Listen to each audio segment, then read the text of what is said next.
I don't know where people are getting those damn Advent burgers, but if I find another wrapper stuffed under one of these command consoles, there's gonna be hell to pay.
Hello everybody.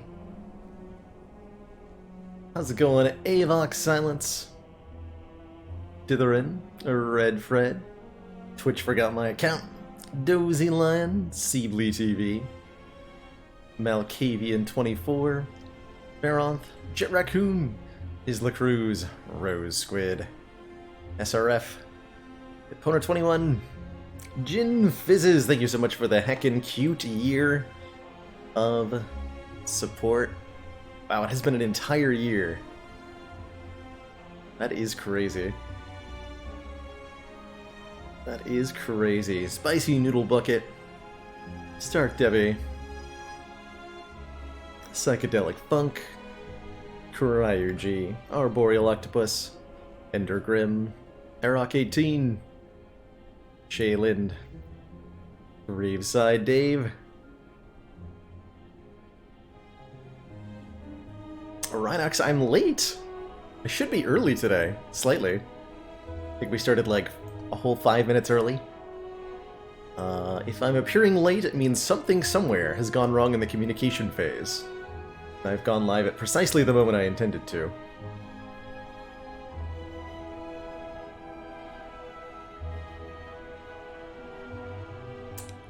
Am I at a 4-0 streak? Yes, we are. We are on a very, very silly streak right now on the Ascension 20 side of things.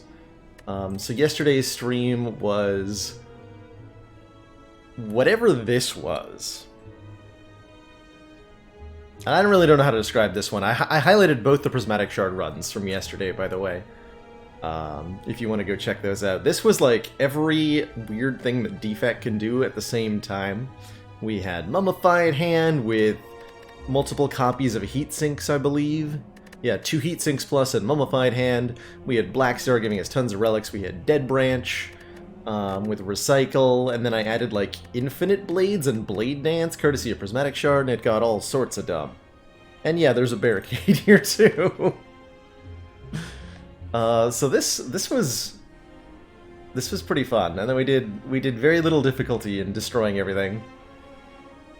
The bird face turn really pulled this together. We had all of the healing that we ever needed, alongside bites even, and it was only barely enough to avoid dying. We took a lot of damage in many of our fights, although we perfected Collector. 30 damage from Book of Stabbing, 17 to Snake Plant, 31 to Triple Slavers, 13 again from Book of Stabbing, and 43 to Reptomancer, but Reptomancer did 43 damage, but then we ended the fight at 66 out of 78 health, so yeah, that's how much healing we had.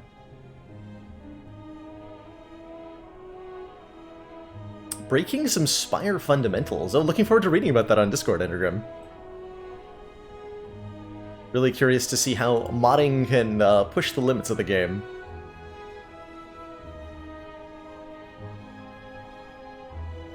Pretty crazy.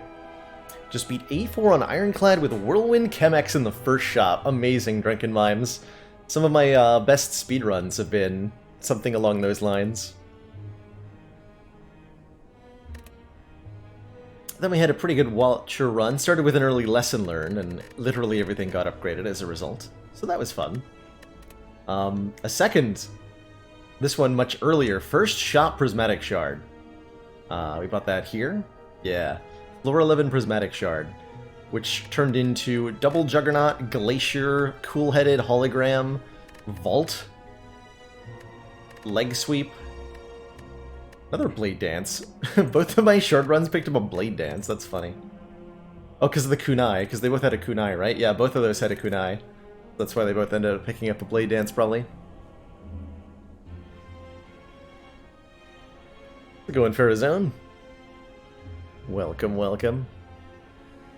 When you get a super early Prismatic Shard, it's like obligatory to take it. Yes, especially if you're already on a win streak on Ascension 20. Like, it's even more obligatory that you take the Prismatic Shard to establish dominance over the Spire.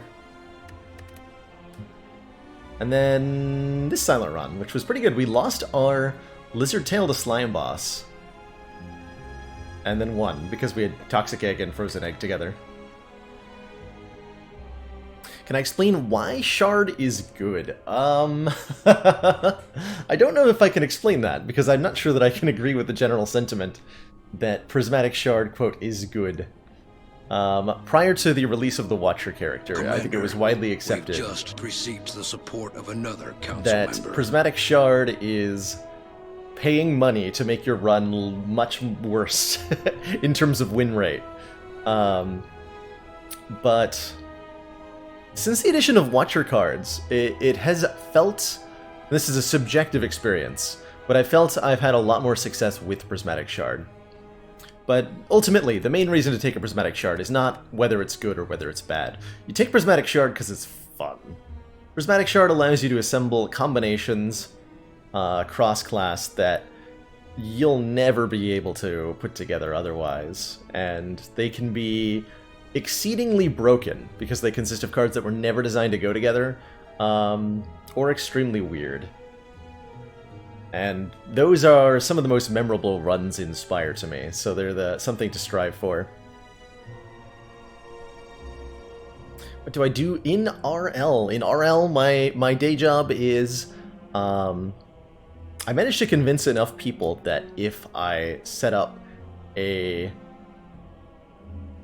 room in my basement with a bunch of like sound foam and a green screen wall and some lighting, that I could play video games on the internet, and people would just give me money for that. Like Gin Fizzes, thank you so much for those 2 tier 1 gift subs to El Ponce de Leon and Cecil Suncure. Welcome both of you to the council.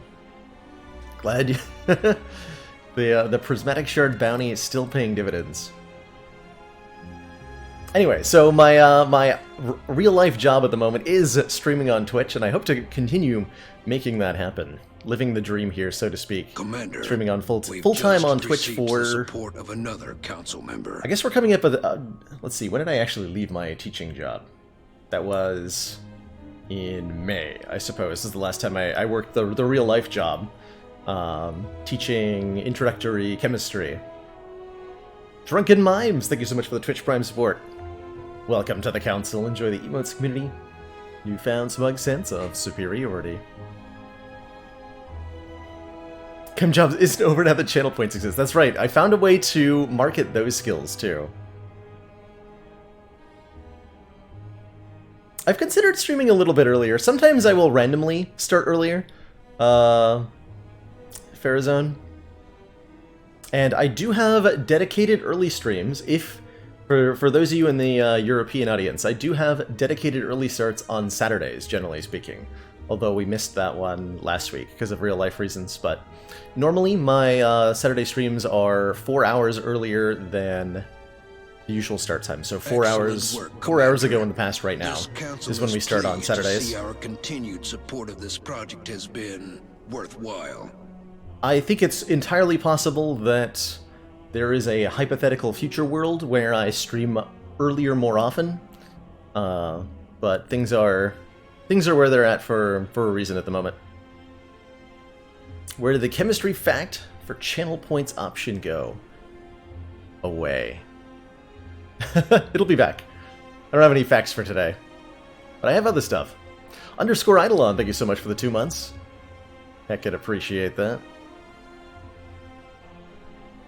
So the obscene Defect A20 run. It was pretty obscene. It was pretty obscene. Yeah, it was extra obscene, really. Will I continue the A20 streak? Not today, but yes. Custard Lemon. It's the full answer to that. Yes, but not today. I don't have a PhD or master's. I started working on my master's degree, Centralizer, but realized after about 3 courses that I did not enjoy anything about academia, and it made it really hard to want to continue furthering my degree.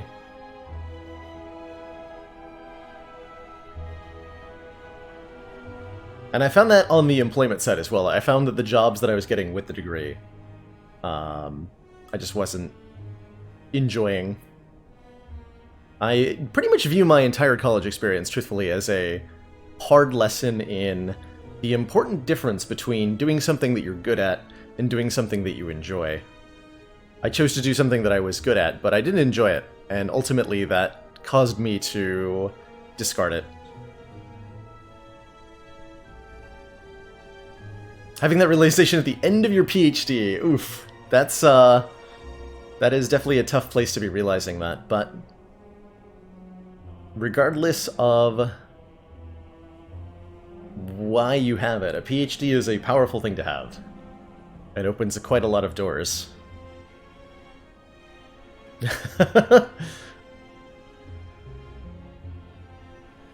I think that, I'd actually, jokes aside, Jin, that was part of it, truthfully. During my college years, I struggled pretty heavily with depression, and I think that did contribute to the choices that I made at the time. 4 months of support. We are extremely impressed. School is important, but teaching the children about Spire is muy importante. FBI's most unwanted, thank you so much for 4 heckin' months. Where are we on the ladder streak? That's what we're doing today. We just had an Ascension at 9 victory. 1,000 cuts? What am I doing? Why do I play these runs? And why can I never build a deck that's smaller than 40 cards? It's 30. When's the last time we had a sub... Okay, 23. 23 is pretty good. Respect that. Respect that. Did any of my wins on A20 have, like, less than 40 cards, though? This is an important question. 39, 36, 30... Okay, 32 is pretty reasonable. And then 41. But I've been self-aware recently that the decks that I assemble are really big. Like, perhaps maybe too large by about 5 cards consistently.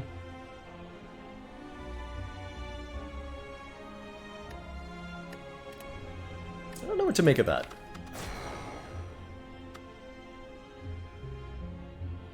It's Ascender's Bane time, that's right. Ascension 10. When we add the Ascender's Bane curse to the mix.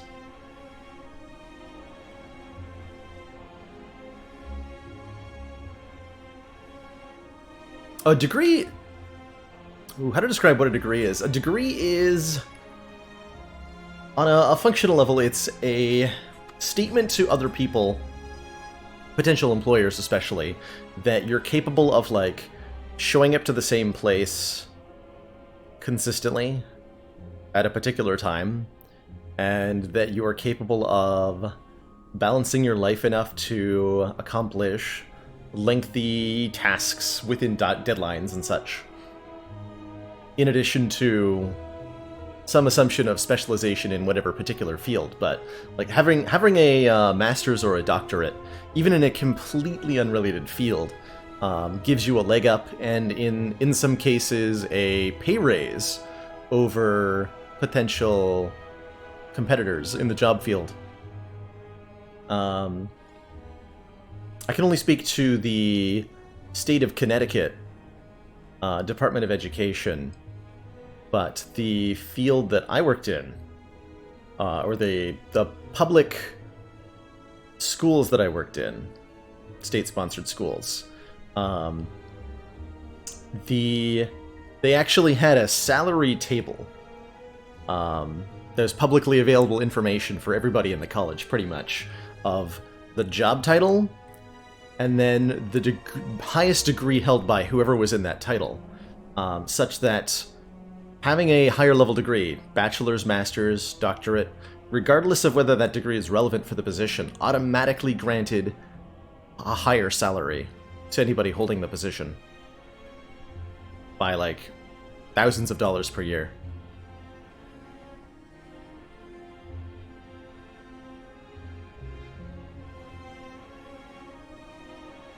UK specialization doesn't mean much, as most actual qualifications are done through the employer. There's a significant amount of that in the States as well. It's kind of weird. The amount of, like, a lot of, especially with the way modern economy works, so many industries operate on jobs that pretty much only exists within them, and so they handle all the education and training for it. Some such industries make deals with schools to get students directly trained in their processes, but others just kind of, like, train people brand new whenever they pick them up. Same deal in Belgium? Makes sense. Makes sense. Could have a doctor's in Danzig get paid more to teach chemistry? Yes. Yes, you could. Absolutely.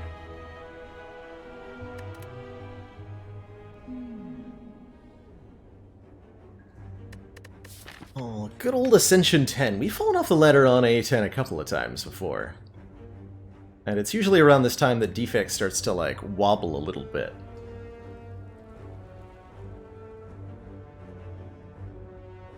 A way to maintain class stratification. That's a cool way to look at it. And I wouldn't disagree at all.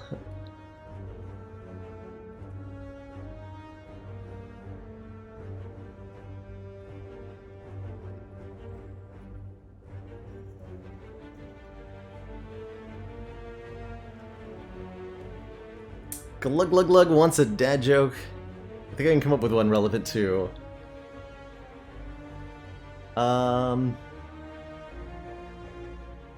Why was the chemist terrible at cooking? Because he had too many degrees for his oven.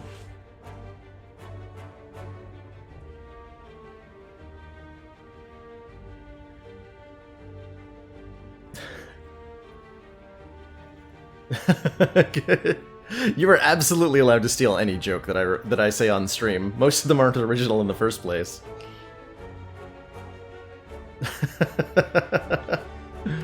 The view count, when I can...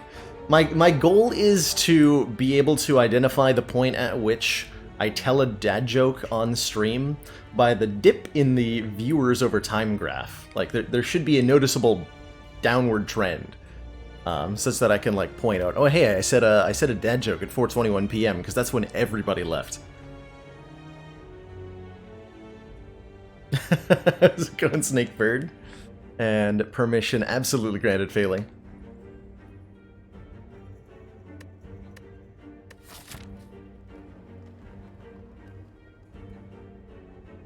Let's see. We can go 3 elites this way into late Hexaghost is pretty tempting. Late Burning Elite? No. I was like, if the path to the Burning Elite's okay, we could take it. Fight, fight, fight, fight, fight. Maybe not. Maybe not.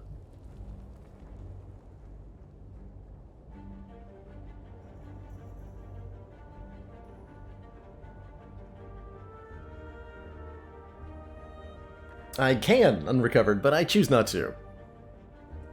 How do you tell the difference between a plumber and a chemist? Please tell me this isn't the punchline doesn't involve crack somehow.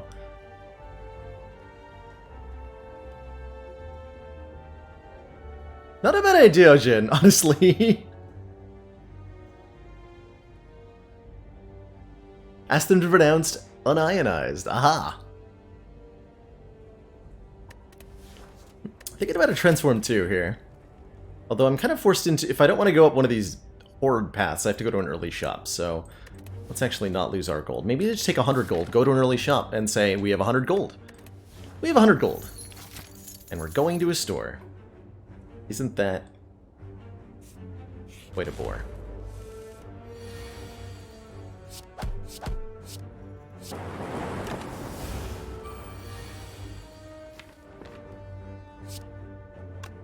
Do I take 1? I think defect is... I've said this before in the past, I think it continues to be true. Defect is allowed to block the 6 with 2 defends, because defect can kill cultists quickly enough to avoid the 1 damage. Potion of Capacity is not the early potion you generally want on defect. 2 additional orb slots is great against, like, bosses, but not so helpful against an Act 1 elite. At least, unless it's Legabulin, in which case it might be. Some really top-tier block cards on display here. Reinforced Body and Leap are both really nice and can scale up well into the mid to late game. Or we could take a Cold Snap, get our first attack added, get our first orb. I'm having a hard... Like, I like Cold Snap as a first floor pick reasonably well, but I'm having a hard time not taking Reinforced Body here as a card that tends to scale really, really well on defect into the late game. And is good in the early game. I'm just going to snap that up. We have plenty of money to spend at the shop, and we actually got fortunate that this was a combat, because now I get an extra card pick and some more money, excuse me, for the shop. Morty.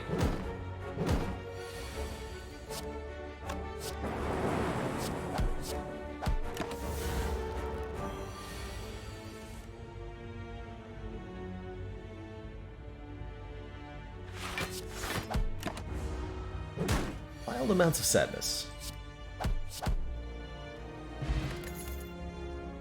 Barrage Turbo Claw. Well, Watcher's coming out tomorrow, which is super exciting. I am going to take this Claw, because that's otherwise a Barrage with no orb generation. And I can't take a Turbo here. We have to pick up an attack, so we're taking the Claw. And we're digging for a relic. It's a Vajra, +1 strength at the cost of 3 hit points. Is a really good deal.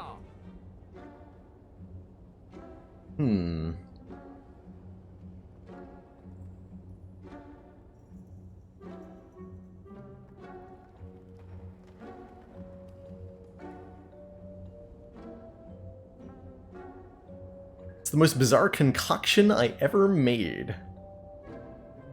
One of the memories, in terms of, like, the most, like, chemistry, stereotypical chemistry moments I ever remember during my schooling, was we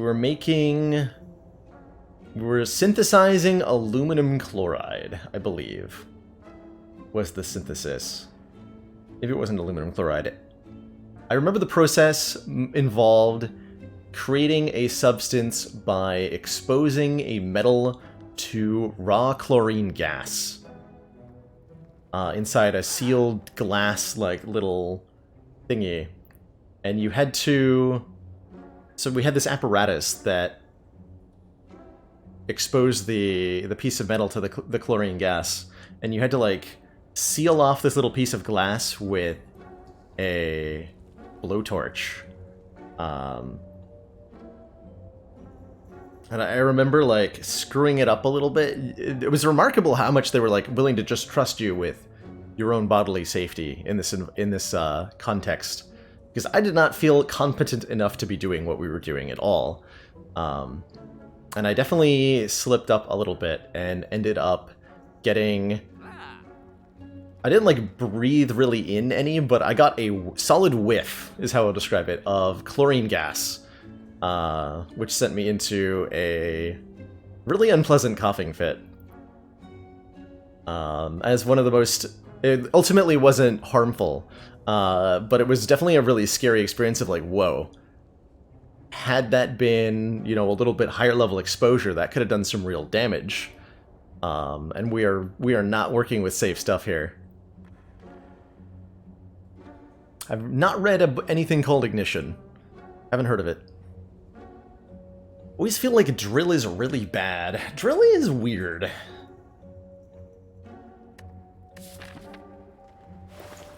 Drill is weird. I think I was thinking about drill the other day, and drill's problem, at least for me, is twofold. One, it's a conditional relic, right? It'll only do anything in fights where your opponent has a block, and then it'll only additionally, quote, do anything if vulnerable is also relevant to the fight. So you need to be playing a deck that benefits from vulnerable in a context where the enemy has block, and the vulnerable needs to make a difference in how your deck ends up doing against the fight. So whereas Melter, I think, is pretty great. Ultimately, like, Melter is like solid additional value a lot of the time. It dunks the baseball. It's bonus damage against, like, Champ and Guardian and such. Hand Drill struggles because, like, half the fights where there's block, Spheric Guardian, Donu and Deca, for example, the enemy also has Artifact that's just going to block the vulnerable, or their health is so low that the vulnerable doesn't end up making a difference. Kind of weird. I'm not sure how it would change the Hand Drill. Actually, I do know how it would change the Hand Drill. I was thinking about this. I think they should change Hand Drill to be on turn 3, apply 2 or 3 vulnerable to all enemies. This is like, the drill aspect is a delayed chunking through of their defenses that comes across as vulnerable.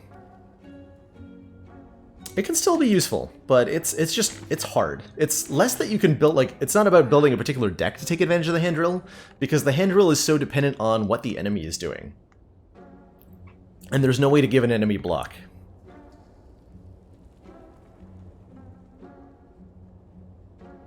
Most distinct memories of a 7 AM OChem lab where your lab mate didn't add boiling chips and we superheated some, oh god, concentrated sulfuric acid. Wow.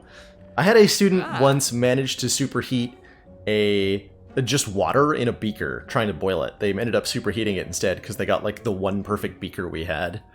And that was a fun moment. But superheating concentrated sulfuric acid, that's a whole nother level of dangerous.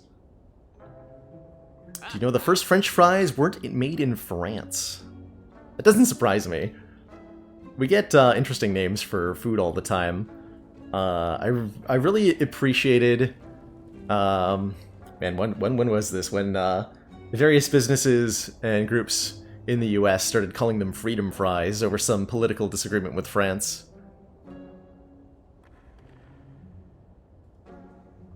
It's like, they're not even French. I'm liking, so going back to the store here. Bullseye and Tempest seem like they're really good here. Bullseye is a great early game damage card.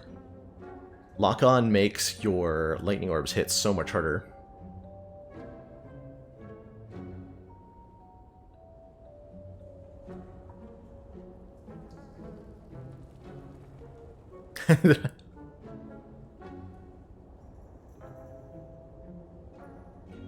Oh, that's right. That's the right context to play a Batman. Yes, that's during the Iraq War thing. Not the first time we've done that in the US, by the way. I think it was during World War I. That instead of sauerkraut, people Because of disagreement with Germany, Americans started calling sauerkraut Liberty Cabbage during World War I. Which is an amazing name. And I think that's what they should still call it, because it's just a better name. It's just a better name.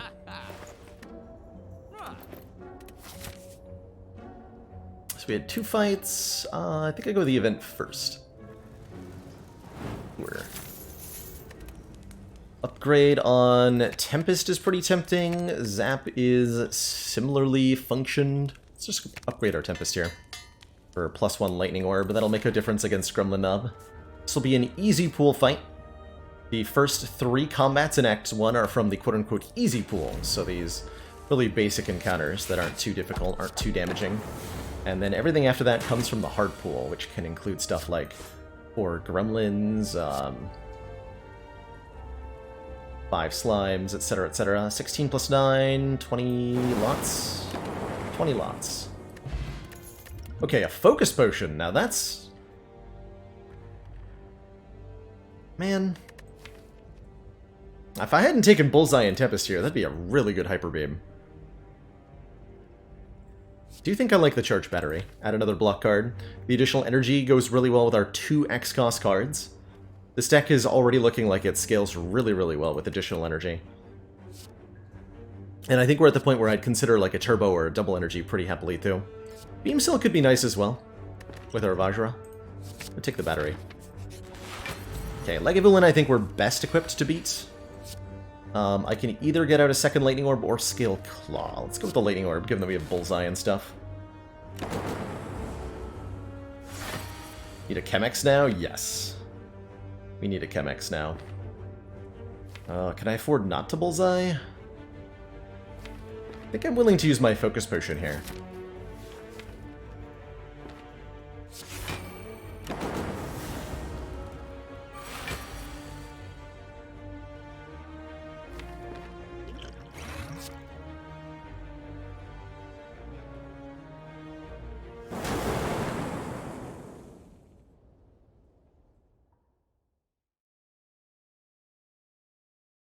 Silence? The eerie sound of silence.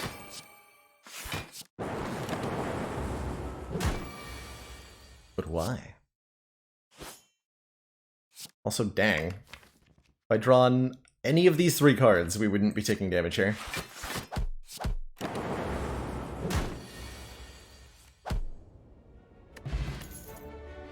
But honestly, that's fine, because we got a Mango. 14 max health is really hype. And boy, does a hologram seem great right now.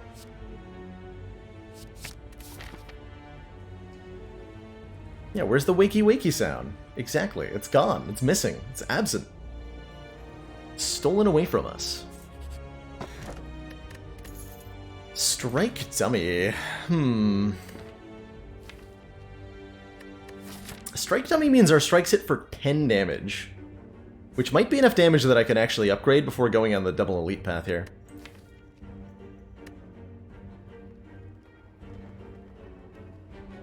That's a lot of damage. I'm gonna take that.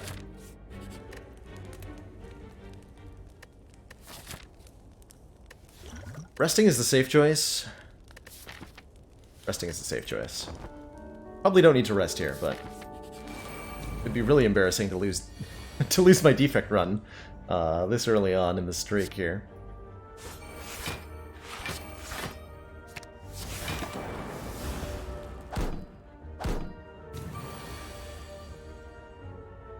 I have 5 energy this turn, huh? Well, that's awfully nice.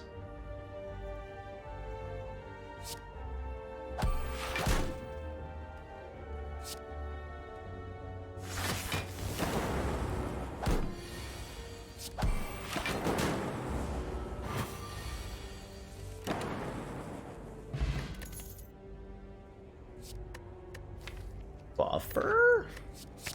Take a buffer. Okay, now I should have upgraded, but all right. C'est la vie and all that.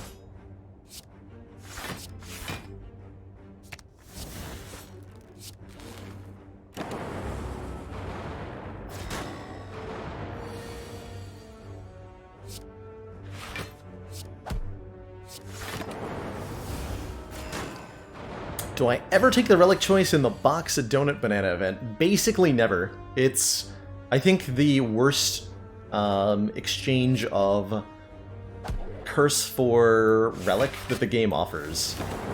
For example, you'll almost never see me take the curse for a writhe in Act 2. I do occasionally take it, but almost never.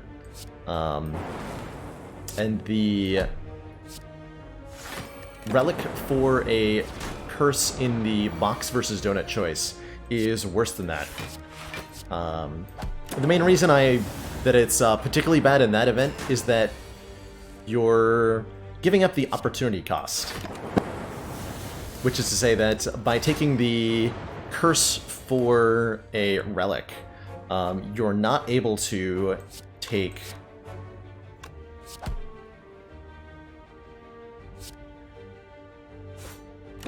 Yes. You're not able to take the 5 max hit points, so you can think of it as lose 5 max health and take a curse to get a relic.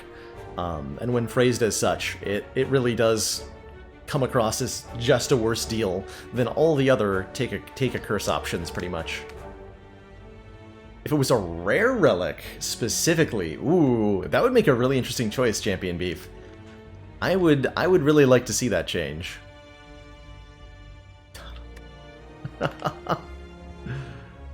Donald Duck.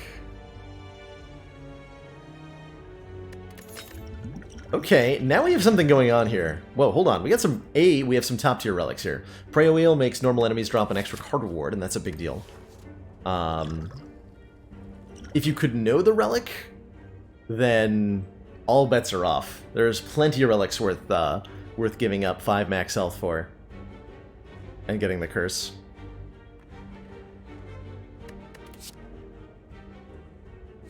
It's like an okay ball lightning. With a bullseye, we want another direct attack? Yeah. And we want more lightning orbs. Does the game ever specify the rarity of a relic to a player? Yes! Yes, Kid's Ghost. There are 2 separate events that specify a rare relic in Act 3. Mind Bloom has fight a boss, gain a rare relic, and then there's the Double Sentries fight where you can combat double Orbwalkers fight, where you can explicitly get a rare relic as well.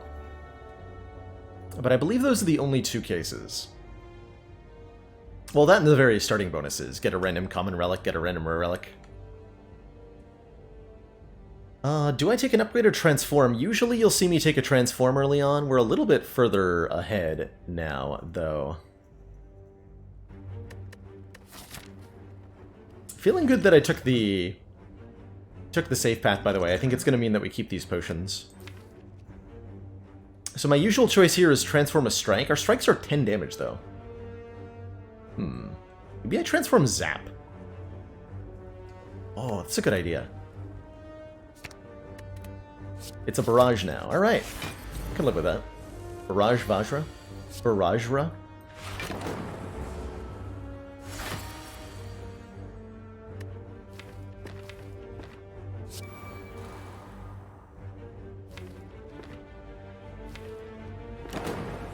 Want to open ideally with Bullseye Tempest. Of course, that'll never happen in a million years. So why would I bother?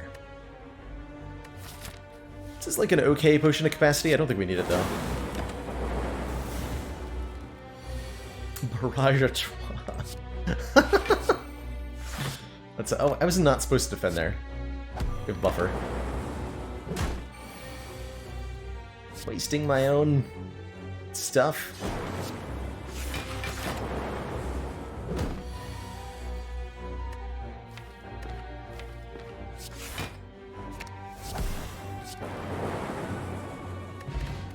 Mawbank. Good timing on Mawbank there. Give us 12 gold when we climb a floor until we find ourselves a shop. Could take a Chaos here. I think we're mostly caring about Lightning Orbs, though. Streamline's like, okay. Chaos helps us fill up the orb slots for this barrage to work better. That might be enough reason to do it.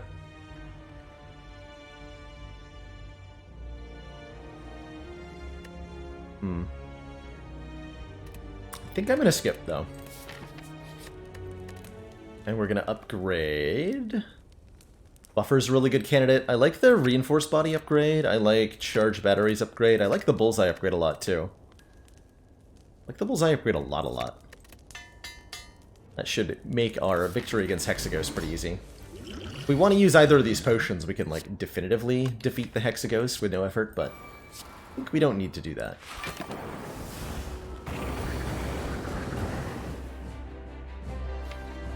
Right?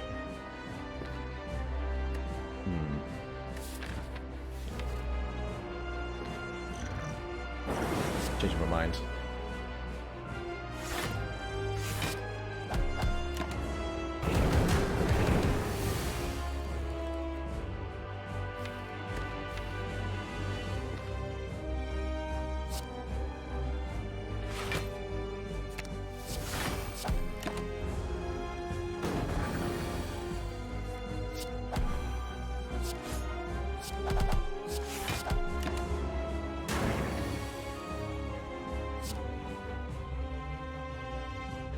I'm just gonna Tempest here. This evokes all 3 orbs for way too much damage. And we should be good from there.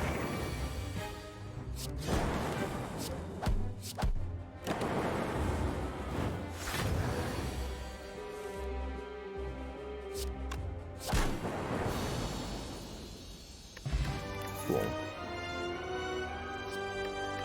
Adding some focus onto this makes our damage output, quite frankly, absurd. Let's focus a bit more on blocking here. So, Bias Cog's great. Could take the other half of that combo, go for the Core Surge first instead. Dealing 12 damage and gaining 1 artifact is nothing to sneeze at.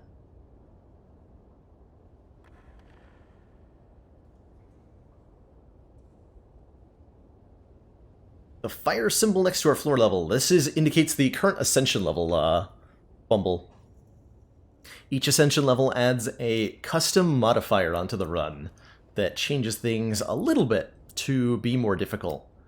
There are 20 such ascension levels, and the current goal is to beat all of them back to back in what is known as the ladder streak. Ooh, inserters. Interesting here. Every 2 turns gain 1 orb slot. I did say we scaled pretty well with energy, and a curse key is definitely energy here, giving us a 4th energy, but giving us a curse whenever we open a non-boss chest. That would keep us stuck with these strikes, and quite honestly, I'm okay being stuck with strikes at the moment. They do 10 damage, so they're pretty good. There's also Tiny House to give us some stuff. With the 2x cost cards and the hologram, it really feels like Curse Key is going to help a lot. Inserter's a weird boss relic. Gives you orb slots every 2 turns, which in a lot of fights is actively detrimental to your efforts. But in boss fights, you'll really appreciate the additional orb slot scaling. Probably going to want to hit 1, if not both of these shops. I'll also go for this shop later in the act. If I want to like really cash in on Mawbank, maybe we can hold off. Pathing to that store gets me 1 fire, 2 fire, and an elite. Only 1 elite. With the recognition that the extra money from the mob bank is going to be as good as the reward from the elite, question mark? How true is that? Other option is, yeah, get an extra elite, but cash in the mob bank much earlier.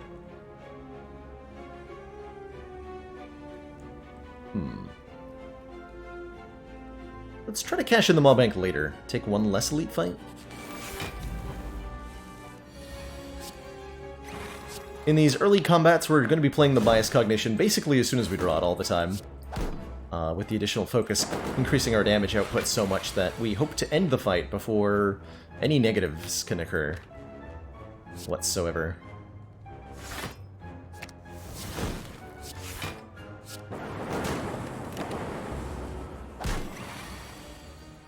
I had a kill there, didn't I? Yeah, I did. Why did I choose not to do it? No one knows for sure.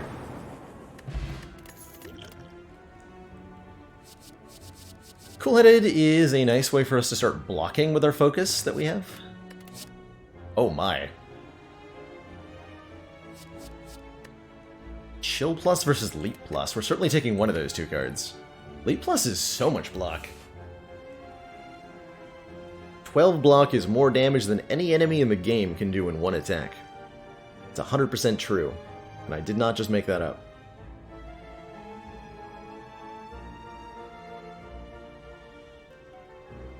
Does Ladder Streak include the heart? It sure does, Nomer. It sure does. So the goal is to beat the heart on all 20 Ascensions back to back, which we have almost accomplished. We've come very, very close, but haven't quite gotten there. Take Elite Plus. Do I want that Compile Driver? We have no Frost Orbs yet, so I'm going to take the Cool-Headed first. Cool.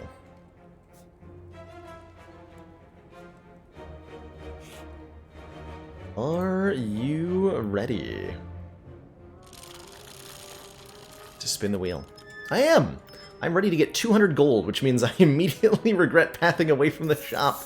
We have 729 gold. Maybe I can get one randomly in a combat or something. Speaking of combats, how much do I like combats? With Prayer Wheel, I'm seeing 2 card awards per fight, and those have significant chance of being upgraded. No one else has completed the Ladder Streak, Oblivious. Mini Minotaur and somebody else have both attempted it. Panstastic attempted it for a little bit, I think. And I'm curious to see if anybody else tries picking it up, but to my knowledge, nobody has completed the ladder challenge.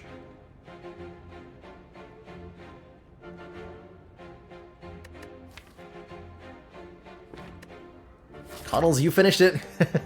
Congrats everybody who's finished it in chat. You're all incredible Spire Slayers. Hopefully one day I can be that good. Man, I don't know what I'm supposed to do here. Hardpool, Act 2 fights. How do those feel right now? Not too bad. We're gonna get so many rewards. Let's deliberately take some combats here.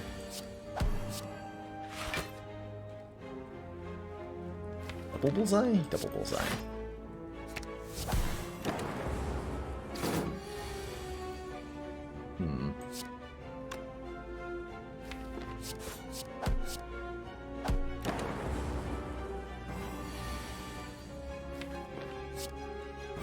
Okay, that works.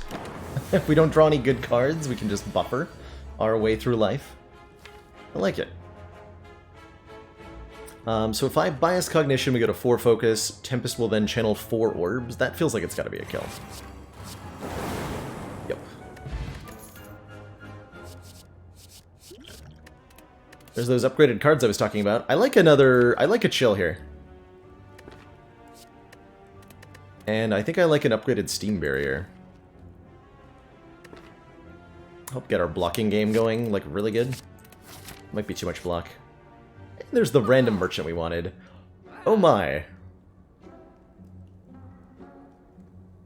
Okay. Well, now we're doing this.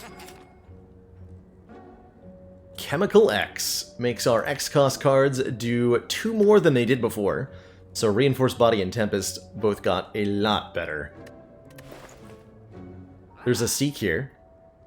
Put a card from your draw pile into your hand. I would like that. I think I'm going to take this loop. I think I'm going to remove a card. That card is going to be possibly a Defend. Actually, our strikes are so good. Let's take a Defend out.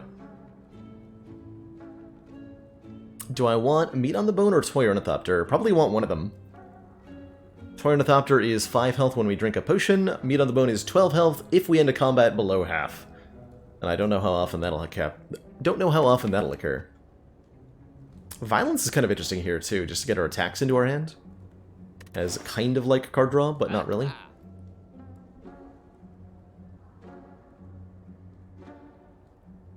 Toy Ornithopter is going to be better for the heart, yeah. Meat on the Bone, I think, generally helps you out with reaching the heart a lot more effectively, especially if you want to really, like, lean on your Prayer Wheel and take a whole bunch of combats. A Meat on the Bone could make that really sustainable.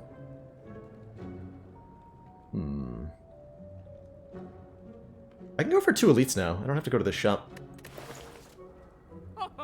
Never seen anyone make good use of violence. Now, there's Now, there's a woke statement if I've ever seen one. I really like that.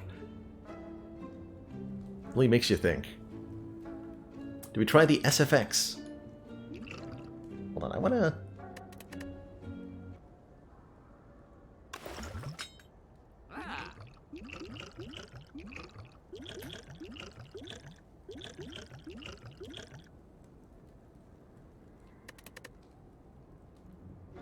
Not really sure why we're allowed to do that, but I appreciate that we are. Is this what taking chemistry is like? Yes. It's a shockingly realistic depiction.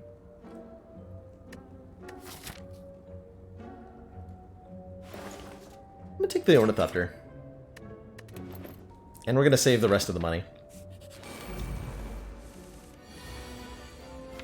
Ha. You think you can hurt me with your attacks? Foolish. Foolish?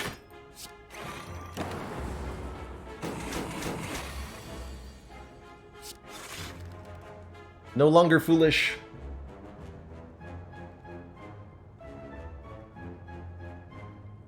Gonna invoke that for 8. I can like buffer defend. Take 8. I buffer defend. Tempest. If I defend Tempest, I take 11. Oh, right. I actually forgot about the Chemex there. We'll take 8, though.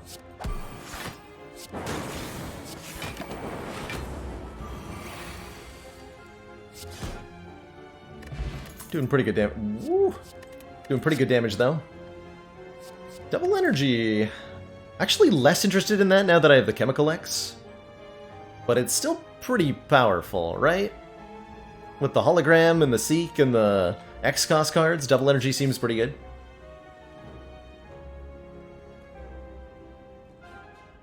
Hey, Princess Omolestia. Actually, let me clarify backseating, because I haven't talked about backseating in a little bit. Very much strive to create a collaborative learning environment with here in the stream.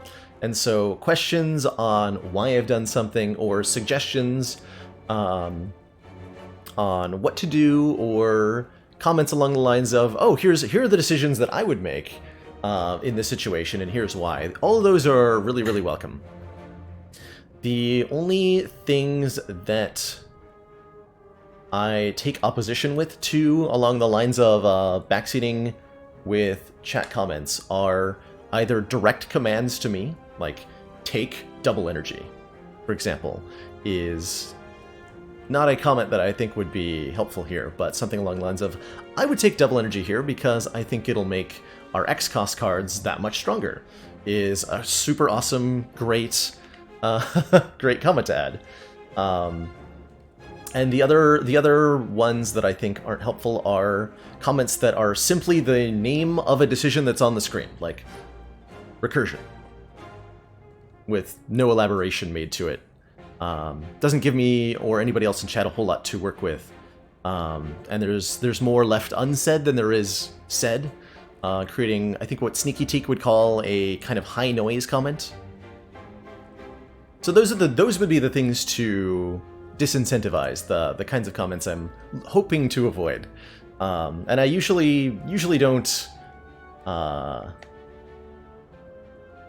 feel the need to react to such comments, but like if they ever get out of hand, I do kind of discipline chat a little bit. But for the most part,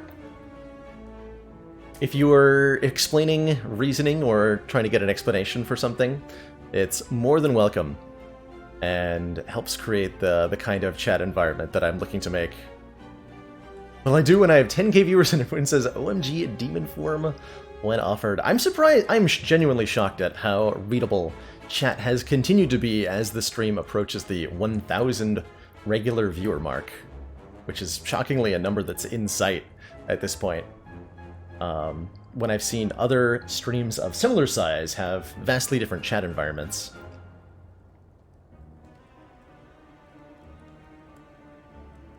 Channel point option where you can pay points for backseat. I like that, Critter. I like that a lot.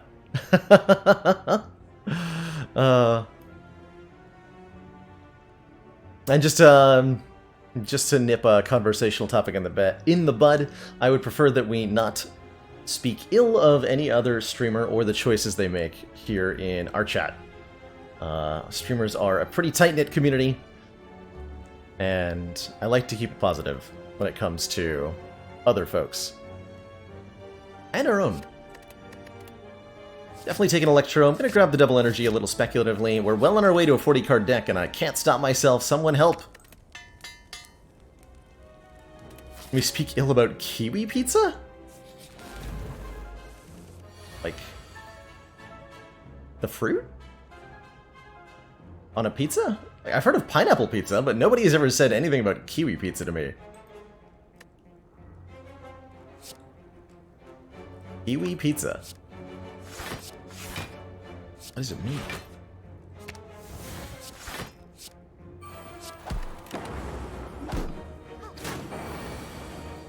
Oh, rude! Oh, and we're just shy of being able to buffer block, too. Wow. Guess I was supposed to use the Fear Potion on turn 1? Well, in that case, we just block with buffer. No reason to play anything else here. Take our 9.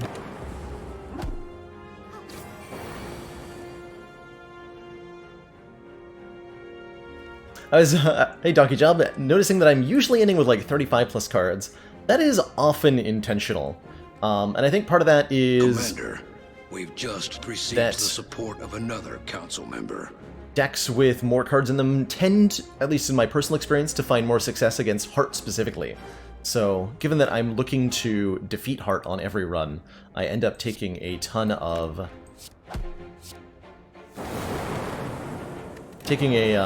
cards into each of my decks.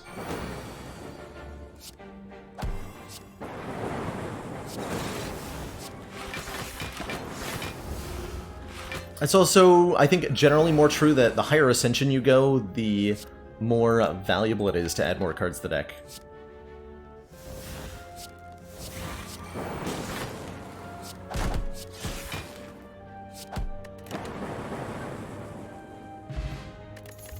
And all the good cards, finally. Self-Repair Plus. Sure. Gonna add that one. I don't think we had any of this, but the Self-Repair Plus I will definitely add. The size the deck ends up at is a function of several things, by the way. Certain relics can lead to you having a larger deck, and Prayer Wheel is certainly one of those. I wouldn't say that there's a lot of useful information to be gained from just the ending size of your deck of cards, because the consistency that a deck has can be wildly different from the number of cards in it. Cards like Seek Plus, for example, it takes up what I would describe as negative space in the deck.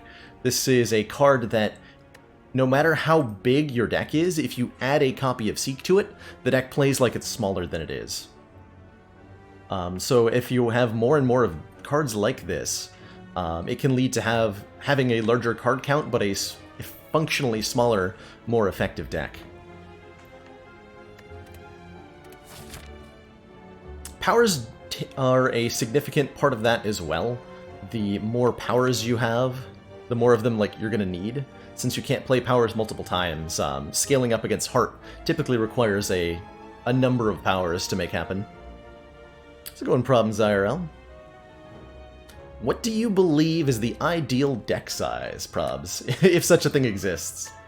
Does that term have any meaning at all? Okay, upgrades right now that are good include Loop, Electro, Biased, Buffer. Pretty much all the powers need to be upgraded. Double Energy is a good upgrade. Cool-Headed's okay for the one card draw. Deck manipulation cards are very strong in Slay the Spire. I absolutely agreed, Zonard. And the later you get into the more powerful the best card in your deck is, the better deck manipulation stuff becomes. Usually.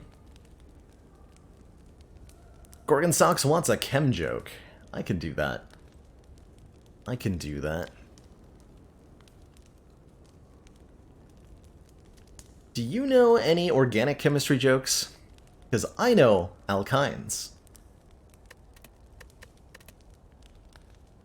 That was almost bad enough that I cringed at it.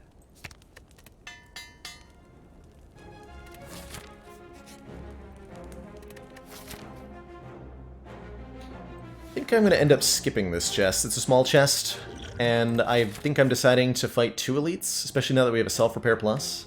I'll also go this way. Get an extra fire, get an extra upgrade in.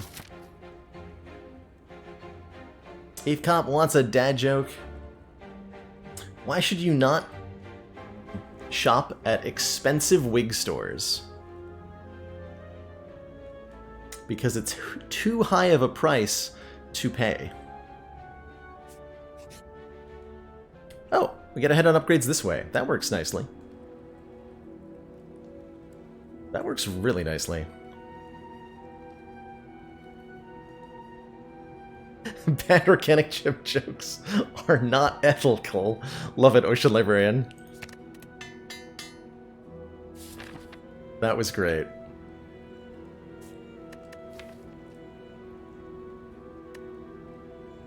My priority is missing buffer over double energy. Double energy is kind of like a... How do I describe this? Double energy's upgrade is only good if we can get it in the same hand as an X-Cost card. Mostly Tempest. And I think that's not what we end up seeking currently. We're probably going to be like seeking biased Electro more often than double energy and something. It feels a little bit too hopeful.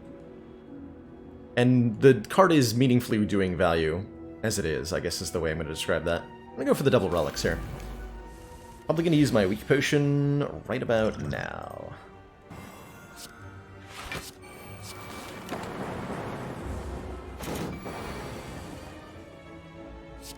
They know they're ketones.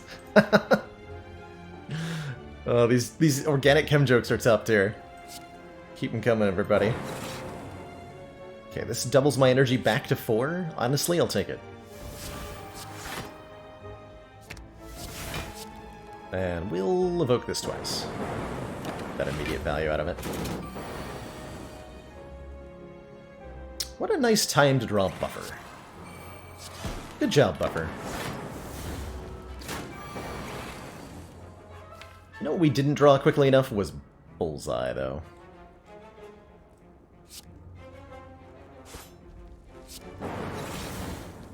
Oh, I was supposed to get the...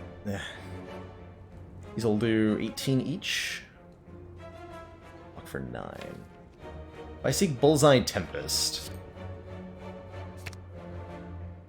Is that enough? Let's go Bullseye Reinforced. This instead. Just kill next turn with Tempest.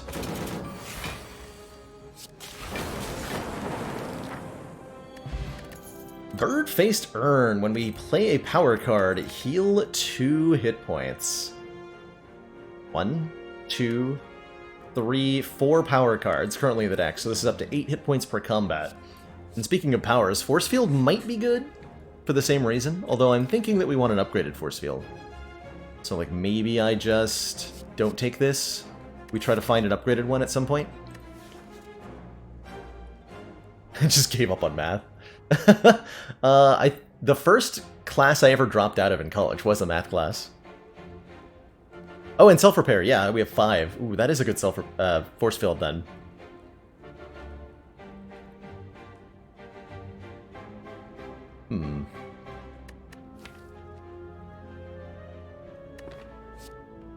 It's like Leap Plus, but sometimes it's free, but most of the time it's not free. Nah. I would take an upgraded force field. Ooh, happy to have these nerds here. We got a, well, 1, we drew Electrodynamics on turn 1. And 2, Prayer Wheel is going to make this really rewarding for us.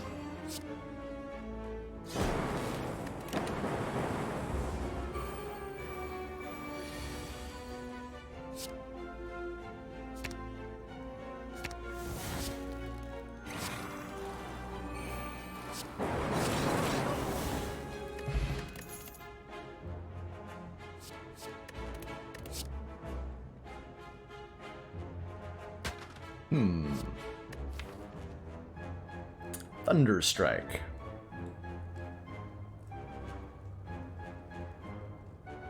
Thunderstrike deals 11 damage to a random enemy for each lightning channel this combat. We have +1 strength and we have strike dummy.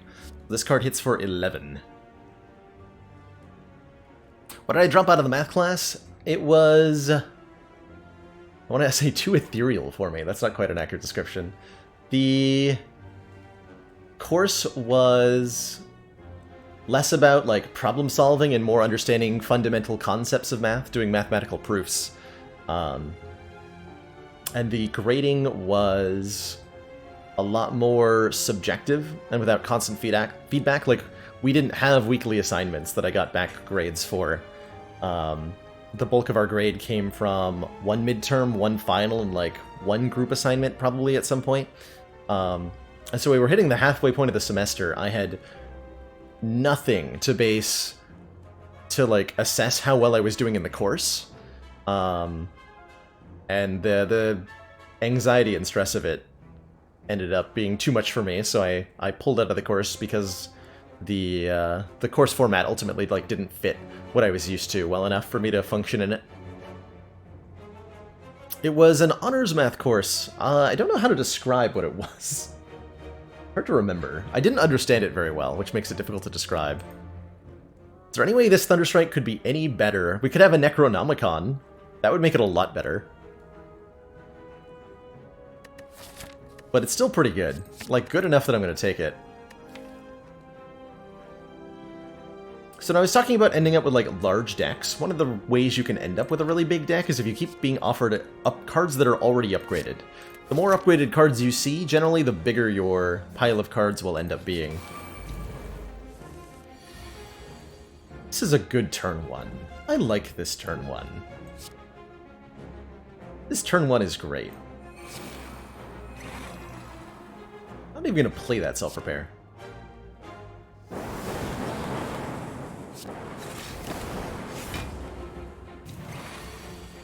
Rude. I should have played that self-repair. I will play that self-repair. You can't stop me.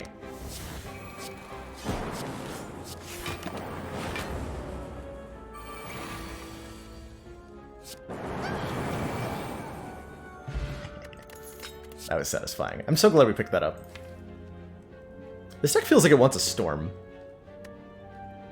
Commander, one of our most valued Jessica supporters says continued support. Thank you so much for those of the 13 project. heckin' months. Tier 1 support. Hope you're having a lovely day that ends in Y.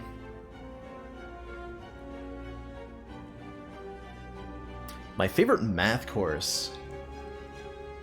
I remember not liking differential equations. What came before differential equations? I liked that one. But I don't remember what it was called.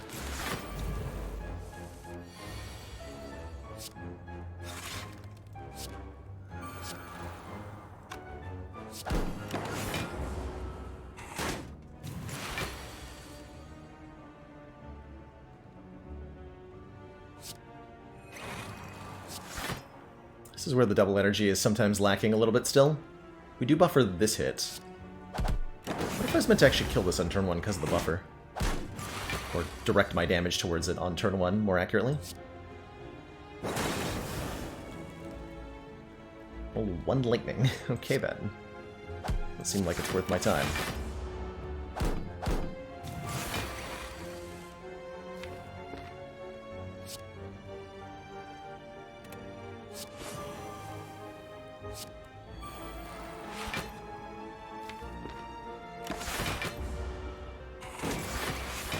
Tried to do Population Dynamics course. First week is a brief primer in Matrix Calculus. Oh no. A brief primer, like the kind of like, you should know this already, but here's a reminder. And if you don't know this, then prepare to be way behind for the entire course kind of primer. That kind of primer.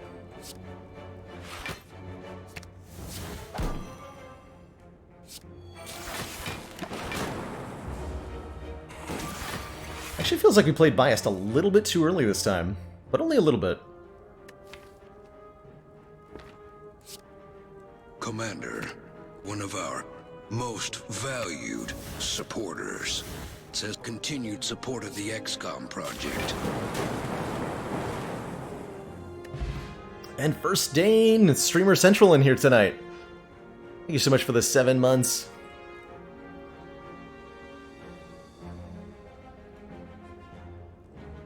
Munchtown subscribed means automatically taking Jax. I'll allow these terms. Consume? Consume loop. Consume is another way for us to gain focus. Alright. Equilibrium is another way for us to retain cards, which is also good. Okay. Just adding all of the cards forever, basically. That's where we're at. That's where we're at. Currently fighting Collector. Let's upgrade this loot.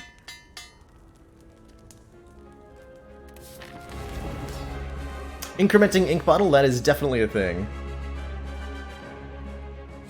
to keep in mind a lot of the time. I think I'm gonna snack a whale here.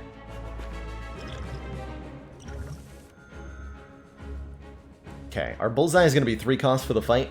Bias cog is free, though I don't think I play it yet.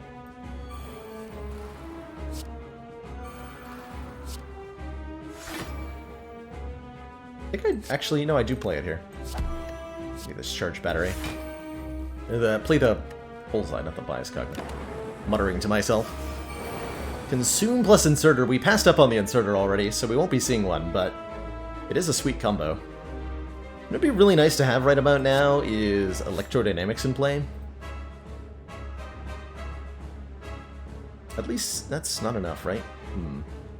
Steam Barrier Defended does not block both torch heads, but I do have a ton of lightning I can channel, which is going to make Thunderstrike hit real hard. This is 9 lightning orbs.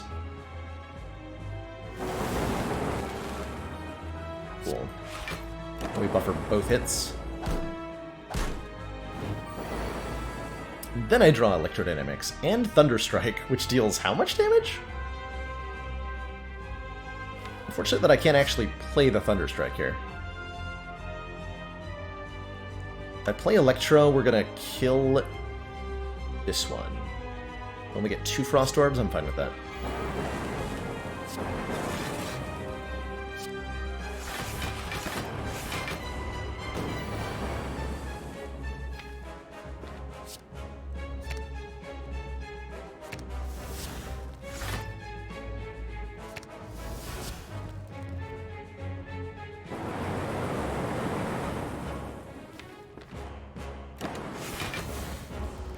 It's a lot of damage.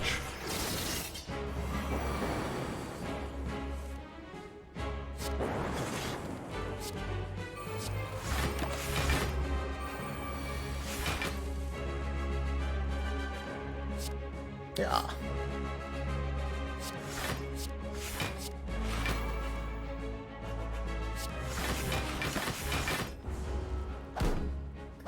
Exact block, by the way. Calculated.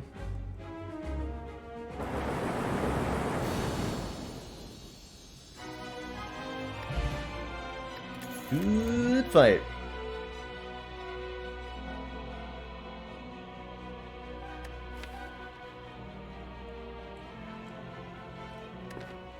This deck can make decent use of Amplify.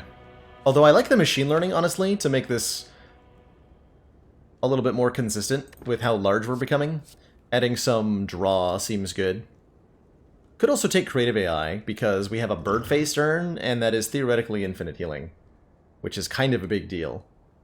Although I don't think we actually, in practice, get to do that very often, as we struggle to not make tons of lightning orbs and kill everything.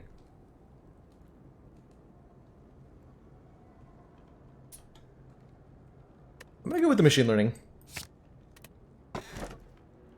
Oh. I didn't need to get a machine learning, because we're getting a runic pyramid. The end of our turn, we no longer discard our hand.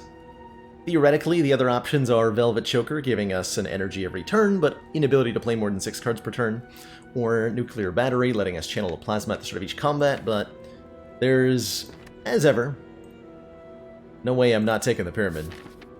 Never skipped a Pyramid in my life.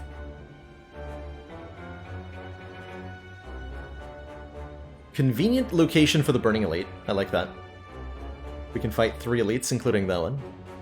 Remember that time we took Black Star and then only had 1 elite in the 3rd act because of the Burning Elite placement? I remember. I remember. There are some circumstances, Late Nanas. I have in fact skipped pyramids, but I like to claim that I don't. It's certainly my favorite relic. Pyramid allows you to like staple together decks that really have no right winning. Bizarre, unusual combinations that are made wonderful with a little bit of retain.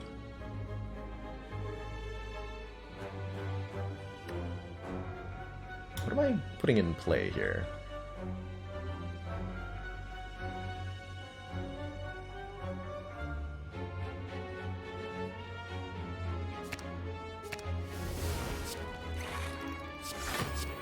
Do like this.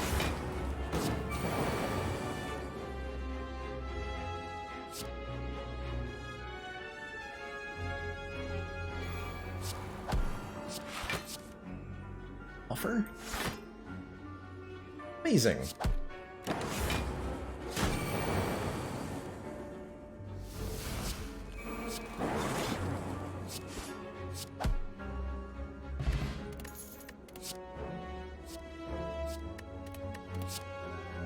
Okay, well, I'm going to take the Loot Plus. That seems great. Do we want a Rebound, a Compel Driver, or Recycle? All those are great with a Pyramid. Well, maybe not the Compel Driver, but Rebound's good. Rebound Thunderstrike, Rebound Reinforced Body. Take that. Do I think it would be more or less powerful? It worked like a well-laid plan instead of the entire hand. So retain like 1 or 2? Chrono played with a boss relic that was like retain just a little bit of stuff. So we're going to take some damage here, but we have plenty of sustain, so this is fine?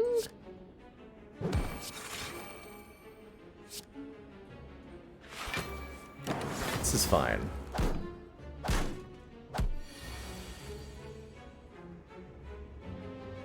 You take 1 and then heal, do you get less score because it doesn't count as a perfect fight? The only fights where perfect matters for score are elite combats and boss combats, but if it was either of those 2 fights, taking 1 and then healing does remove the perfect score bonus, yes.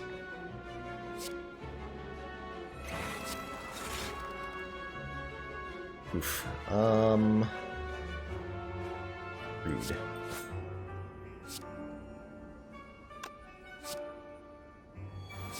Like that. Take quite a bit here. Please stop murdering me, I don't like it.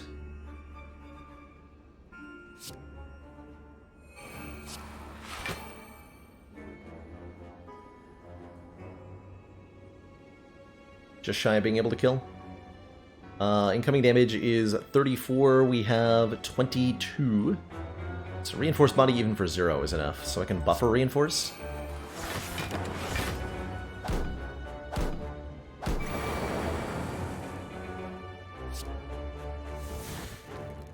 Channeled 1 lightning. I see.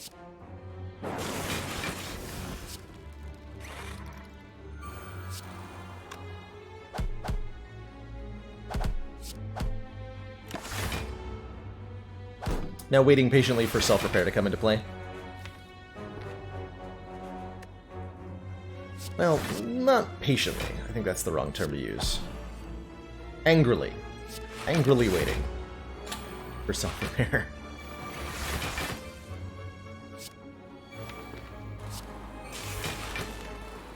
There's never going to be powers in our discard pile, right? Come on, go for the eyes. Go for the eyes is pretty good with a Runic Pyramid. We do have both Rebound and Hologram and a Bullseye, so we have incentive and reason to remove artifacts.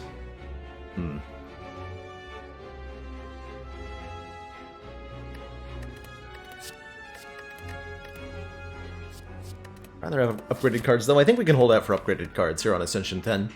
It's not until Ascension 12, 13, when the chance to find upgraded cards is lowered.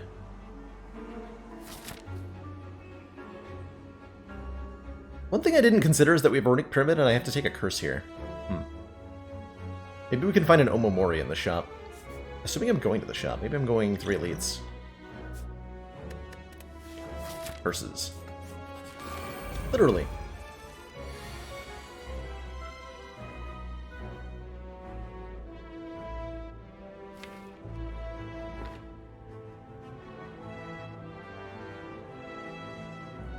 Well, this is terrifying. What is this? This fight is supposed to be easy. I think this is where I end up using the Distilled Chaos to play the top 3 cards of the draw pile, although that could make things worse. It's likely to make them better.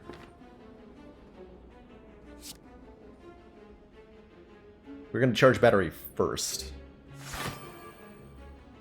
Sad thing is that Strike Fire Potion almost kills the Exploder, but doesn't quite get there.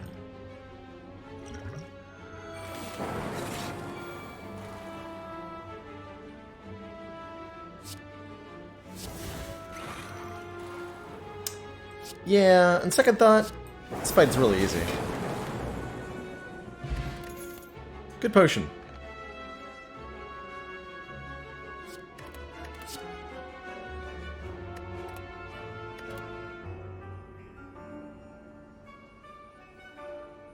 Capacitor is good. Go for the Eyes Plus is also good. Go for the Eyes Plus. I think? Because of how reliably it helps us block against Heart in particular.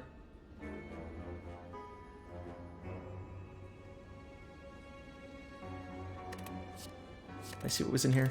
Yeah, I don't want any of that. I think I do go for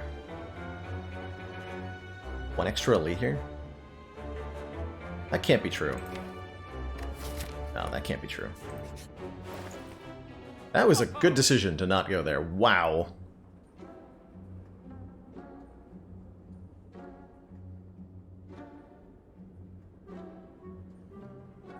Wow. This store is nuts.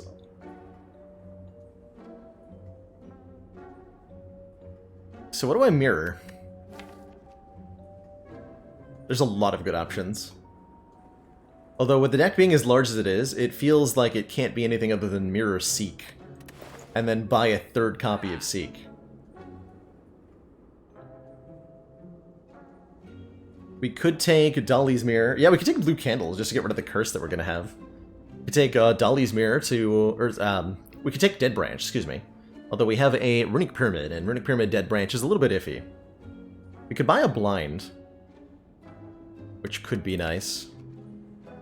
Help really ensure that we can make our enemies weak properly. Can we even ignore the Dead Branch? With the Runic Pyramid we can. Because we're always going to have a full hand of cards, regardless of whether or not there's a Dead Branch thing occurring, probably. Would Mirroring Tempest be good here? Yes. Mirroring Tempest would be good here. Possibly better than Mirroring Seek? Question mark. Mirroring Reinforced Body. Yeah, I like that idea too. I wish I had upgraded it. But Mirroring Reinforced seems really nice. I think I like that more than Mirroring Seek, actually. And probably removing a card. Mirror the Claw. Actually, we should remove Claw. Goodbye, Claw.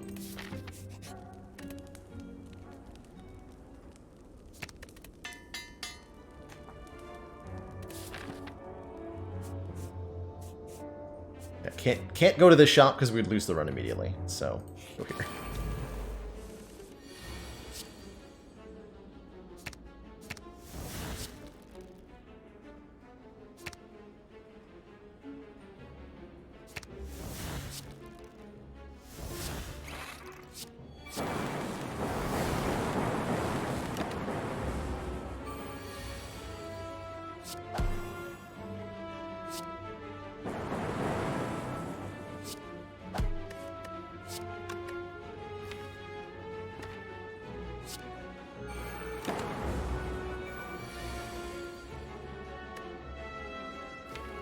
Okay, just have buffer.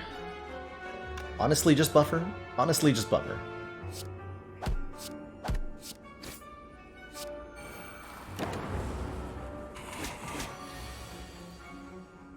Nice try, forehead.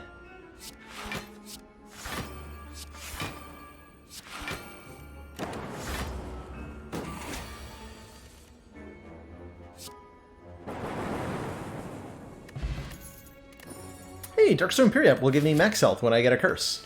That's well timed.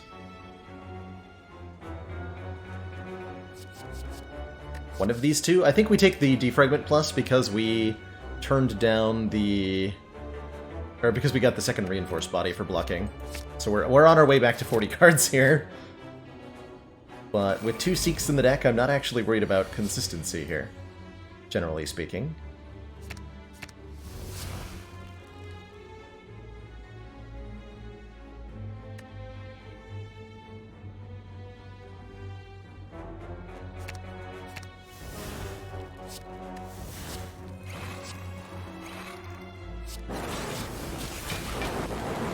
Oh, I forgot to get Electro there. Knew I was missing something. There it is.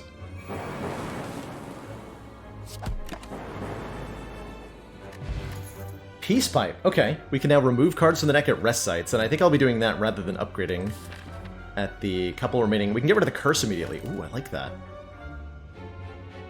Have you ever made a quote-unquote scrape deck work? I once had a defect deck that I've never had, like, again. That was several copies of Stack, several copies of Scrape, a whole bunch of, like, weird colorless cards, and no other actual scaling. And this deck somehow managed to make it to Act 4 on Ascension 20 before dying. That's the closest I've ever had to making any sort of, like, scrape-heavy strategy work. It was better than it felt like it should have been, but it was terrifying and seemed really unreliable. Really, really unreliable. I saw that happen too, Pearly. Poor guy. We raided Channery last night, and then he did end up forgetting to get the red key on a really promising looking run. So the trauma that can happen there is fresh in my mind. Okay, 1 regret, please. -1 regret, please.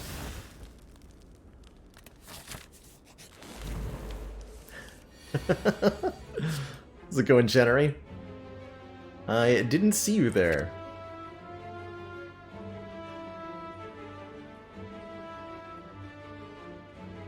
We have Tempest in hand. Let's get our Consume down as well. Want this to be Consume, Loop, quite frankly? That sounds pretty good.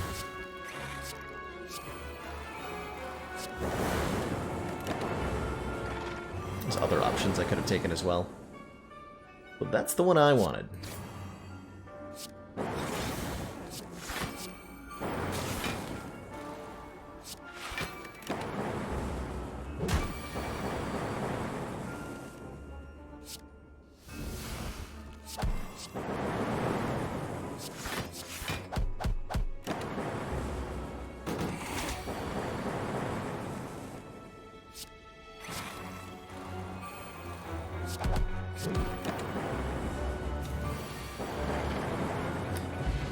How much am I valuing curse removal for Ascension 20? I value card removal in general on A20 very highly. Oh my god. Oh my god. Yep. So, 40 cards. Card removal is really, really important on high Ascensions. Generally, you want to get, like, most of your strikes, if not all of them, gone. Maybe even some defends, or if you're getting curses, you want to get those out of the way, as you want to be drawing consistently useful cards, especially against Heart, who will really, really punish you if you cannot draw block in huge quantities on certain turns. We should have no problem against Giant Head. We do want to be careful with the timing of the bias cog. This might go a little bit long.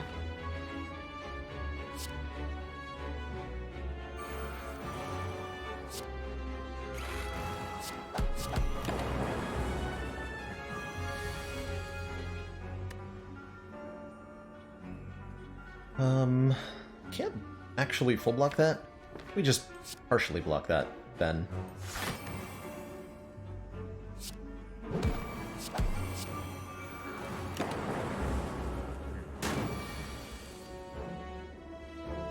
So this is currently... Let's see, if we want a full block, we need to spend... 42. 6 times 7? 6 times 7. I have to play this for 4 energy, so I can bullseye reinforce so we full block.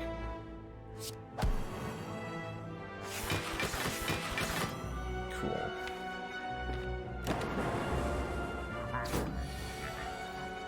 It's easier there. So now I only need to block for 5, so I can play this. Only wanted to bias cog there instead. Let's buy ourselves some time with buffer now.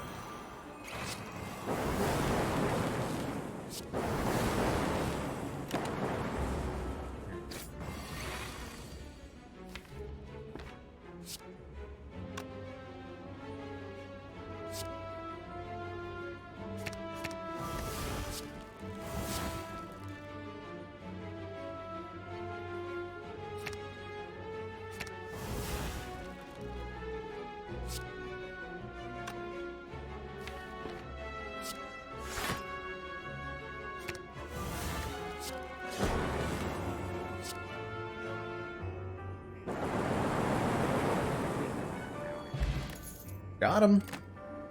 Preserved Insect makes our elites 25% tinier. It happens to defrag when you play it. Powers don't exhaust. They don't go to the exhaust pile. They don't go to the discard pile. And they don't go to the draw pile. They simply kind of cease to exist for free. It's weird. There's no place they go. They just are gone, removed from play. I guess the card game analogy for where they go is that they attach to your character.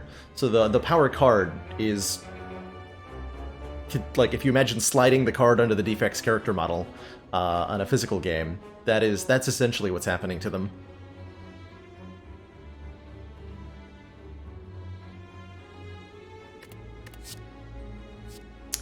Fission. I would take a Fission Plus. I don't have room to upgrade that. Not gonna take it.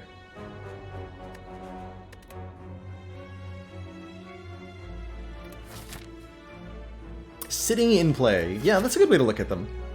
I think I like the Fear Potion over the Flex Potion. By the way, here. Honestly, happy to give up Barrage. That's definitely an extraneous card. We picked up Barrage early, and it has not been useful in comparison to the rest of the stuff, so I'm happy to remove Barrage in exchange for Iguria. Okay, okay. Well, I can lift if I want to. Leave my friends behind.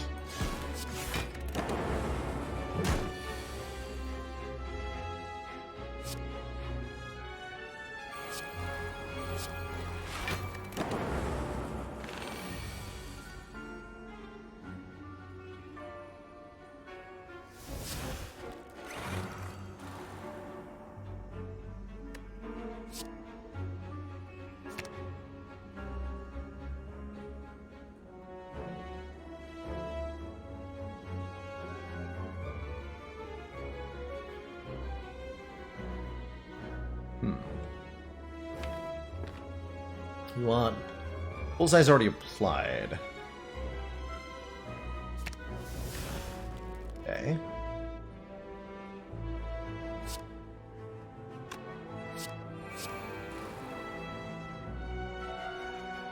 I already played Bias Cognition as well.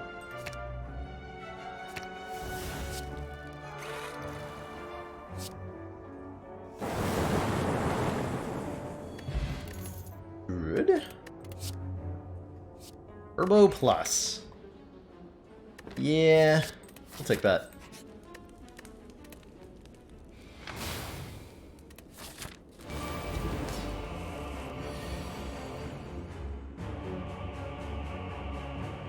Two.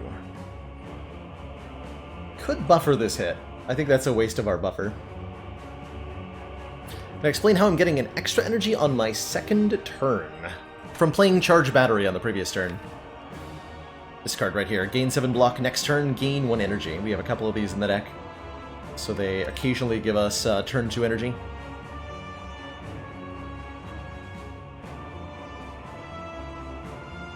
I think we're going to be relying on Thunderstrike quite a bit in this fight.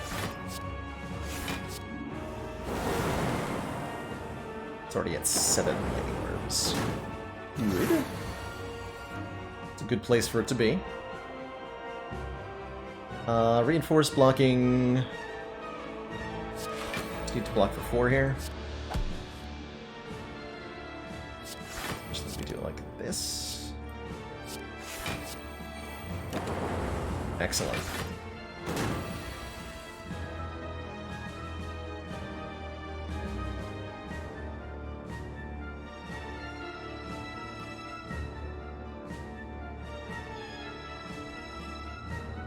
Two buffers. This is a good turn to just play Tempest then. And Thunderstrike next turn will be, how do you say, obscene?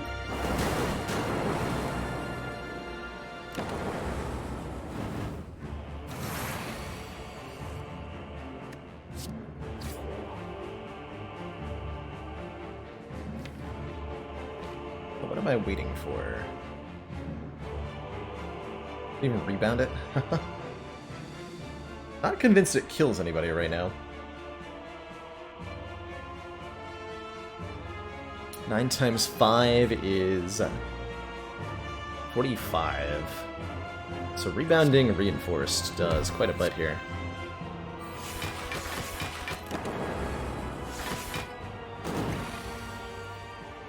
That's more like it.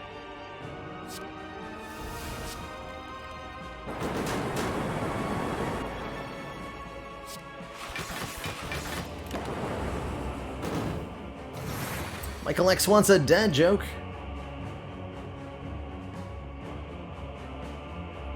Why was King Arthur's army too tired to fight? They'd had too many sleepless nights.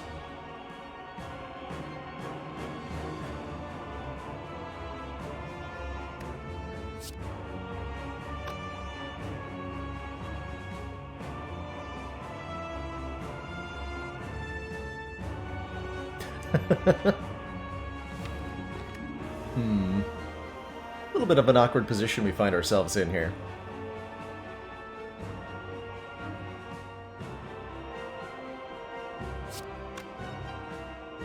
I'd like to be able to take out Donu here. See what cool-headed draws. Alright. Forestall the question till next turn.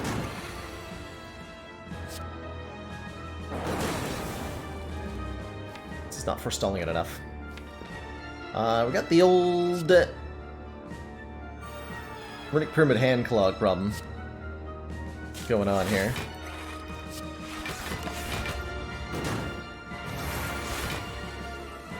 There we go. It's more like it.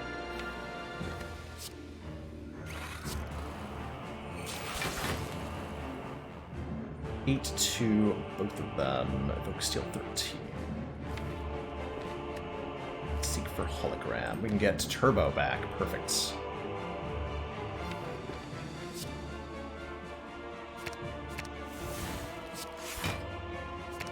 Give me that.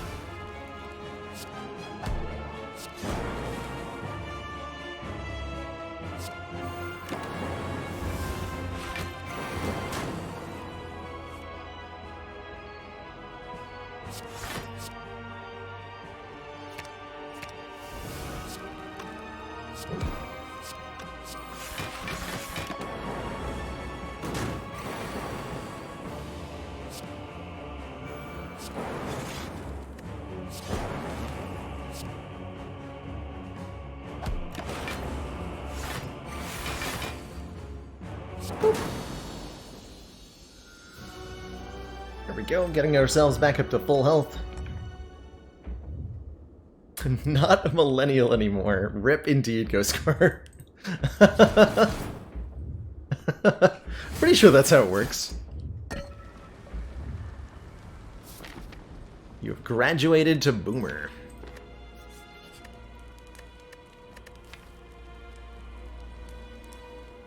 Do we toke? I think we toke. Upgrading Thunderstrike is oddly tempting, though. It's only +2. Nah. You don't need that. How old am I? I am going to turn 30 in about 4 months. Which I'm actually excited for.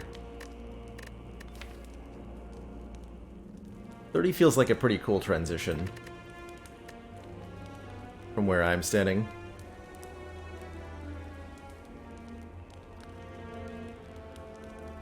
In his sleeveys.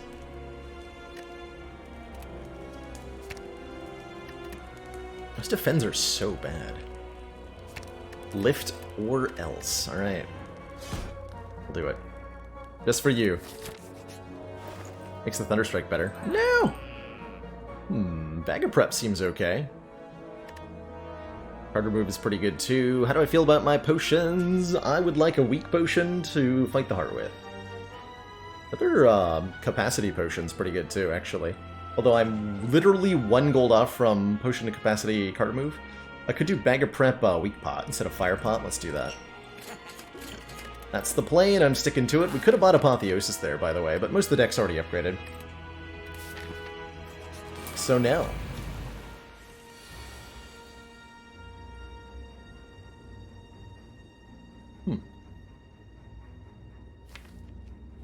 I could have sworn I put block cards in this deck.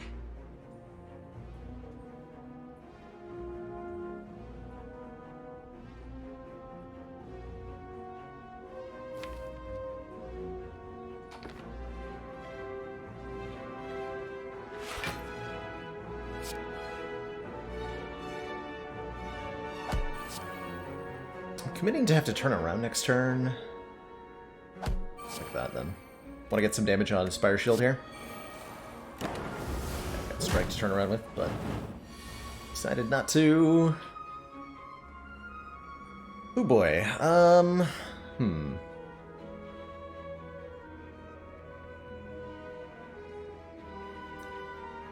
Block cards?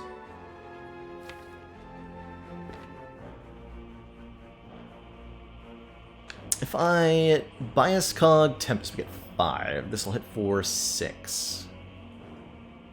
If I just Tempest, this would hit for 7. I can do Tempest and Thunderstrike both this turn if I want to.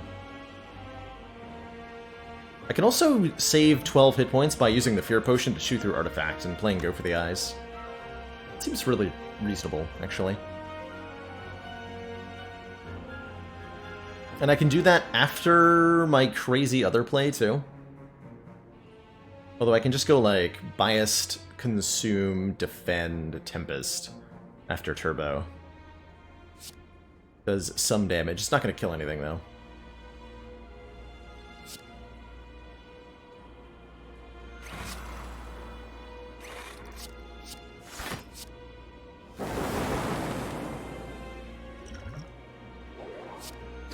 Oh yeah, we bought the Ornithopter because we said it would be better for Heart.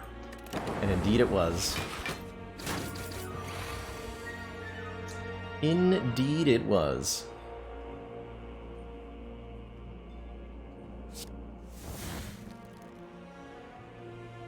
Okay, this hits for an awful lot of damage. Might kill Spire Shield, but might not.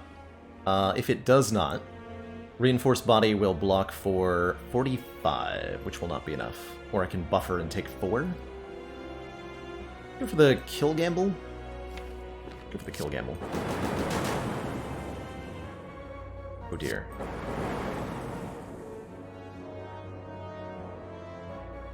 Really?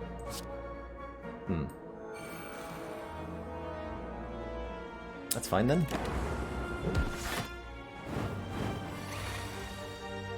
Fine, although a little unfortunate.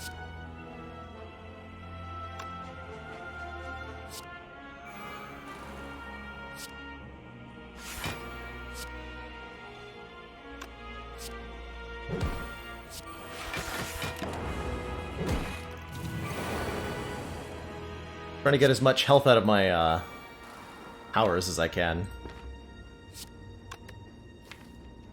At the very last moment here. Looks like that's it. That's it. Get 2 more health out of Blood Vial, going into Heart with 61 hit points. That might be enough. Am I forgetting that I can use Chemex with 0 energy? I hope not. I think I've been playing around that. Might be that there's some other factor going on. We got a turn 1 Seek, so this is already feeling better than last fight. How do I want this to go? What do we need to get set up immediately? Seek gets us the other copy of Seek, so we have 3 cards of our choosing. I would like to be like loop, loop, consume, chill or something.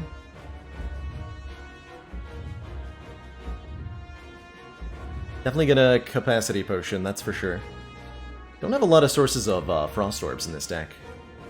Definitely a little terrifying, but we do have 3 of these, so that's pretty good.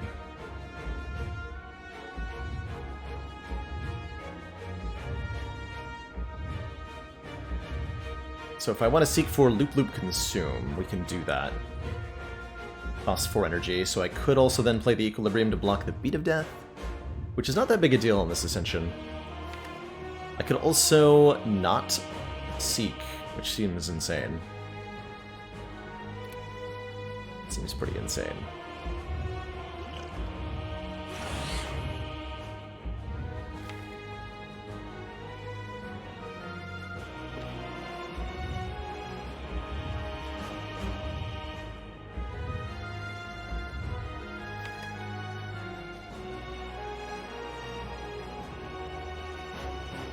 If I seek Charge Battery, I would have a better double energy next turn. I was really hoping I would upgrade this at some point, but I never did. Weird. Really would like to get Consumed down early so we can hologram it. Let's have an unupgraded hologram?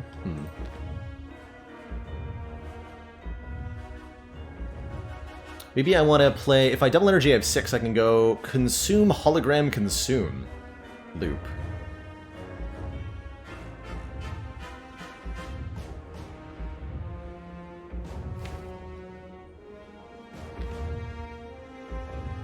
If I seek for Turbo... Oh, it's getting excessive.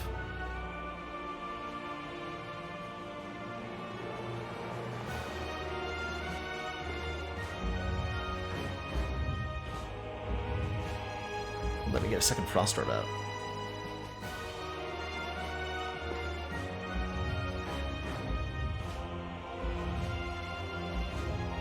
Put me on 3 orb slots, but with Loop, that's actually a good place to be, against Heart especially.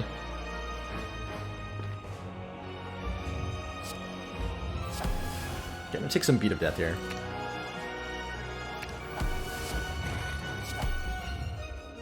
We drew one of the loops that we were gonna seek with Ink Bottle. That's ridiculously lucky.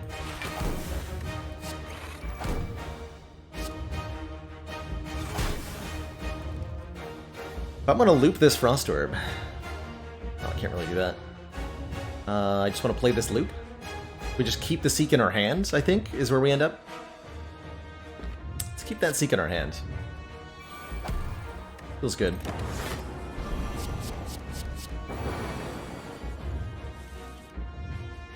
Okay, we have buffer for next turn. That's really exciting. Although we could have guaranteed that with Seek. 3 times 15 is like a number or something. We could block this. We don't really have to. If we don't want to. Seems like a pretty good opportunity to seek for... We want to block. Reinforced Body looks pretty good. I could even seek for Rebound Reinforced Body.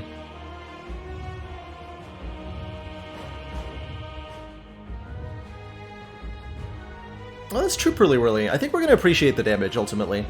We have a lot of ways to block. Hurst Leg Sweep. That's the way to do it. These are the big plays we hire you for.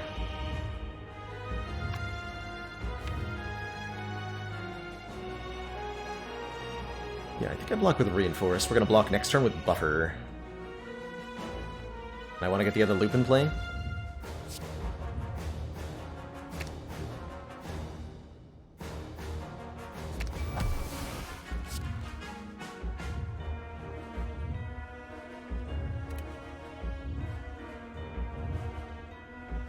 So this is currently 6x6, 36 block.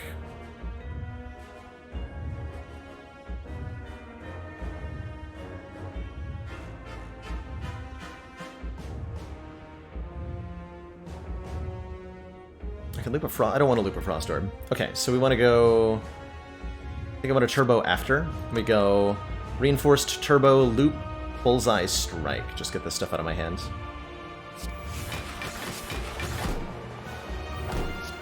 We're doing a ton of damage to Heart here. We're intentionally not fully blocking to deliver more damage.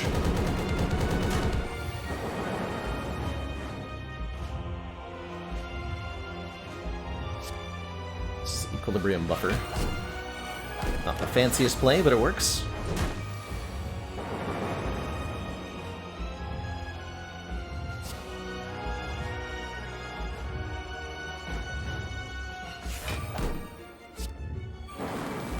Supposed to biased first there. I was supposed to bias first there.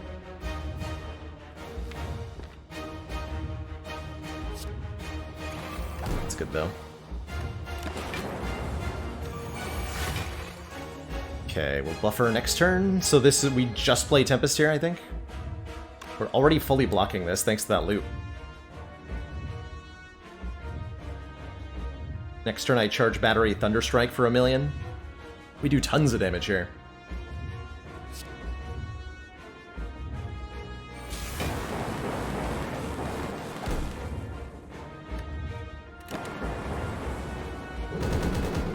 I'm not gonna get all the way through the deck. It's just not gonna happen.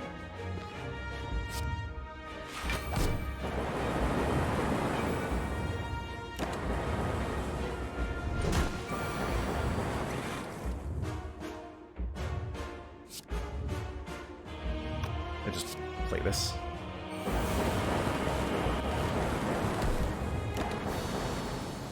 Good fight. GG.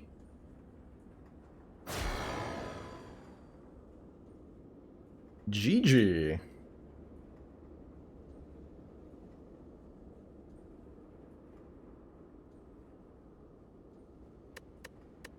Didn't even need all 40 cards.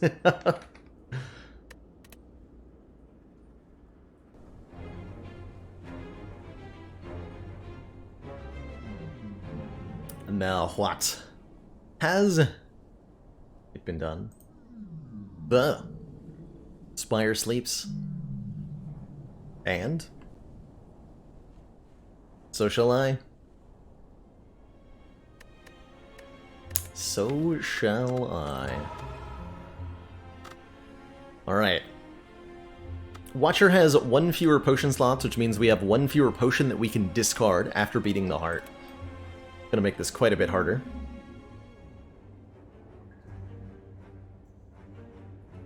Ooh, random rare relic starts are amongst my favorite starts in Spire. What is this pathing, though? Do I feel up to fighting this Burning Elite? Could try to Elite Snipe. A pretty reliable Elite Snipe here, but it's not a very good path. Requires going through 2 shops. And he plans to eventually add BTT emotes to the channel. I have no such plans, Master Toaster. I like to have a environment where newcomers, people brand new to the channel, people brand new to Twitch can jump on right into things and immediately understand what everybody else is saying. And emotes from Twitch extensions or add-ons do run contrary to that, I find. So it's a deliberate choice to not utilize them. Is this boss swap? It might be.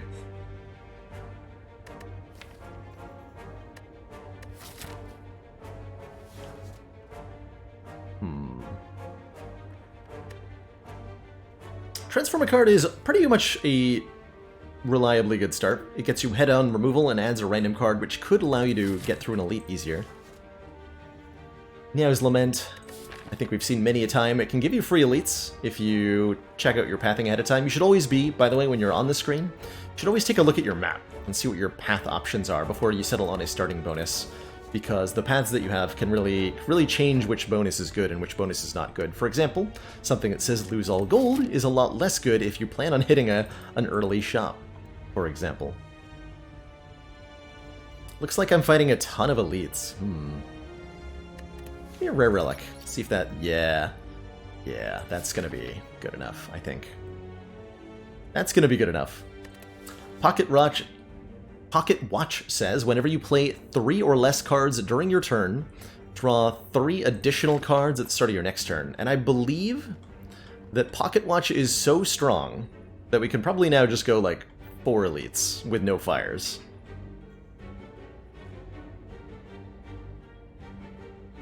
Can I have 1 fire? Just like 1. Not really. If so, can you explain why? So you'll often see me deliberately play exactly 3 cards during the course of this run so that I can line up a good turn like this one. We're guaranteed to attack next turn. Eruption. Fine. Aika wants a chem joke. We're on the organic chemistry jokes today. What's an organic chemist's favorite surrealist artist? MC Esther.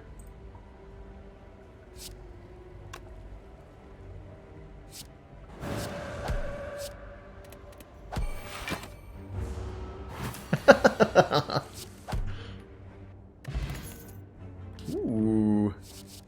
3 excellent options for stance control.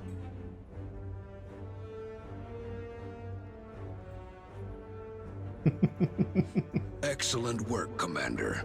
This council is pleased to see our continued support of this project has been Unresubscribe. Can you unresub because of the chem joke? Glad you've made it to Ascension 11. That's awesome, Calderin. And thank you so much for those 2 months. Alt is a sweet card. All of these help us block, so we're going to be taking a block card here. I like Halt a lot. It's so much block in Raz Stance. I like Mental Fortress a lot. It just blocks for way too much. Let's try the early Mental Fortress. I've been really enjoying stance switching as a deck theme, as a core deck mechanic. Ooh. I think this is our upgrade. Normally I like to transform this early on, but we're way behind on upgrades with the intended pathing. Do I upgrade Mental Fortress or do I upgrade Eruption? I think I upgrade Mental Fortress in 6 block when we change stances here.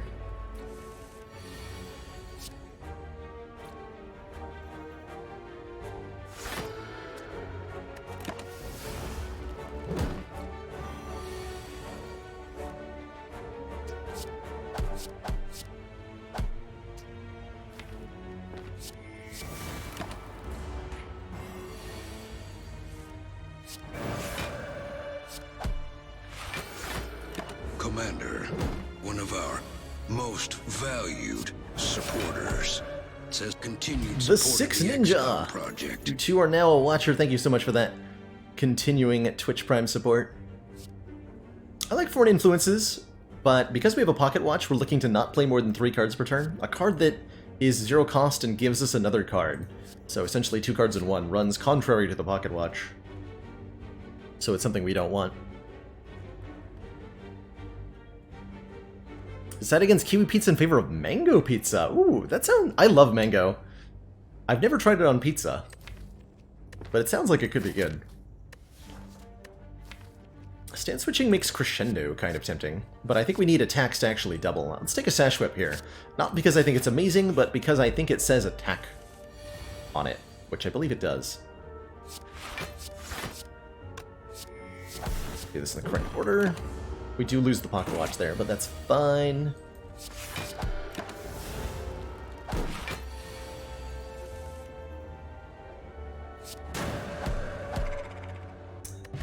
So the core of this deck and Watcher in general is switching, or at least the Watcher starting deck, is switching between the stances of Wrath and Calm. Calm stores 2 energy. It's that blue aura we get during combat. Doesn't do anything other than on its own, but gives us 2 energy when we leave the stance. And then there's Wrath stance given by Eruption, which causes us to both deal and receive doubled attack damage. Let's grab a Crush Joints. This is a weird put. The Sash Whip and the Crush Joints are weird picks when we were behind on upgrades, but here we are. Got ourselves a plus strength Gremlinob. Guess what, Gremlinob? I also have plus strength. What say you to that? What say you to that? Just Vigilance, then Eruption, then Sash Whip. That'll be a full block. And keep us in Wrath stance and draw more cards next turn.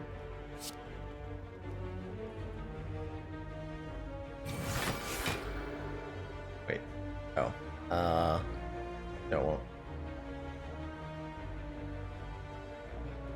Do it like this.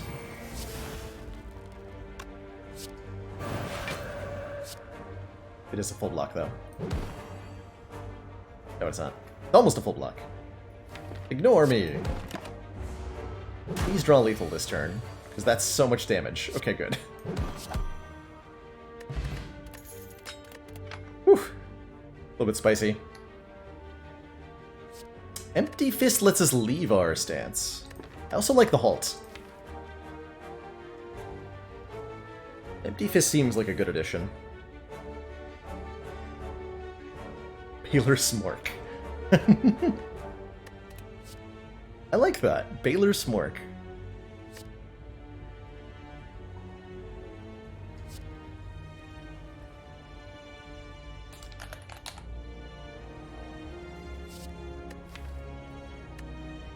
Halt makes it easier to Crush Joints. Grab the Halt. Just plan to stay in Wrath. 2 events or 2 combats? I have no idea. 2 events.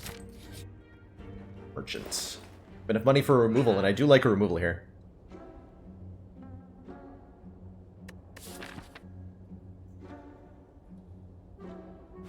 Let's take a removal.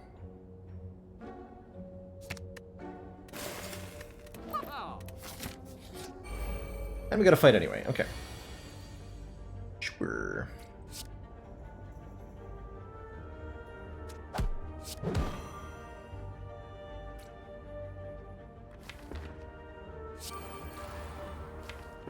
gonna deliberately take the 3 damage just to get the Mental Fortress in play, as I think that's gonna pay off more over the course of this combat. And then I didn't get attacked. Excellent. Just as planned.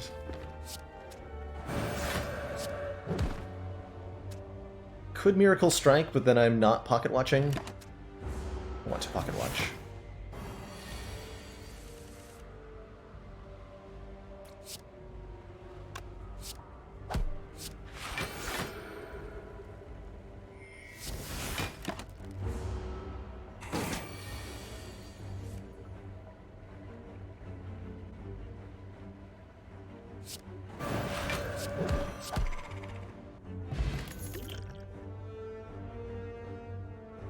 Study is a card that really does not work with Pocket Watch. At the end of our turn, we shuffle an Insight into the draw pile, a 0-cost draw cards card. So we're exchanging our card draw to gain more card draw. That's not a good trade. I don't mind an empty card, though. Again, the stance switching is working well for us. I think here's where we add an Empty Fist. Blue Candle lets us play curse cards, which I don't have, and I wouldn't even want to because of Pocket Watch.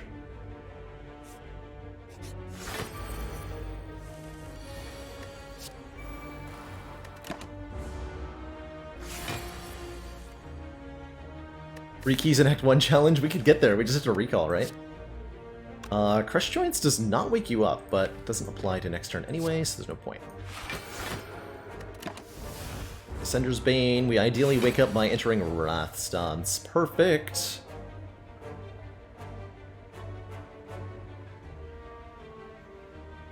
Eruption first.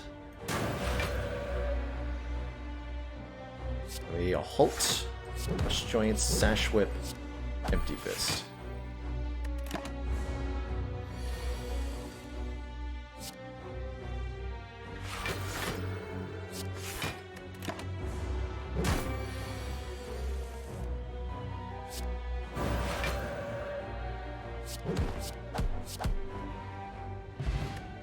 Boat thingy gives us 18 block on turn 3. We're offered Judgment, letting us enter Wrath and draw more cards next turn. Or Simmering Fury, letting us enter Wrath and draw 2 cards next turn. I don't know, I like read from right to left sometimes. Or Judgment I like quite a bit. If the enemy has 30 or less health, set their health to nothing. Tell them to become die. And they shall. With how many cards we're drawing, Signature Move seems pretty unplayable most of the time. I think this card is really strong. 30 damage for 2 energy is absolutely massive. But the conditionality of this card is pretty tricky to work around.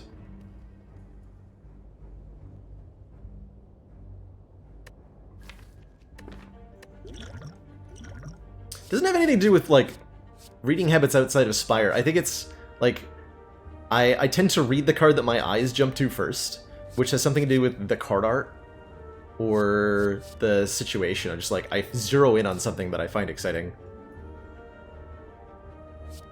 Judgment insta-kills the baseball. It is not blocked by artifacts. It just kills them dead. Let's grab a Judgment. I think I like that card sometimes. We will want one more way to enter Wrath stance. There's a lot of good things here. Gambling Chip would have been obscene. Protect's pretty good. 2 energy, retain, gain 12 block. Pick it up. Pick it up. We could take a Fire Potion here to help us with Slime Boss, but quite frankly, I don't expect us to need the help. A Skill Potion here. Yeah. Draw 2 more cards, so we draw 9 and enter Wrath. That's what I wanted. Can I actually just kill you? We can do 30... Wait, if I Crush Joints, 16 plus 18, it's 34, plus 27 is 54, 61. So Judgment kills.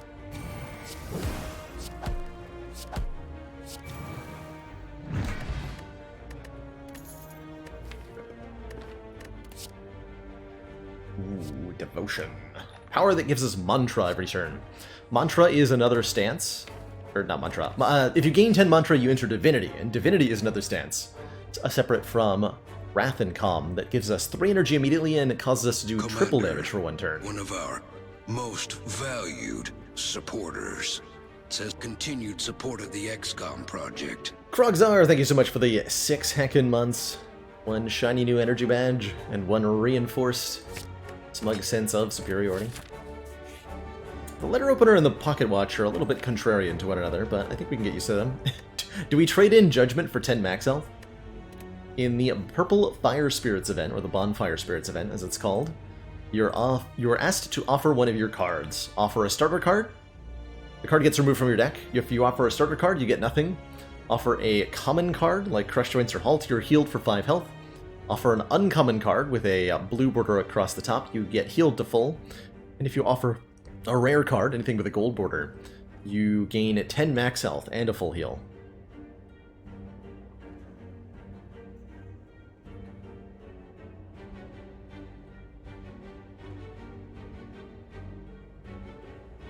Exceeding Divinity is not a debuff, no, so it cannot be avoided, but it does trigger any sort of stance change effects, so when we leave Divinity, we gain 6 block if Mental Fortress is in play.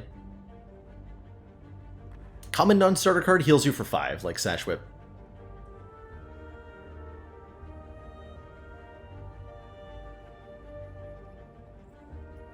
Maybe Defend.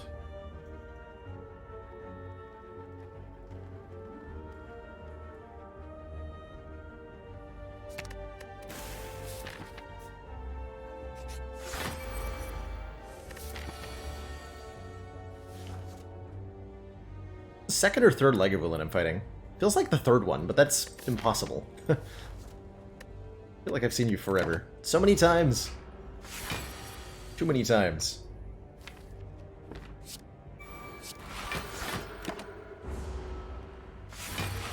Oh, I was supposed to wake up that turn. Because of boat thingy. I dropped the ball. I dropped the boat ball. Disaster. The ball has been dropped.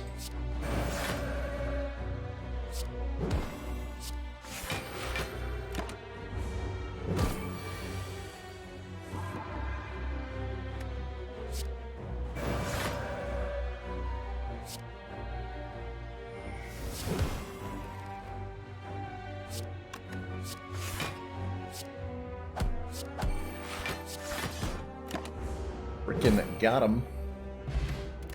Shuriken, if we play 3 attacks in 1 turn, gain 1 strength. Our relics are fighting each other. Pocket Watch, Letter Opener, and Shuriken are getting into a fight about what I'm allowed to do with my cards. Other Mental Fortress is an interesting way to incorporate more block into this deck. Let's do it. Double Mental Fortress. I'm in. I'm in, and I'm upgrading Devotion with the 3 mantra per turn.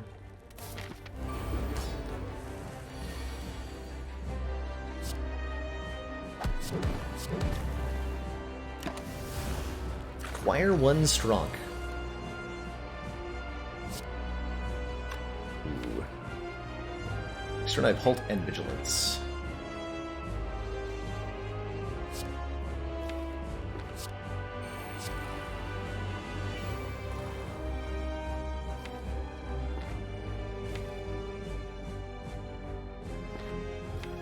Drawing 8 cards.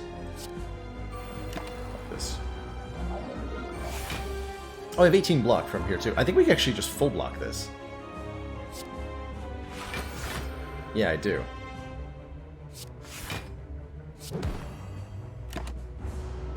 Boop.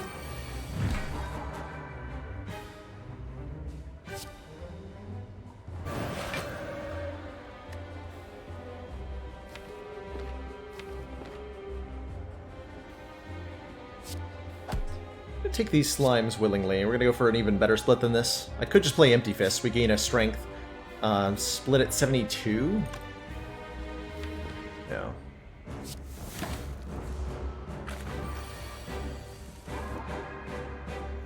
That's a little bit better. Yeah, that's a little bit better.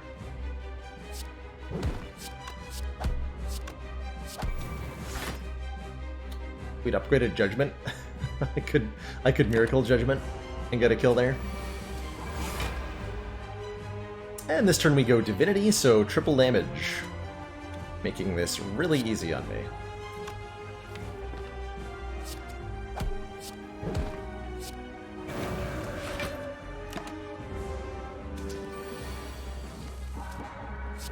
Judged.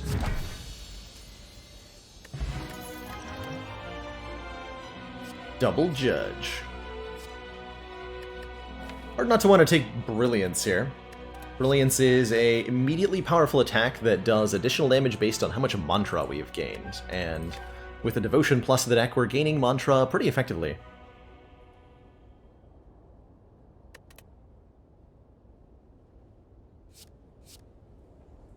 Snecko Eye and Frozen Eye. No normal eyes remaining, just crazy wacky eyes. I like it. Yeah, let's take a Brilliance here. Gonna serve us really, really well.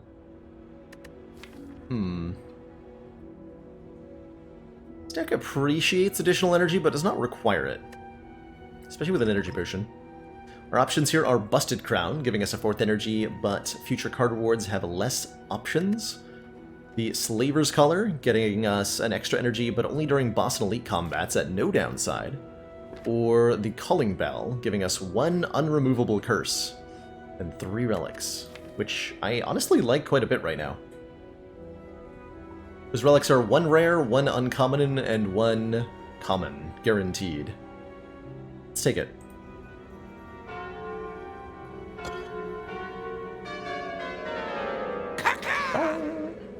Cheers! What's a Pirates? Amino. I love that one. What's a pirate's favorite amino acid? Arginine. Ooh, Gurya, letting us gain strength at rest sites, meat on the bone, healing us if we're below half, and Centennial Puzzle giving us even more card draw when we inevitably do take damage, is pretty good. Strength in particular on Watcher does wonders, and we can hit quite a few fires trying to get our Strong leveled up. Also hitting a couple early elites. I think we can take elites pretty comfortably right now. As long as we hit a shop and remove something or buy a relic or something. And then we get 4 fires. Yeah, that'll work fine. Omomori block the bell curse? It sure does. Yes, it does. This turn is no fun. What is this? Eruption, Strike, Judgment. Kills one of them. And then I weak potion and take 16. Is there any way to take less than 16? No. Okay then.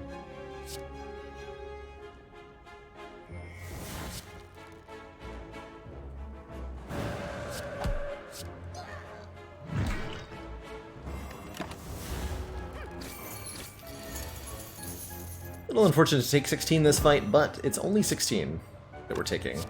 Fight's already over here.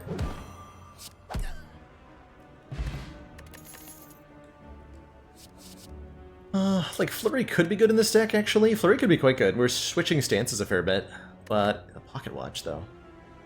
What if I'm, like, blocking myself out of something good by not taking a Flurry here?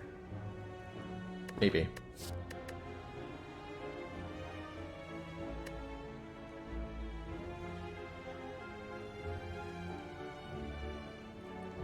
We're gonna link to Discord talking about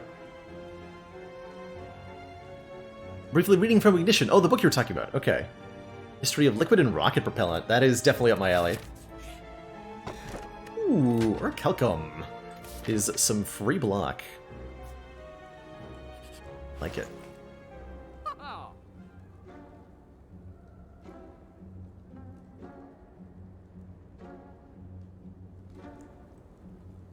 Am I allowed to just buy Toxic Egg and leave?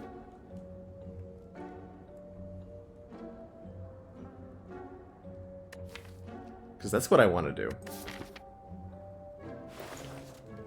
I'm going to do that. And then we had a 40 card deck again.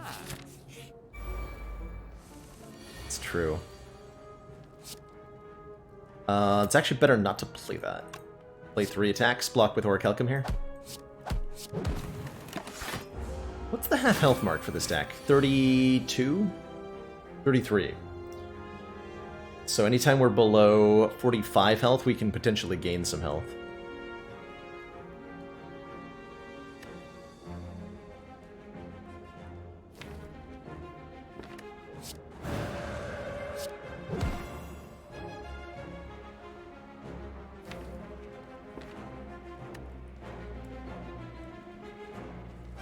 Captain's Wheel? Okay, we're fine. Miracle's kind of awkward with the Pocket Watch.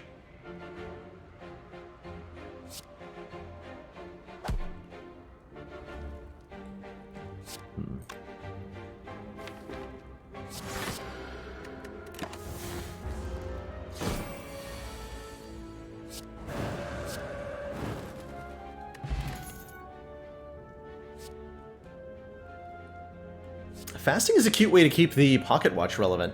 Although I kind of like Pray more. Gain 4 Mantra, put an Insight into the draw pile. Helps us accelerate into Divinity more aggressively. And take that.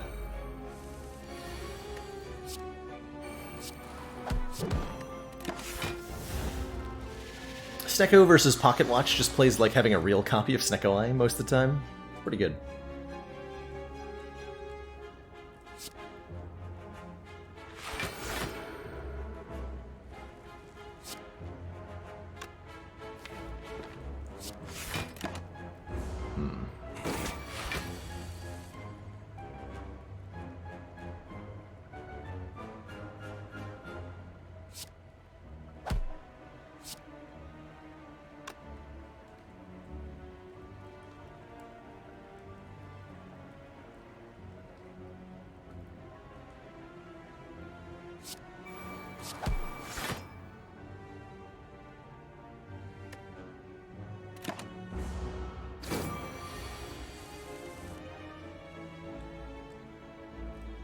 there's Vigilance again.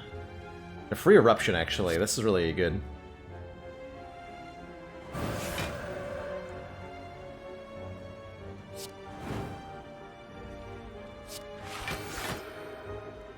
That was only 3 cards? Nice.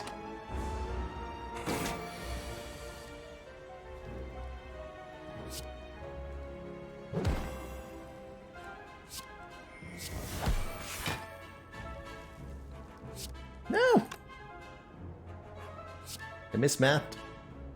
We wanted to take damage, right? How much damage do we want to take? Not more than 12, obviously.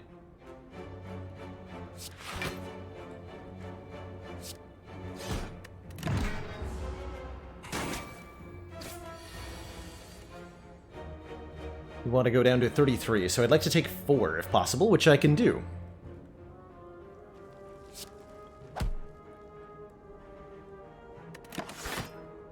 Why did Judgment do 5 damage? It was my 3rd skill that I played, so Letter Opener made it do 5 damage. When will I play Darkest Dungeon? We played one stream of Darkest Dungeon for the community game vote, I think last month. I don't plan on revisiting it anytime soon, though. Foresight's another decent power here. I like Scrying a lot. Sands of Time is good too, as a thing that gets tripled with Divinity. I think it's Sands of Time.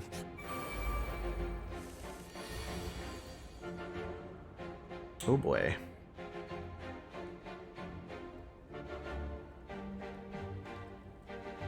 Oh, I can kill this. Okay, so Grim Leader will guarantee to attack you on turn 2 if both minions are still in the field. Fortunately, I am capable of killing them both. Here.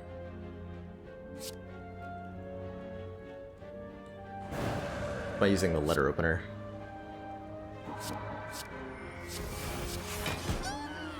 Or one of them, rather. Excuse me. And that means the Grim Leader is not guaranteed to attack, although still might. Could, did not. Thank you. That would have been terrifying.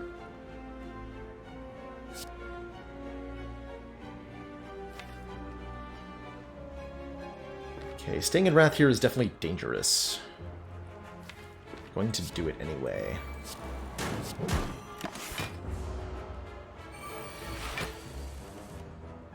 Wasn't dangerous enough. GG.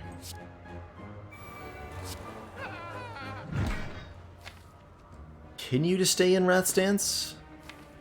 It's a little questionable. Let's leave Wrath stance here.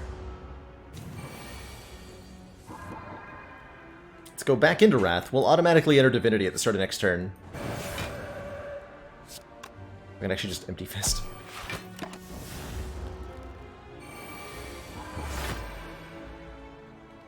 So Brilliance does 66 damage. Sands of Time does 60 here. Easiest fight of my life. See you later, Isla Cruz. Thanks for dropping by. Ice Cream lets us conserve energy, and that's really exciting with a pocket watch. That's really, really exciting.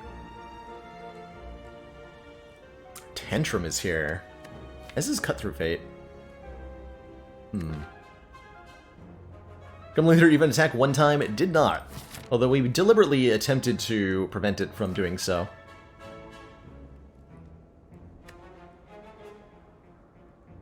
What do I like upgrading? Eruption upgrade with Ice Cream is way better now. We have a Gurya. Yeah, that does make Tantrum really strong, huh?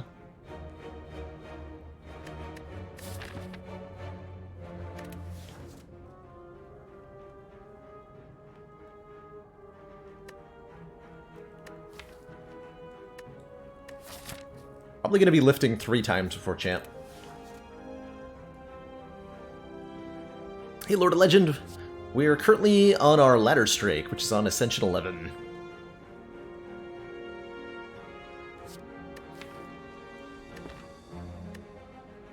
I'm having a hard time with this. Take the Tantrum. We want to be entering Wrath more. I think with the 2 Mental Fortresses, that feels correct. boy, that's not a good turn 1.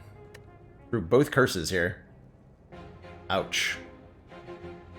We're blocking with Orichalcum. I guess we're playing Halt Defend Devotion, I suppose. I could play the Miracle. Instead of Halt Defend? Yeah, actually, let's do that. Save some energy. We draw a full 10 cards next turn. And we should win then.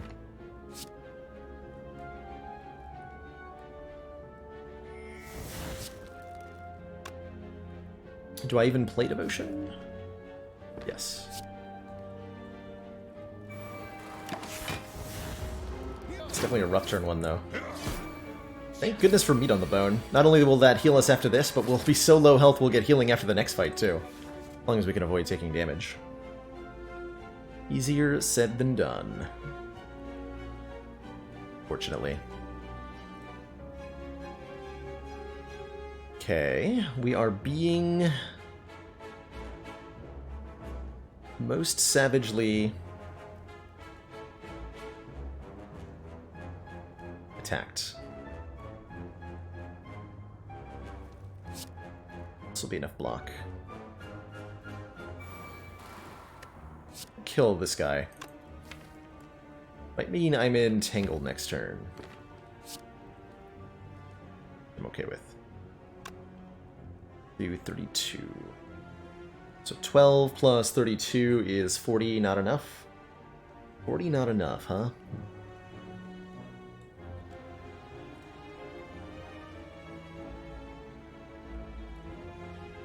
And this will do 20. 20 plus 32 kills, so we can Tantrum you.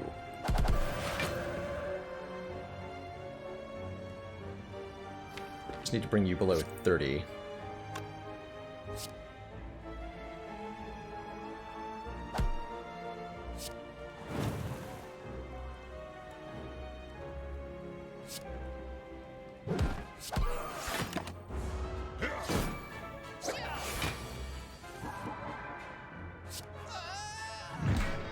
Got him.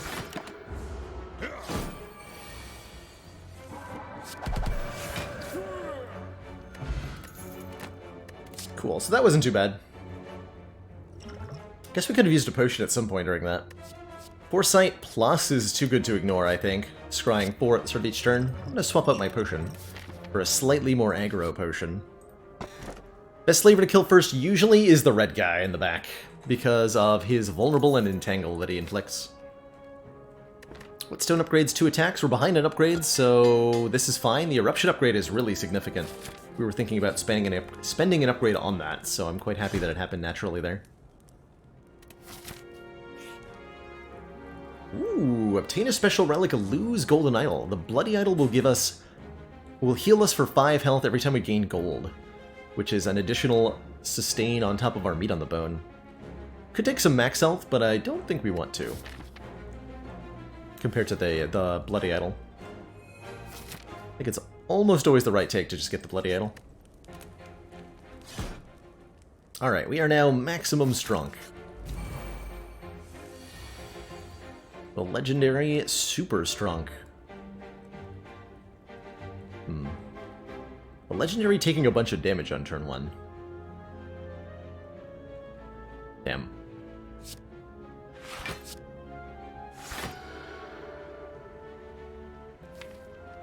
Good thing I got Meat on the Bone.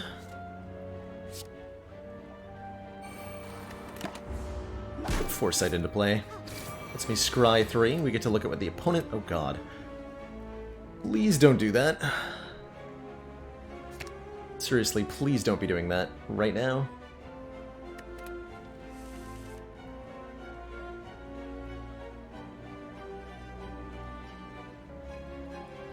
Can't leave Wrath once I enter it. Oh boy.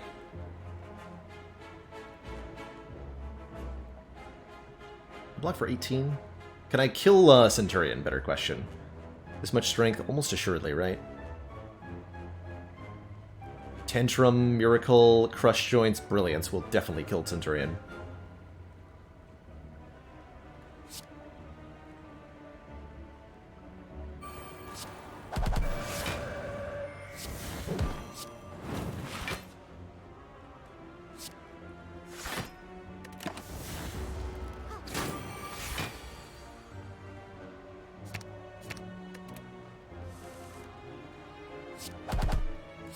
Oh my god, we do so much damage with that Guria.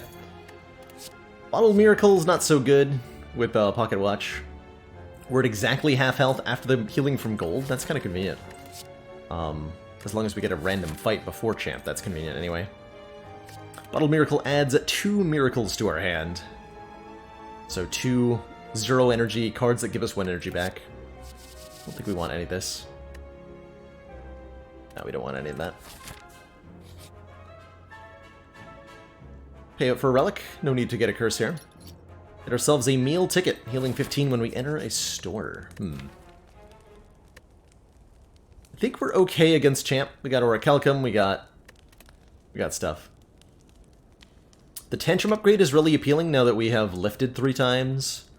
I like the second Mental Fortress upgrade. I like upgrading Crush Joints or Sash Whip to make our... let's get the Vulnerable upgrade, actually. I think that's really significant. Isn't Bottled Miracle generally better than the Energy Potion? Generally, yes. But with an Ice Cream and a Pocket Watch, the Energy Potion ends up being the victor this time around. The retaining aspect of the miracles is covered by Ice Cream, and we don't want to be playing cards that don't really do anything, because they'll prevent us from drawing more cards. So I can play this right now, bank that energy, and still get the Pocket Watch draw. Perfect.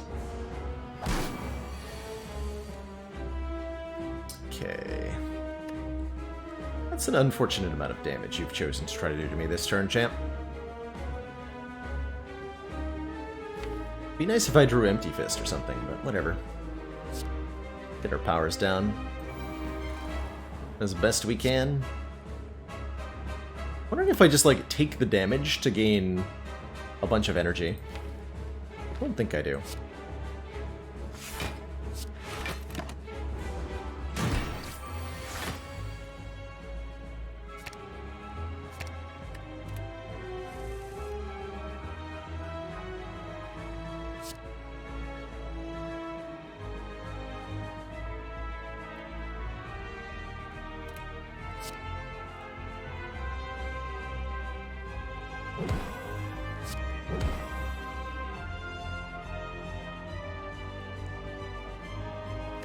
Empty Fist Devotion Prey? Yeah.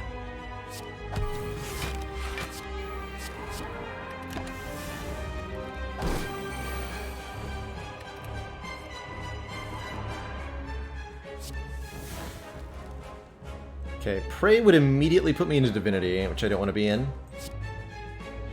Want to go Divinity next turn?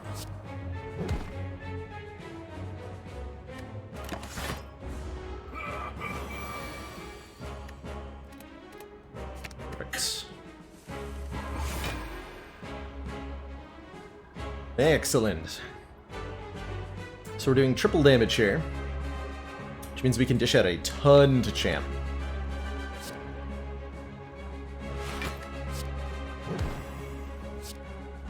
Strike Plus does 43 damage on its own.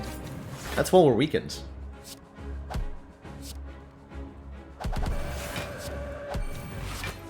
Judged.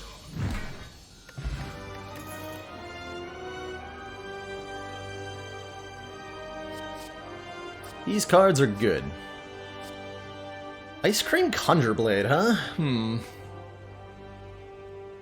That seems strong. Conjure Blade shuffles an Expunger into the draw pile, which deals damage based on the amount of energy spent on the original Conjure Blade. The Expunger itself does not exhaust, so you spend a lot of energy on the card one time, and you get a reusable superpowered attack card. Scrawl is just like really good card draw, although...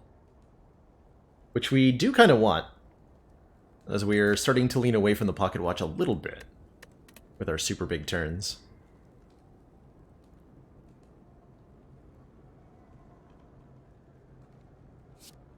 I mean, that Conjure Blade's absurd. We're still missing the Talk to the Hand that's going to make Conjure Blade, like, really excellent. Give me that. Pyramid. Oh man, somebody's asking Commander, me, do you ever not take a pyramid? Been contaminated. I think this is a case where we don't. In this matter is expected. Sasuke, thank you so much for those 5 Tier 1 gift subs. Welcome to the council, everybody. Enjoy the emotes community, and of course, newfound smug sense of superiority plus. Thanks so much for that generosity, Sasuke. Heck yeah. Show some waffle love in chat for that ridiculosity.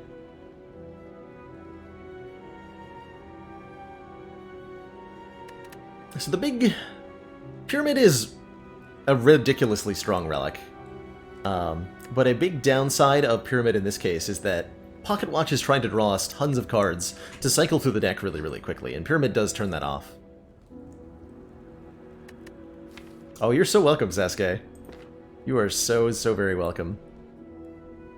We could take the Cursed Key, giving us another... Well, actually, we can just skip the thingy, right? I was thinking about Fusion Hammer, given that we picked up the Toxic Egg. But the Cursed Key might even be better here.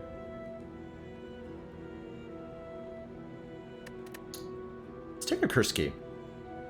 If we open a non-boss chest, we get a curse. We're going to try not to do that. But if we have to...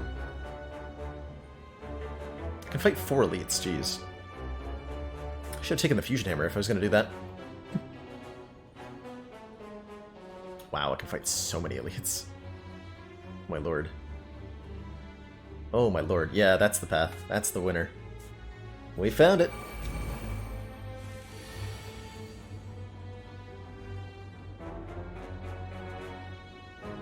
Keep this ornamental fan in mind. Can we actually just fire potion you? I'll fire potion you. Saves only 2 health, but...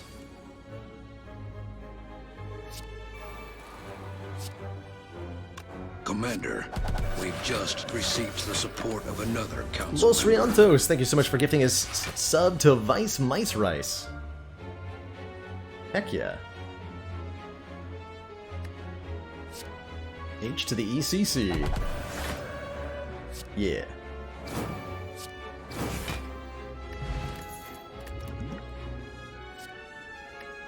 We have a lot of Wrath, and a Halt Plus sure seems good as a way to block well in Wrath stance.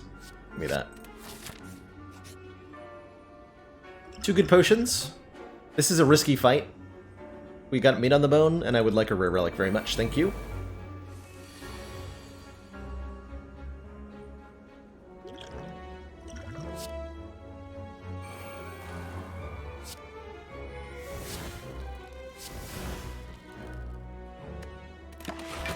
Ouch.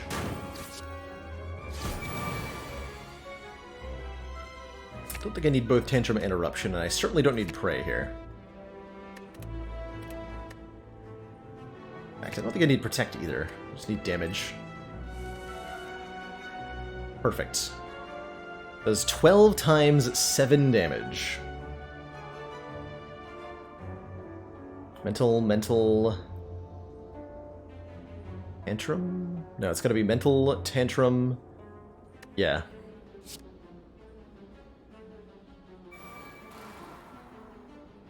So that's 6 block plus Halt. Okay, we kill E. By you, I mean the other one.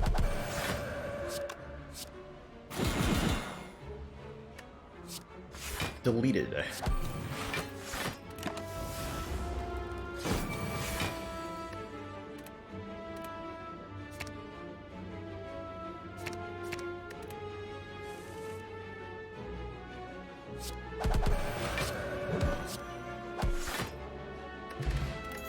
We got ourselves a shovel. Now I really should have taken the Fusion Hammer. We can dig for relics at rest sites. Swivel is a 2 energy, kind of mediocre block that makes our next attack free. Kind of weird.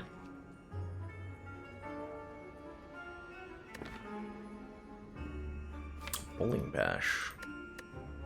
Next boss is Time Eater. Don't think I want a Bowling Bash. Contemplating this Swivel. I really don't like Swivel as a block card much.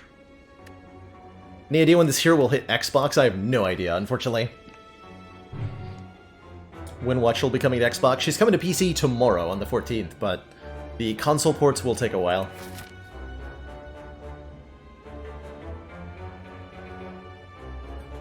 The unfortunate truth of it is that even the devs of this game don't know when their game is coming to Xbox.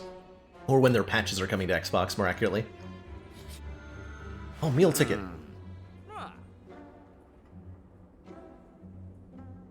Imagine Swivel plus Meteor Strike. I'm imagining it.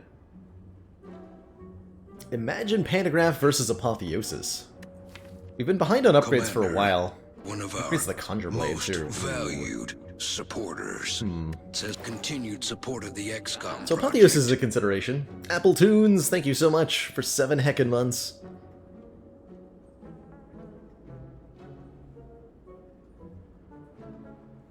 This is a tough call. I think Apotheosis is good, I think Pantagraph is good, I think card removal is good. Relic to the right of Pantagraph is Melange. This is a Watcher exclusive shop relic, so if you don't know it by heart, you're not alone. Melange says, whenever you shuffle your draw pile, scry 3. Kind of a weird one. Works with Deep Breath, interestingly. Upgraded Expunger is 15 damage X times instead of 9. It's a huge upgrade. And it alone is, like, maybe worth taking Apotheosis for. Let's do it. It's not the world's best Apotheosis, but it does give me an excuse to dig now. Which is pretty good, actually. Oh god.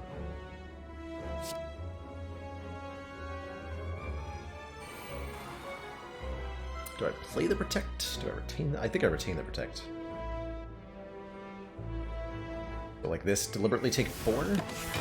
Keep the energy. Because this turn looks ugly. Not too bad. Didn't get multi-tech by either of them.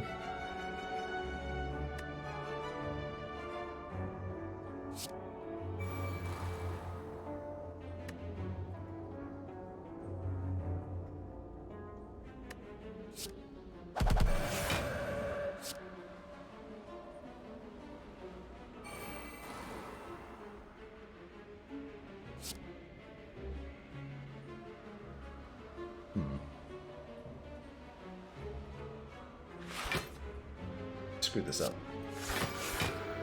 It's fine. Get everything in play there.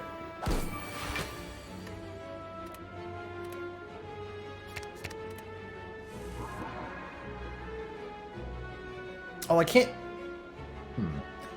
Rude. Can't do the things in the order I want to do them in.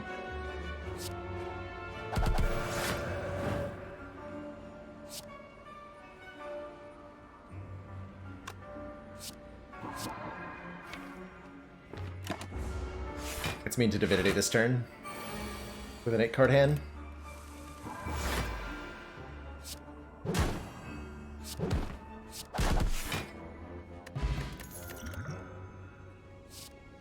Like maybe a Cut Through Fate? I think we just skipped though. What part of Canada was I from before coming to the US? I was born in Edmonton, Alberta. So I have Commander, I have some social circles there, and I've spent the support of another council member. a good number of years in Edmonton. Moved to the States when I was 5, so I don't have like the deepest roots there. But I've returned quite frequently throughout my entire life. Aesthetic, thank you so much for that Twitch Prime sub. Welcome to the heckin' gosh darn council. Well, this is certainly not an upgrade at all. We have an Apotheosis. 999 gold for 2 normalities into a whole buttload of elites sounds like a miserable experience. So let's fight a boss from Act 1 and get a rare relic, shall we? Are there any mods here? Do you mean, is my game modded? No. We're not playing with any game mods at the moment.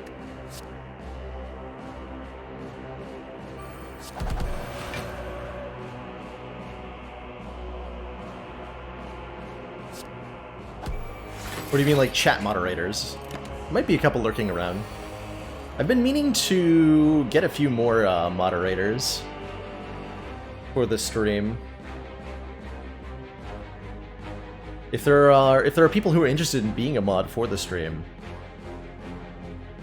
there's Fayley. If there are people who are interested in being a mod for the stream, by the way, I encourage you to reach out to me on Discord.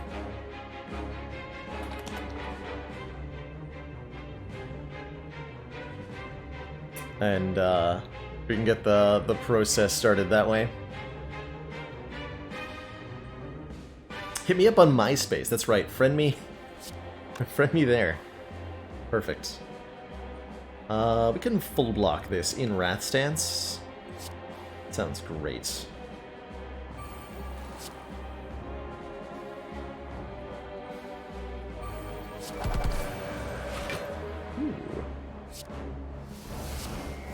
I'll use this as free if I haven't played Miracle yet. Do I want to crush this nerd's joints? Yes.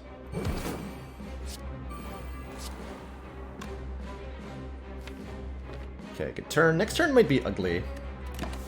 May have put myself in an awkward position there. Ah, we're fine. Everything is fine. Nothing is wrong. Yeah, we just play Halt again. Easy game. Easiest game that ever was.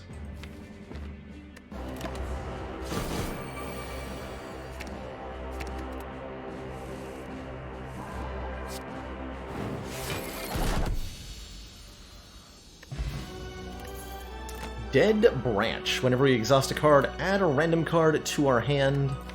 Don't mind if I do. Also don't mind if I do take a Wave of the Hand, one of the most powerful mitigation cards Watcher has access to. Whenever you gain block this turn, apply 2 weak to all enemies is a ridiculously good way at keeping enemies debuffed. Do I have dual citizenship? I do, yes. I'm a citizen of both the US and Canada. Although I don't tell the border guards that, as they usually don't like it.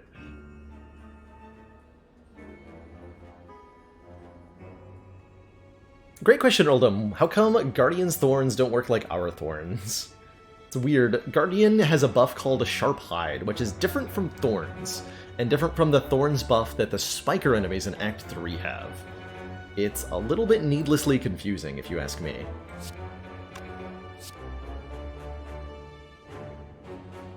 But is how it works. Tantrum.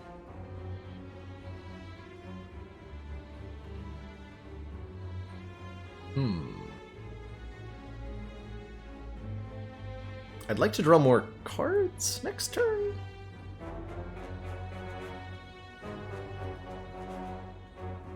I'm in the state of Connecticut. That's as specific as I'm gonna get. Where I've been for quite a while. I do have a YouTube channel, still counting. Yes, YouTube is currently just for stream archives. Twitch only saves VODs for about 4 months for partners, but the YouTube channel has a almost complete archive of the stream, so all the content I've ever made should be up there. It's not that well organized, just sorted by date, pretty much. And I'm hoping at some point in the nebulous future to launch a separate YouTube channel for edited videos, but that's a distant dream at the moment.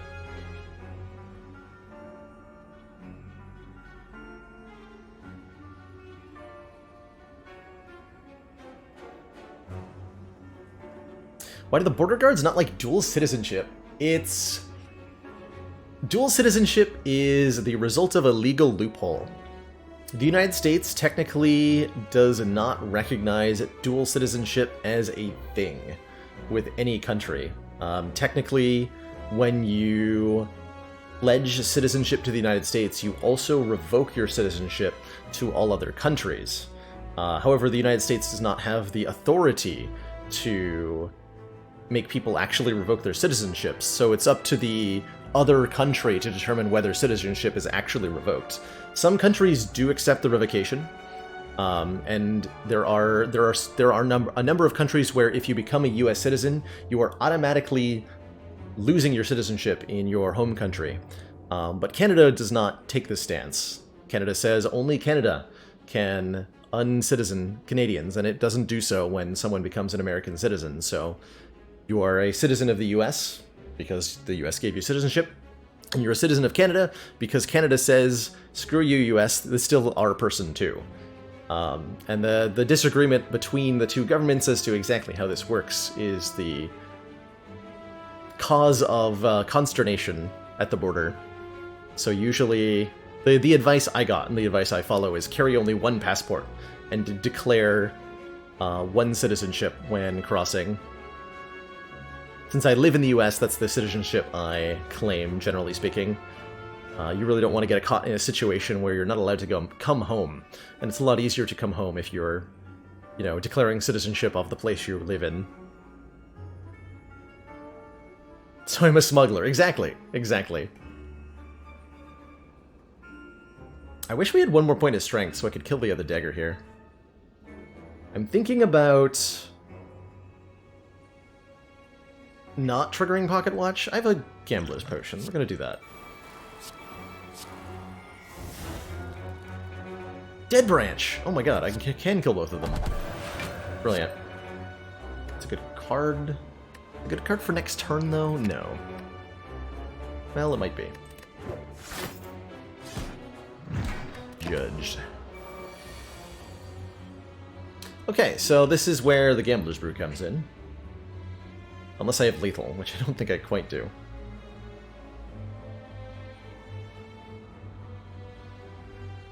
Yeah, this is where the Gambler's Brew comes in. 1, 2, 3, 4, 5, 6. I would really like to leave Wrath here. But all possible. It's not possible. Oof. Ouch. Owie.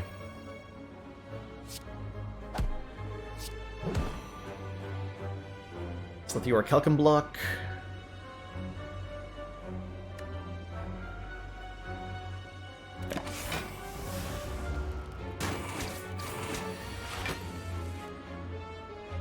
So that was a little bit painful. Unnecessarily so, quite frankly.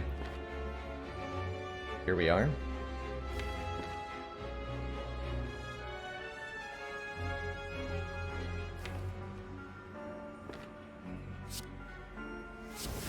Should be able to just win with this.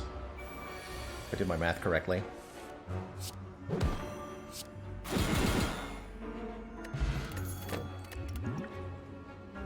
Okay, feels like we need one more way to leave Wrath stance based on previous experiences we just had.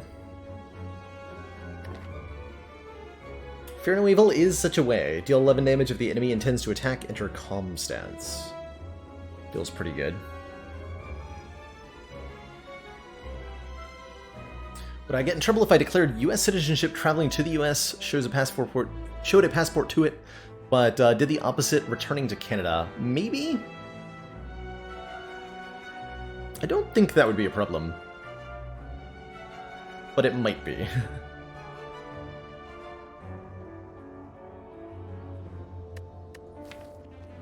I don't think I would try that. But maybe a better way to describe that. What is my intended pathing? This way. So I'm going to fight 2 more elites here. We have a regen potion. And meat on the bone. And whatever relic this is. Damaru, giving us 1 mantra every turn, helps quite a lot. Quite a lot.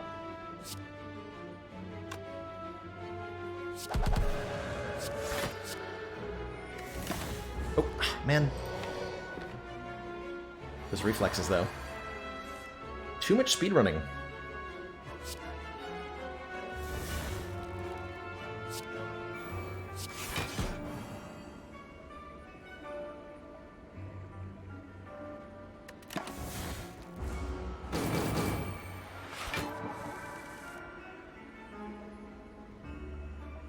Ooh, boy, is that a good turn.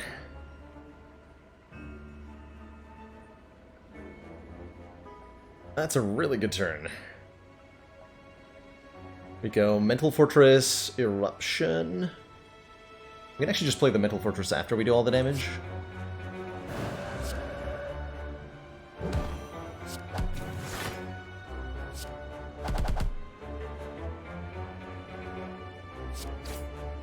Never mind. There was no after. There was only death. Duplication Potion lets me play a card twice. There's Fasting again. Fasting is pretty tempting. 4 Strength, 4 Dex. Makes Halt ridiculously good. Whoop. That's not the right card. Hold on. My brain farted. Try that again.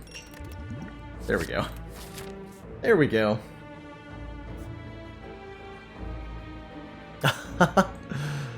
Saving quitting to correct a misclick is something I usually don't stress too much about.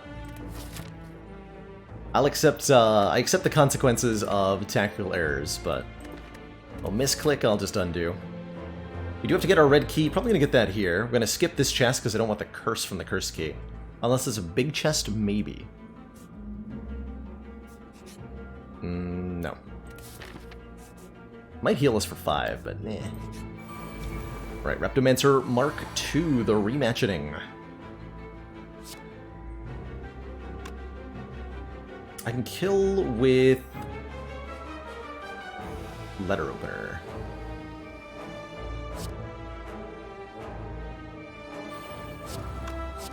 Let's do that.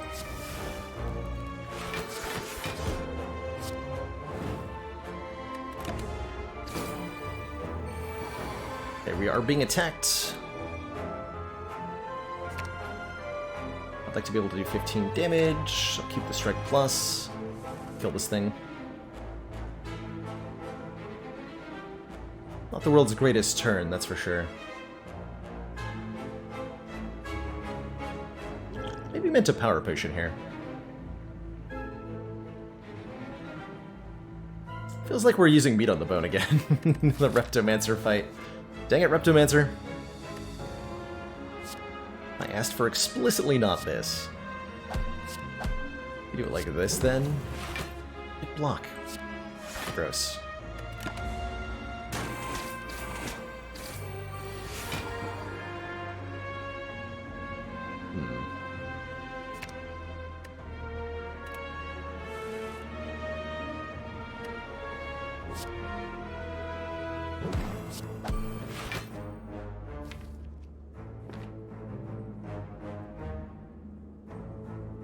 Pray Devotion puts me into Divinity next turn.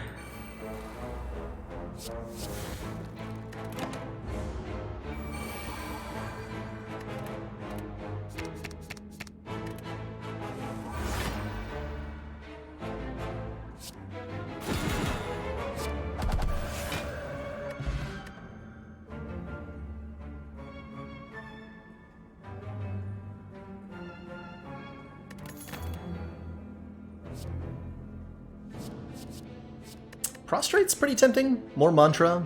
It's another free block that'll help block with fasting. Wish is pretty good as well, giving us access to more strength. Both of these are quite good. Wish is a good duplication target, too. The most inconsistent. I read that as inconvenient elite, and I was about to agree with you. Inconsistent. Repto can be tough. Repto can be tough.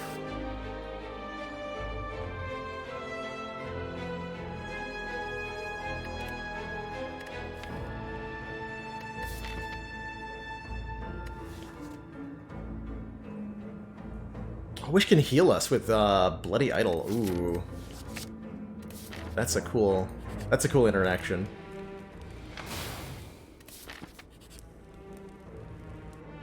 $221 gold to make our enemies weak on turn 1. I think we don't take that.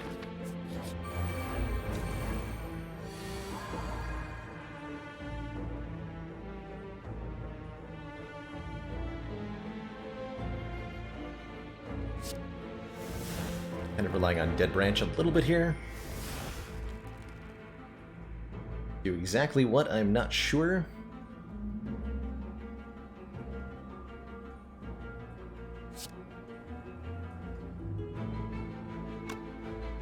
Yeah, Fair Removal, Sands of Time, and Wish.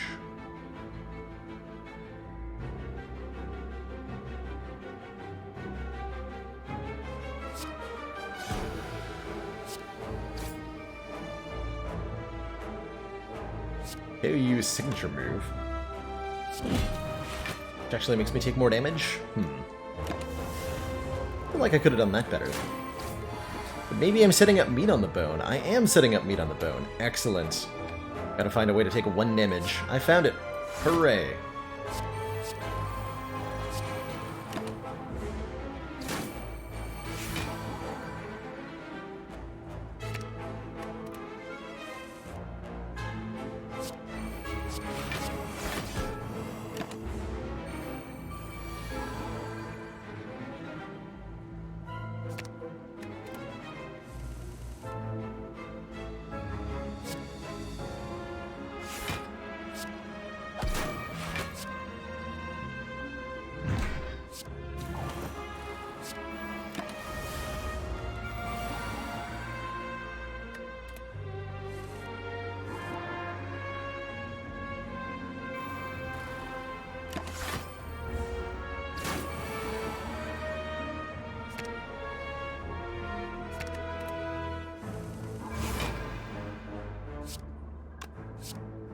don't want to wish for money, because it would heal me and then meat on the bone would be ruined.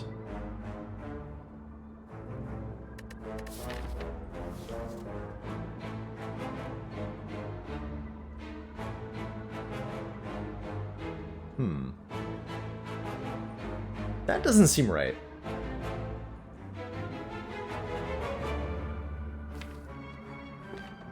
Could try to take 5 more. That money is important, actually. Can't hit it twice at the moment, because all my attacks kill it.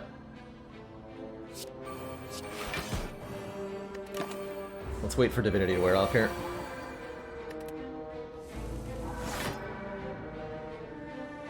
So if I want to take 5, I have to block for 7. 7? Yeah, block for 7.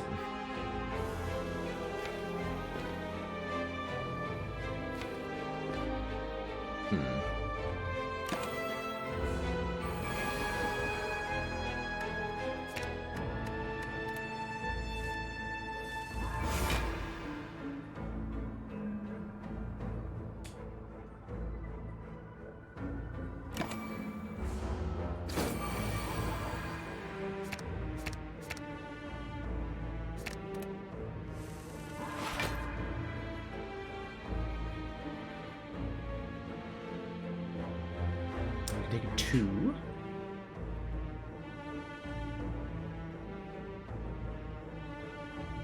Seems shockingly difficult to do.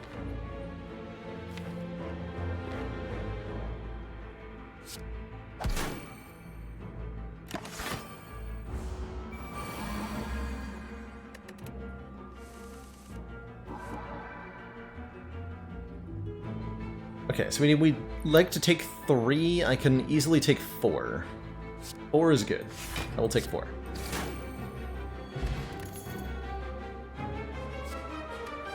Third Eye Plus just feels pretty good. Give me some Scry, give me some upgraded block. And all these relics! Too many relics.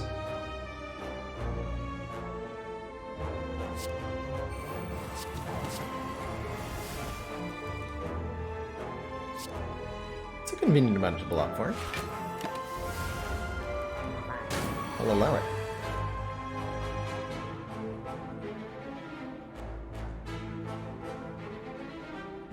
Man, can't upgrade the Conjure Blade.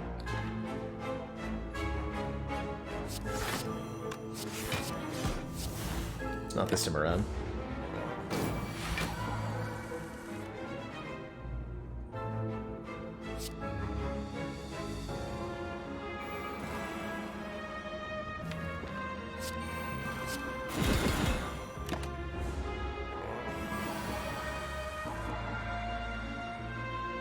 Okay, Divinity next turn.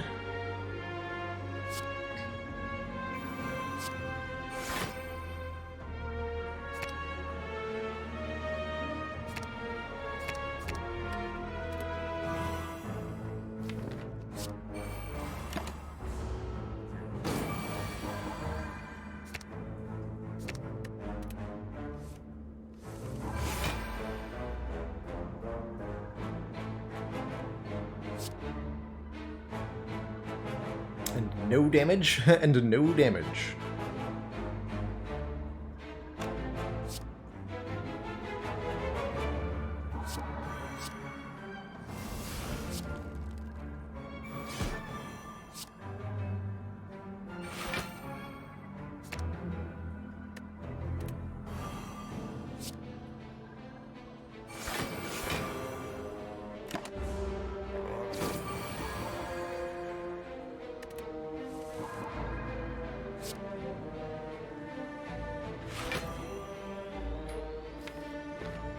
Again.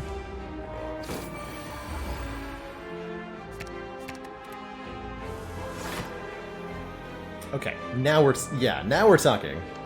Took us a little bit to set it up here, but we got the damages. We got the damages. Man, second third eye with a smooth stone feels pretty good. I'm sorry, deal how much damage? You want me to do what to them?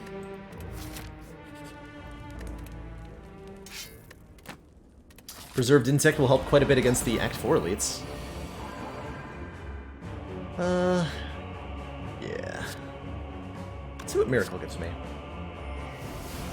Swivel. That'll extend the duration of the week from Wave of the Hand. Let's maybe even play Sands of Time if I want to. Done.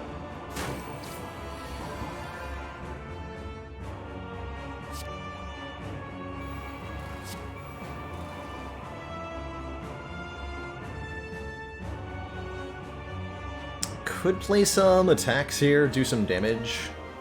I don't think it's worth it. This is very much a fight about setting up. I think we wish for money here.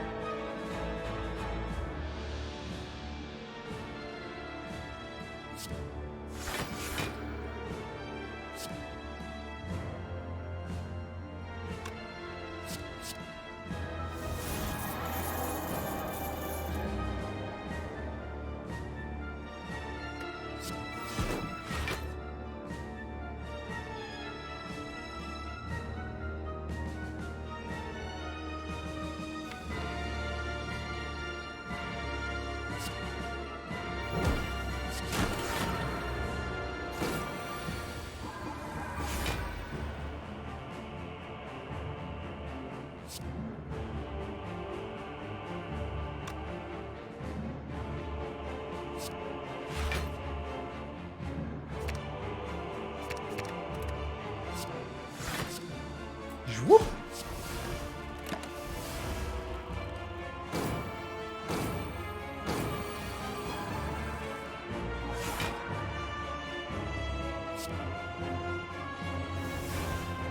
$18 damage 12 times.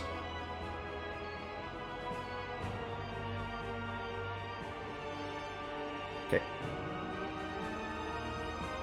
Seems fair, right?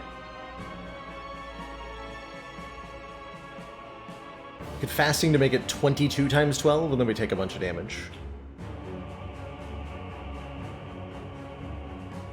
22 times 12 does not kill, not without Wrath Stance, which I don't have. So it feels like I try to block here. We're definitely going to play the Expunger, I think. I feel bad to not play it, but that might actually be the play.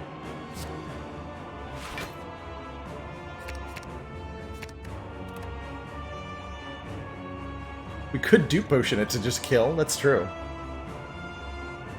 Try to keep as much health as I can intact for next act here.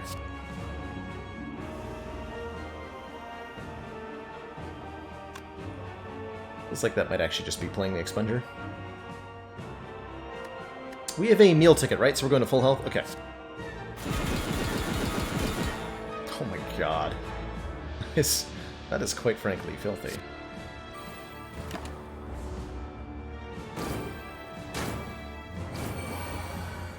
So 10 meters below half here. Ew. Just bank some energy, I guess.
What is this? 540... 648 damage. A lot of damage. GG! Two thump, pull, Pulse and Dread. beating, dying, smashing. Did I do the math to make sure? I just wanted to know how much it was. Out of curiosity. Strike dummy makes the strikes do more damage, I guess? Sure. Ooh, we have a fasting, right? Orange pellets say if you play a power attack and a skill in the same turn, remove all your debuffs, including weak, vulnerable, and the energy per turn loss that you get from fasting. With Ice Cream, Happy Flower is pretty good too. Just 1 energy every 3rd turn. We can remove a card for 50 gold. Pretty cheap removal. That's a pretty cheap removal.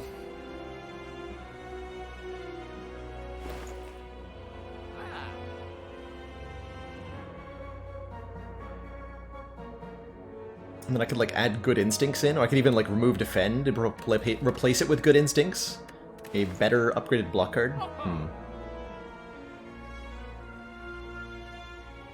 Not sure how that compares to just taking Happy Flower. Really, can we just buy orange pellets? Right before the heart. Should allow us to do some pretty sweet stuff, especially with fasting.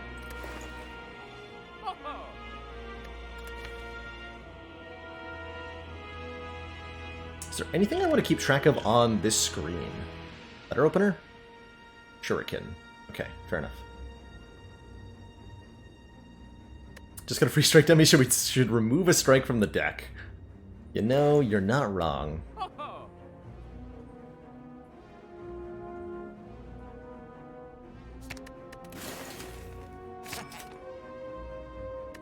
Like that. Don't take the third eye. Don't take the third eye.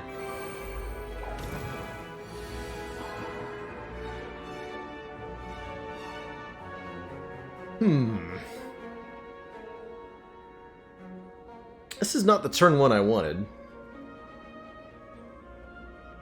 I can make both of them weak for 2 turns with Wave of the Hand, Defend, Halt, but like, there's not enough.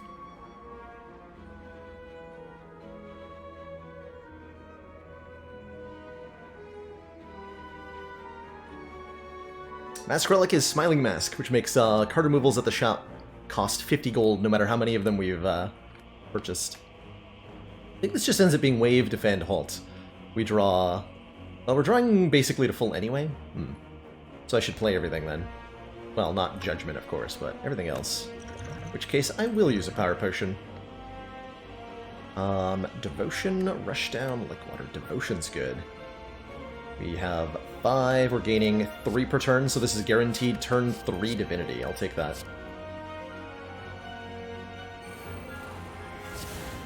Oh, and that's a thing that I can also benefit from. Dead Branch, of course. Enter Divinity, die next turn. Is this the Heart of the Spire?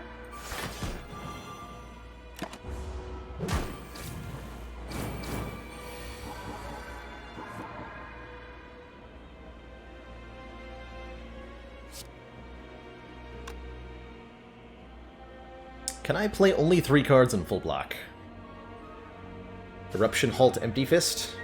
I have no Mental Fortress. Eruption, Halt, Empty Fist will not be enough. I think I have to play more than a couple of cards here. How much damage can I do?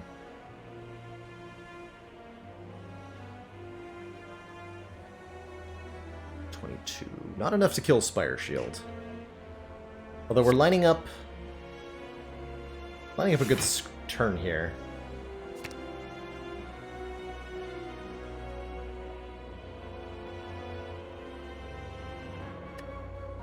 Okay. Alright.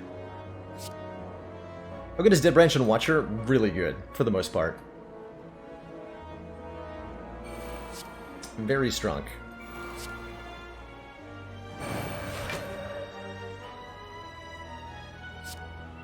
Oh, Strike Dummy, of course.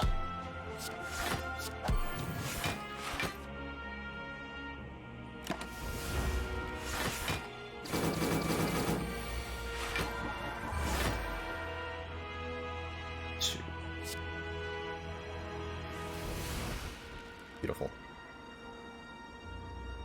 Decidedly beautiful. Crush Joints, Fear No Evil will KO you, although that'll put me into calm stance. Power. Attack.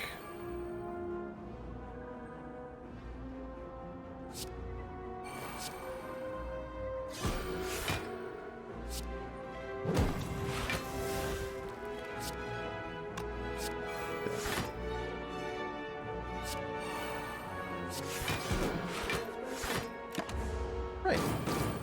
We blocked for a lot that turn. Calipers would have been nice, you know? Any relics I care to tick up here? Nope. I would like to play Wish for 5 hit points, though, huh? Yeah, I would like to play Wish for 5 hit points.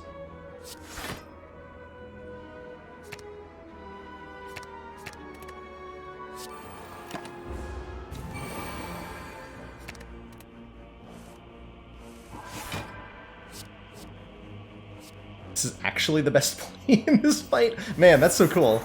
Get to intentionally wish for money after the last shot because of Bloody Idol. We're up to 64 out of 67. Second fasting with orange pellets? Yes. Yes. Absolutely yes. Might even duplication potion one of those fastings. Is this the turn one we wanted? Probably not. Unfortunate.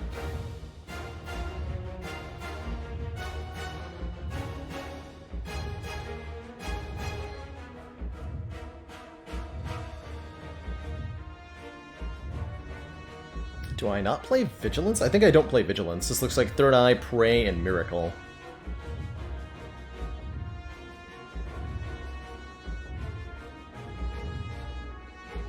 Duplicating Wish, pretty good too, right? Although, Wish is going to give me 4 Strength, right? If I duplicate Fasting, I'm gaining 4 Strength and 4 Dex. Fasting is going to be better than the Wish duplication. Like drawing with Centennial right away. Me too. Yeah. So I'm gonna just duplicate this right now.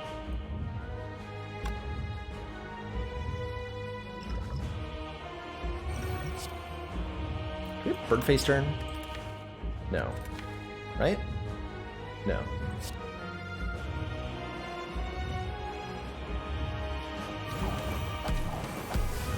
Of course, that means I need to play an attack to follow this up. Means I'm drawing less next turn. Means I probably want a Third Eye. Okay. Attack, skill, power. Discard Eruption here. So we can remove the vulnerable debuff that way too. Don't think we play Prey. Want to keep the 1 energy instead.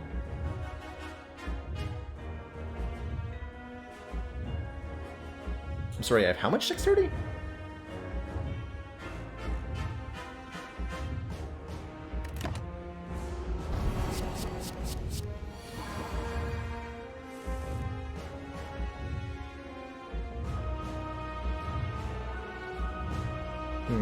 Do I play Devotion at all? Better question.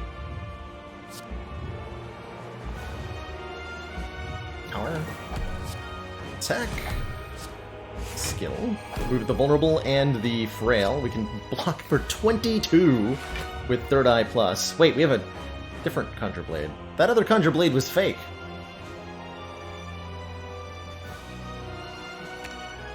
Either way, I'm not ready for it. Looks like a decent turn, maybe not the Brilliance. Oh, just the Sash Whip, actually. Wish I could play this.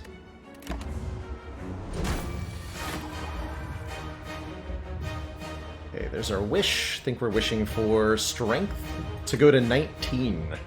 That's a lot of Strength.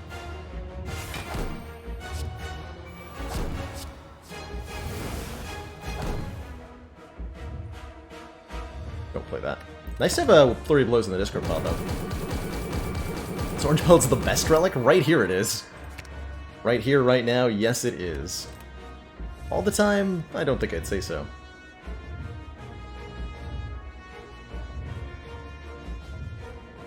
Can apply so much weak to the heart. Oh my god, the next turn is horrible.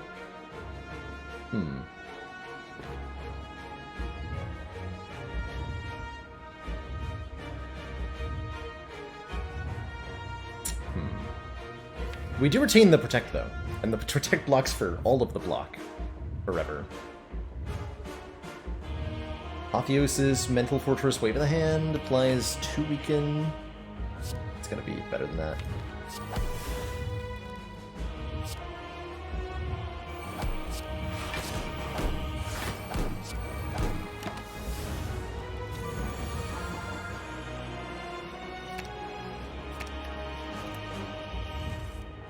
Definitely some cards we didn't get set up properly. That's okay.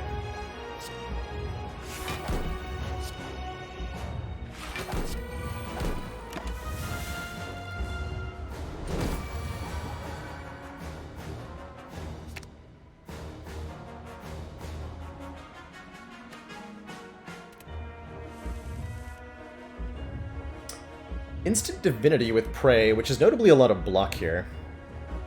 Although I can just hard block this, because my defense block for 21. Which seems like too much.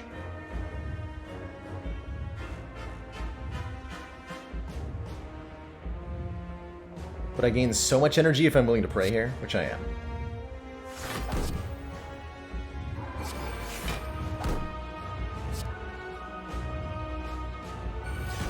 Do that earlier. 75 damage flurry blows? Excuse me? Excuse me, what?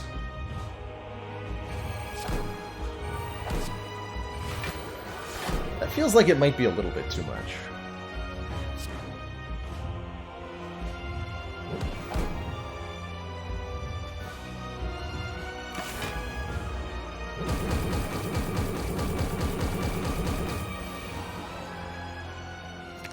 Alright, it's time to break this thing.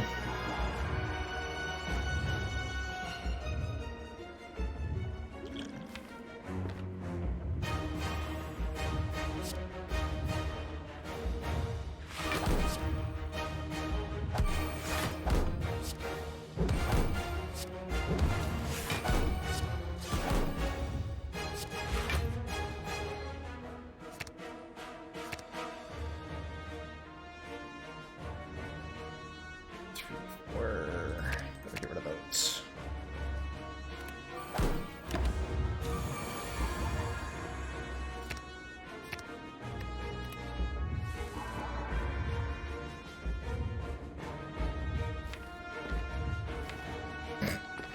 These cards coming up.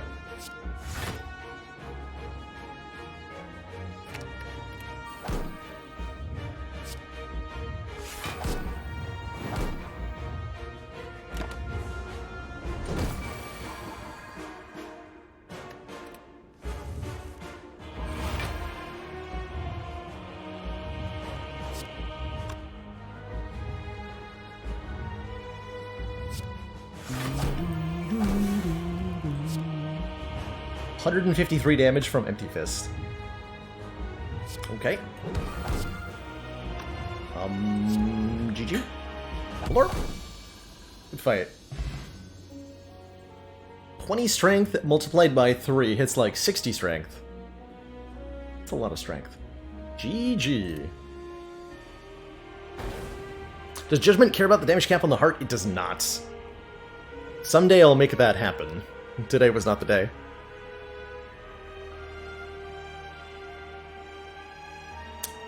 Spire Info is not my bot, True Bear Jew. It was made by one of, I think, Dolphin Chemists community members.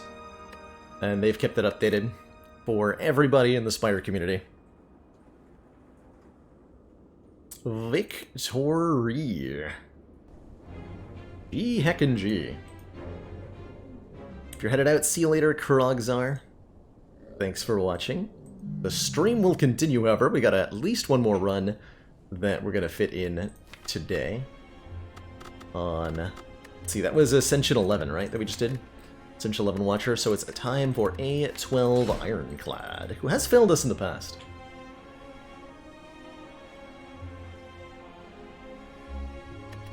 Before I jump on into this run, though, I'm going to take this opportunity to stretch my legs, refill my water, etc., etc., and when I return, more Slay the Spire ladder streak action coming right at ya. Stay tuned. I'll be right back.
Alrighty, everybody.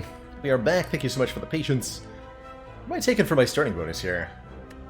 Am I getting 8 max health, or am I losing 8 max health? Or am I taking a boss relic? Probably not fighting that. This is a weird path. 4 question marks into a fire into an elite. That's a weird one. If I had Niao's Lament, this would be huge. This is a potential path. Let's see here. Does the Voke link not work on mobile? I bet it doesn't. These things tend not to.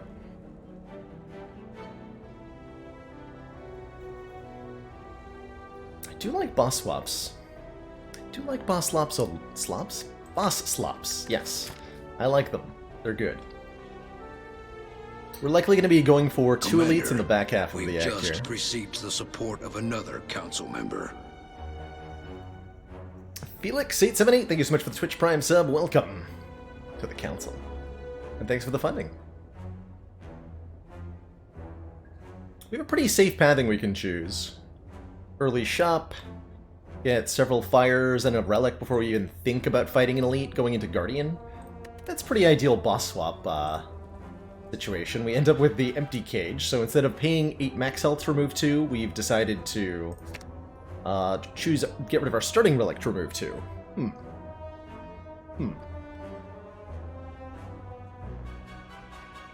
Let's see, if I do Guardian, I'm going to remove 2 strikes because of our pathing. I'm going to start here. Moving 2 strikes puts you in a kind of hyper-defensive position at the start of the run, which you really need to ameliorate really quickly by dumping damage into the deck. The aliens are One-man army! 2 months? Sorry, 5 months of waffling. Heck yeah. And then I dropkick infinited immediately. Can you still get Black Blood if you replace starter? No. Black Blood is out of the relic pool now.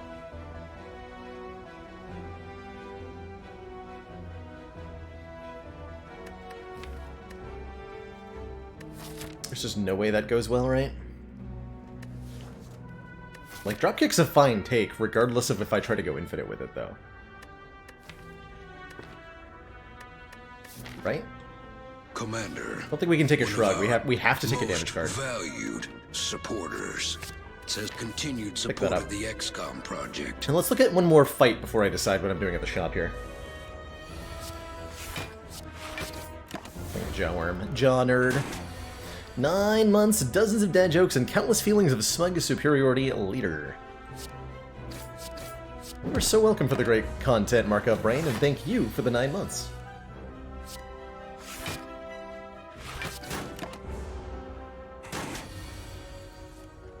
Okay, if we don't play the bash, it occurs to me that the dropkick doesn't do anything. Fortunately, bash strike deals 17, so that's a kill. Sword boomerang is pretty good.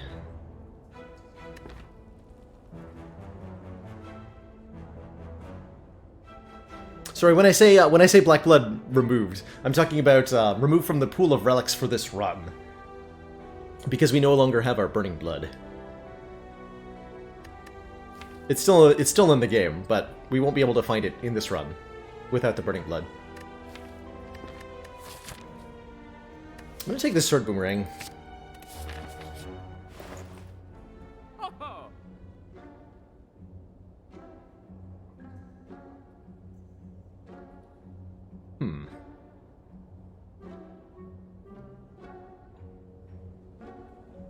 Leave this early is pretty good.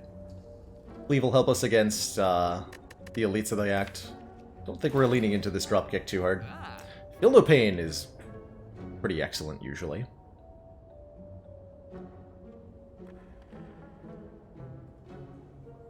True Grit leaves open the option of the infinite as a thing. We can do True Grit Cleave. I'm looking at Blind as well. It's just a reliable zero-cost weak. Blind... I can't do Blind Shrug, otherwise I might take both of those. Card remove if you dare. I'm thinking about it. Thinking about it.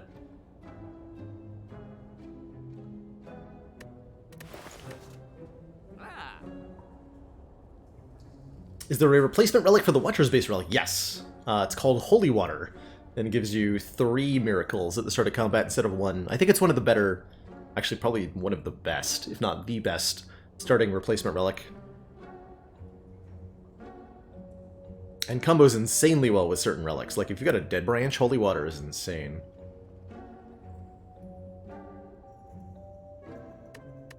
Oh, this is a really tough call. I like True Grit a bunch. I like Cleave a bunch. Or I can do card removal. Or I could do Feel No Pain. True Grit Feel No Pain is kind of hype. do that. Take 5 max health and feel okay about it.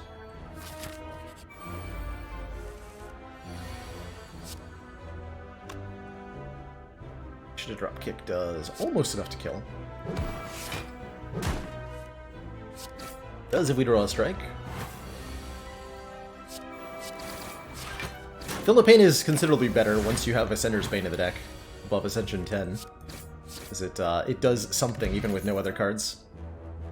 With the Philippine, Intimidate's actually a decent take, though I think I like the Shrug It Off a little bit better. We're gearing up to be really good against Guardian with these good block cards. Just not so good against elites. But we still have 2 upgrades. Gonna be on Bash and who knows what. Definitely Bash first. Not fighting the Burning Elite, that's for sure. Bash should be powerful enough to let us through a leg of a Lunar Knob fight. Here. Okay, this fight's a little scary. If you don't have good blocking, or if you don't have good damage, which we don't. I'm not sure I'm allowed to not bash dropkick here.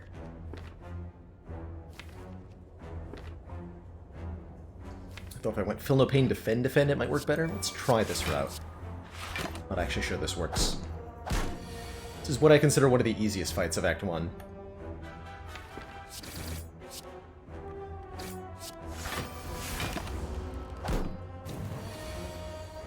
But it does require you to do damage.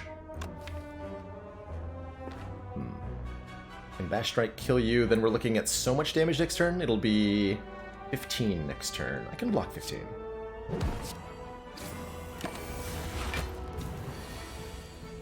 Yeah, I can block 15.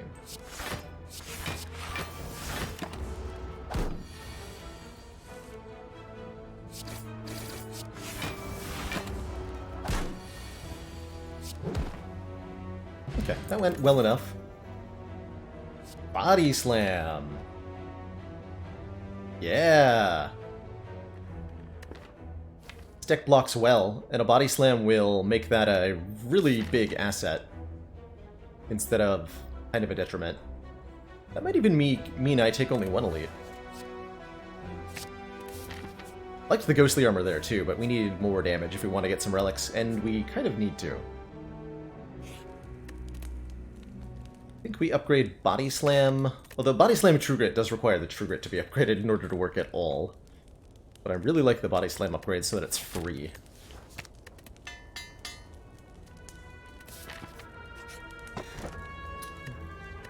Boot.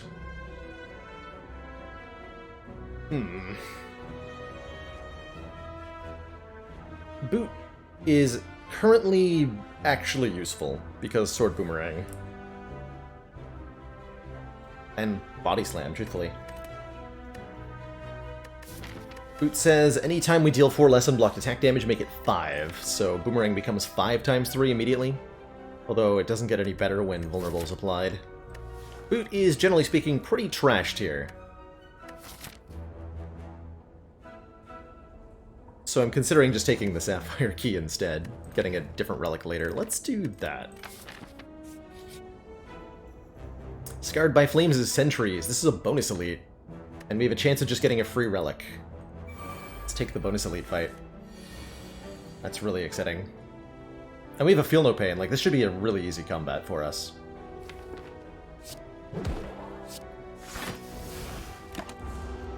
Not sad losing Sword Boomerang there.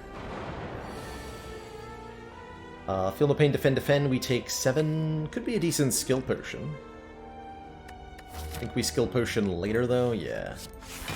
Once we start drawing the days and Feel No Pain is blocking for us, we should be fine.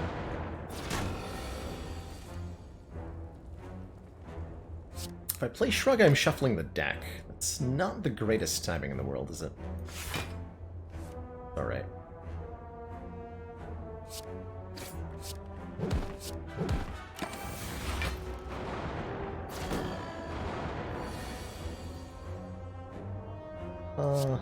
Unfortunate.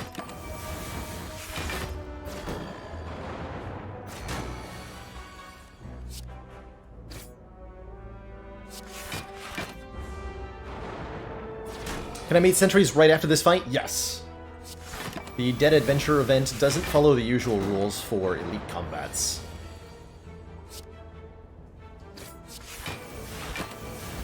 And we're allowed to re-encounter the elites we've already seen in this instance.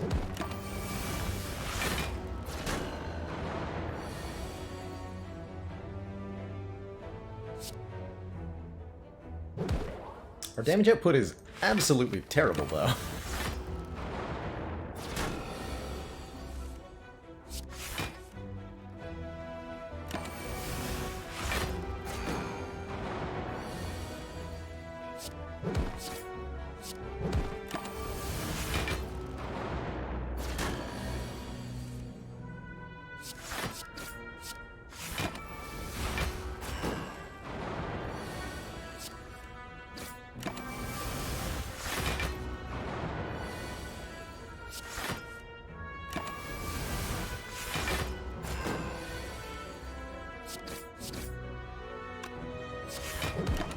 Same damage either way.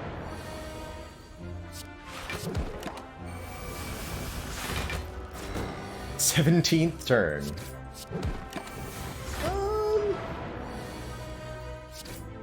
Okay.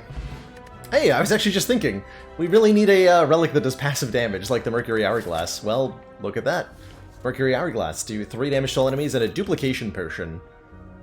I think I like a Twin Strike to give us a little bit more front load damage. We're currently really lacking. Much as the second True Grit is kind of hilarious.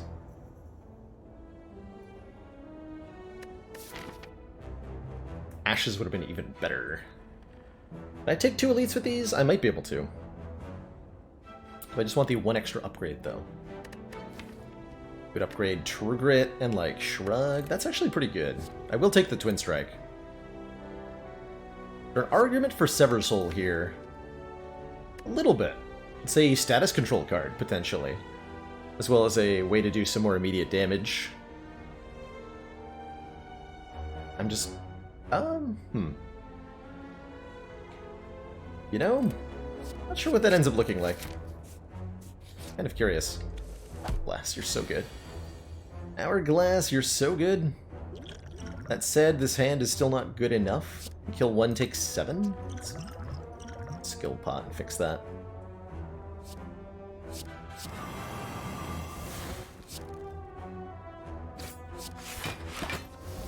That's more like it.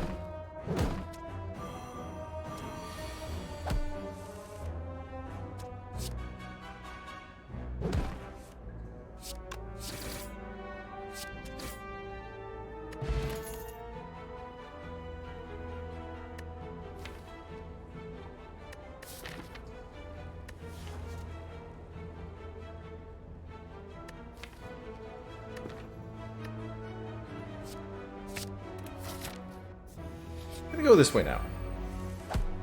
We're not ready for the barricade. That's correct. We are not. This deck is nowhere near barricade ready, but we're gonna try. This is a really risky thing to be doing on the ladder streak, but here I am.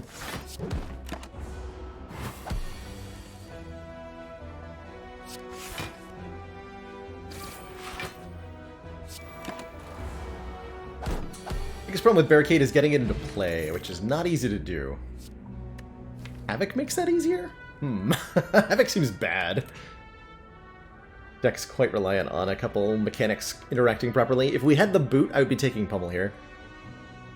We did not take boot, so I cannot take Pummel. Clothesline's okay. There's a way to add Weaken. Barricade and Weaken go really well together.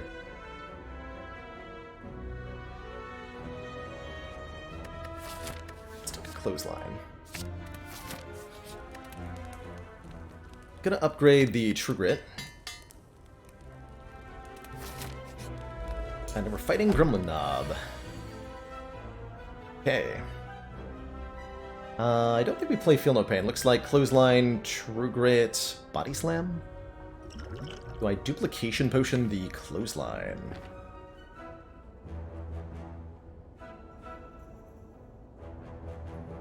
Probably? The duplicating like Bash or even like Dropkick or Twin Strike after would be potentially better. Go like this.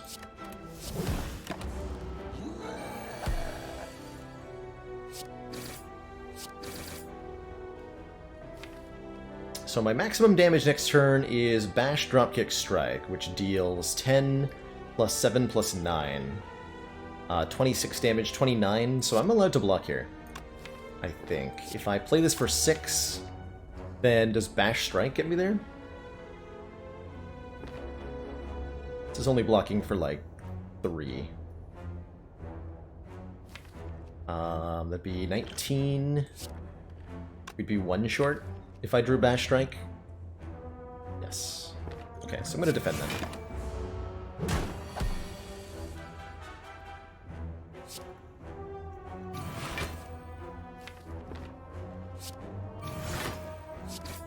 Okay, really smooth not fight.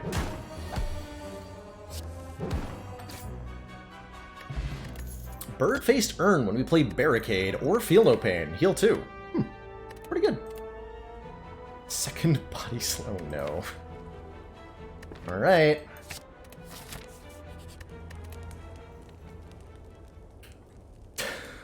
Okay.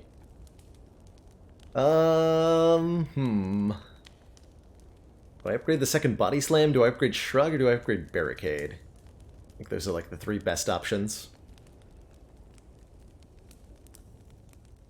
We're like reasonably okay with a Snecko Eye.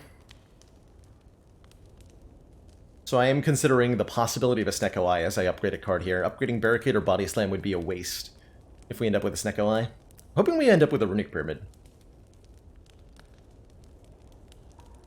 Because that would make this way better.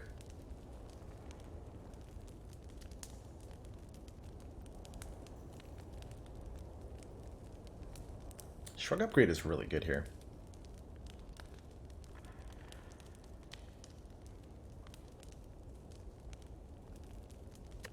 Getting Barricade in play will be a nightmare.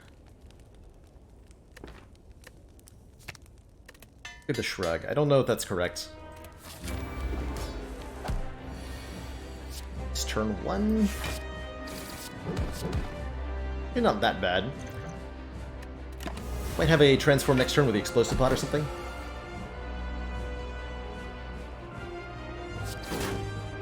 Or without it.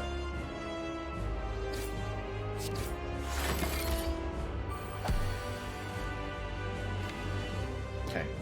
I'm just gonna take 10 to play the Barricade. I think that's a decision we should be making. If I try to play Barricade without taking damage, it's just not gonna happen.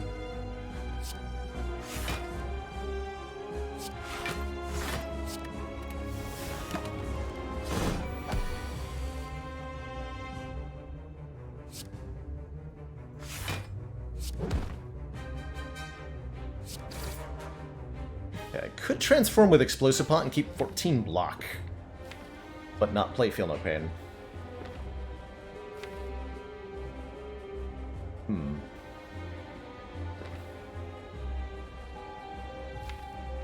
It's a pretty good deal, actually.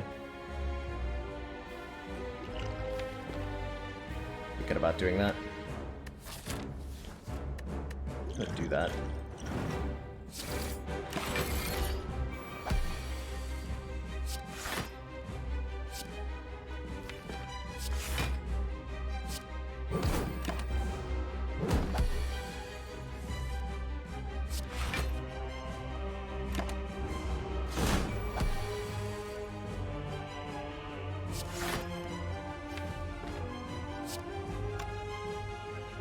Carry over 1 block if I don't clothesline, but I do 12 damage if I do, and we do have to do damage.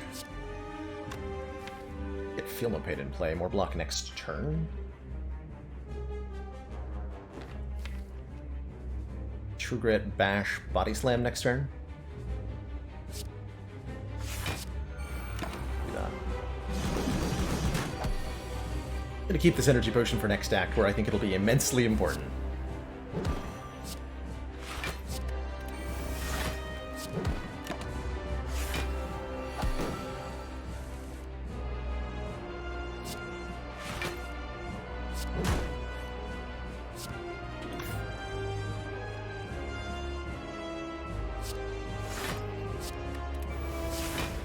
There we go. Boom!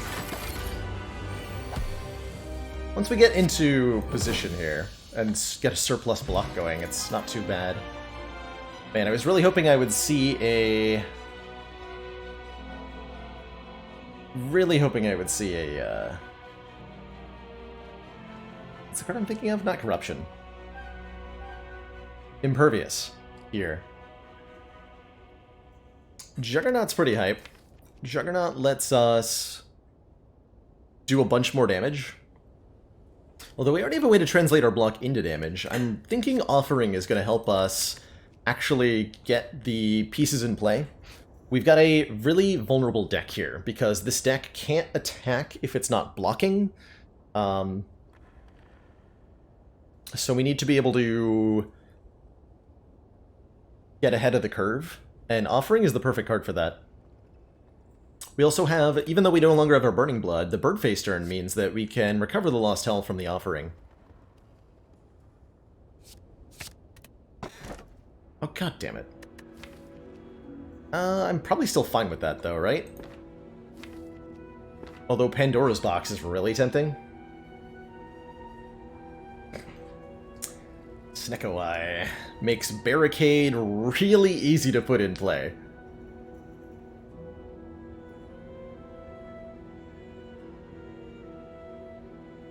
Conversely, Pandora's Box transforms all of our strikes into Fens, and the Fens aren't that useful. True Grit and Shrug are doing most of our block.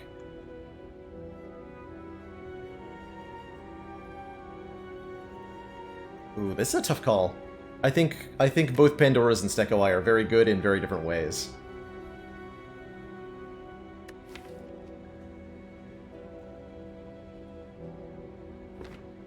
Want the cursed key? Always the cursed key. All of my strikes turn into barricades. So they all heal me for 2? Brilliant.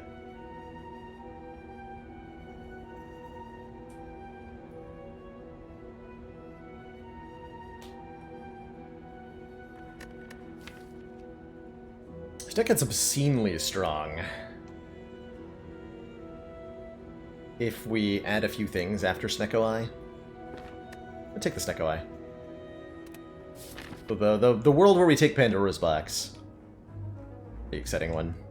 Champ usually struggles to win against Barricade, so I'm not too worried about our Act Boss. I'm more concerned with getting through these elite combats. I like this Fire Heavy route. Does mean we don't get to go to a shop, and a Snecko Eye usually needs a shop to get itself sorted out a little bit. Maybe we can get one in a event space? If we see apparitions, I will take them. Apparition Barricade is a thing, and it is good. Might even call it a good thing. It's this first Forced Elite that I'm afraid of. We're going to want 2 good potions to deal with it.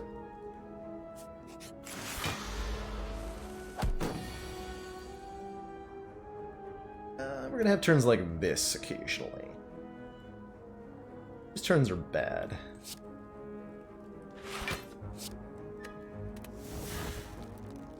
But Snecko Eye requires a sacrifice. A few hit points paid in respect to the sheer power the relic holds. A price we're pretty happy to pay.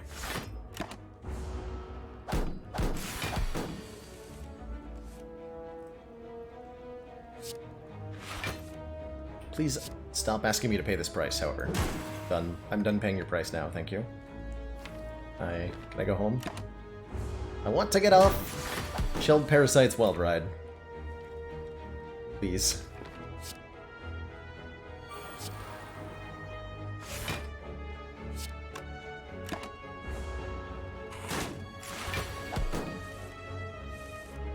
Okay, now we're talking.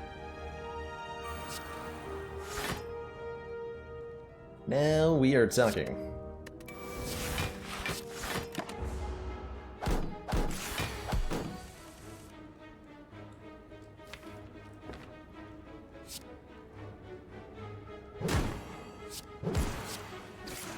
Oh, wait.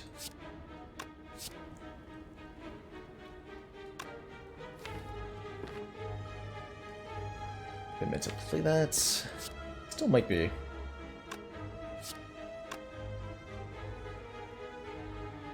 I feel like it's worth using the potion here. Okay, I'm just gonna accept the hit point sacrifice. We're gonna pick up a flame barrier or an entrench. Not sure which. Everything's gonna be okay. Right, your offering. No one invited you.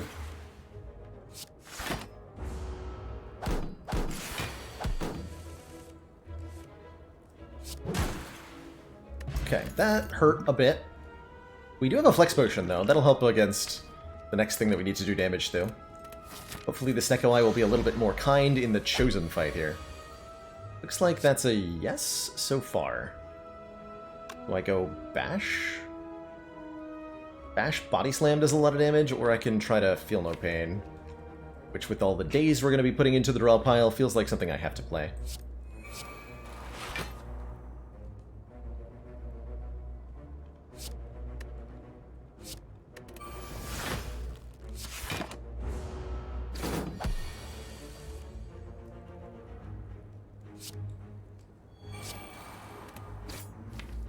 Am I making the right choices? No idea.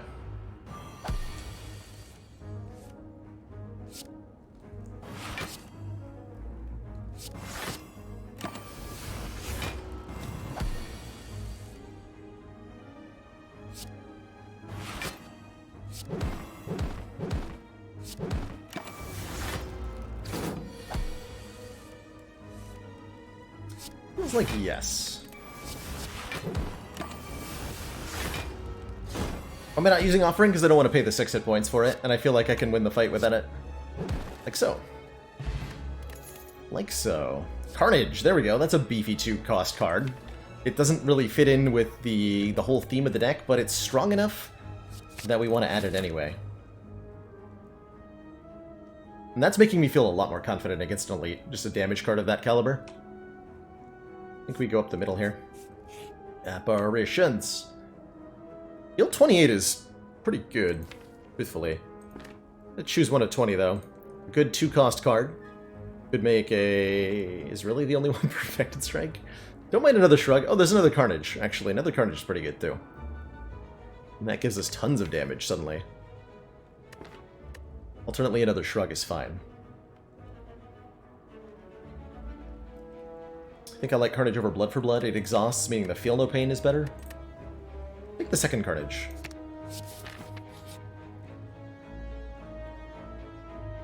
These potions are good enough, I'm not going to buy one.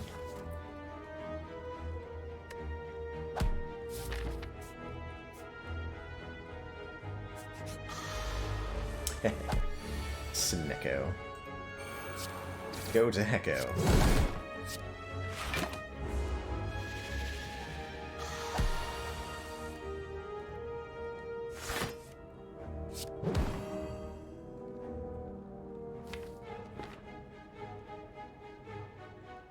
I want to play this Offering.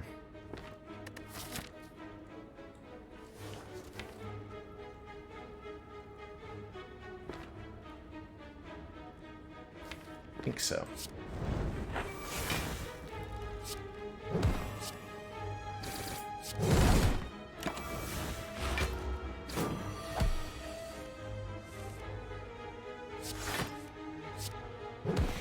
There we go. With the Carnages in the deck, we're now actually doing enough damage that we can more comfortably grab some stuff.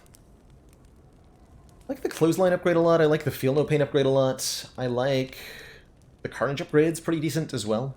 Oh, did I miss my Feel No Pain there? Whoops. Why did I say that taking Snecko-Eye usually requires a trip to a shop right away? When you add a Snecko-Eye to your deck, you often have some consistency problems in those first couple fights, because your picks haven't been shaped around the Snecko-Eye enough yet. Like your higher cost card density isn't high enough to support for the eye to really be working its magic. And a trip to a shop is a quick way to fix that. You can purchase, you get to look at a lot of cards at once, and purchase the ones that are super powerful with your Snecko-Eye. You can also remove some of your worst cards, including maybe a 0-cost card that got bad when you took the Snecko-Eye. Shop is just a significant immediate boost in power, which the Snecko-Eye needs, because the Snecko-Eye is a usually long-term investment, more so than an immediate powerful thing, although it can be just an immediate powerful thing if you're lucky. I could energy potion to defend. That seems like a really big misuse of my energy potion, though, quite frankly. Oh, Carnage. Not like this. Actually, a really good flex potion turn. This is 0-cost strike. Carnage, no. At least they block for me.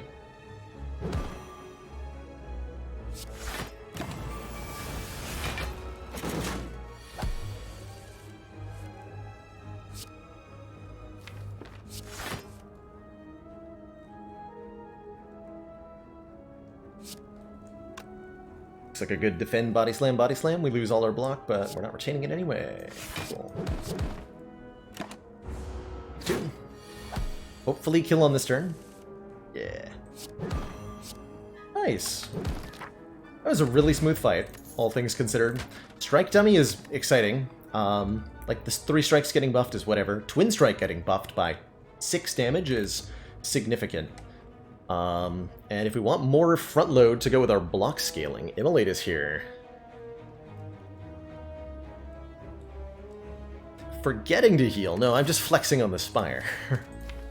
That's totally what is happening. Would be taking the second offering if we didn't have the eye. I think I'm going to go with the Immolate, though. We're going to upgrade it. Sentinel worth considering? Yeah.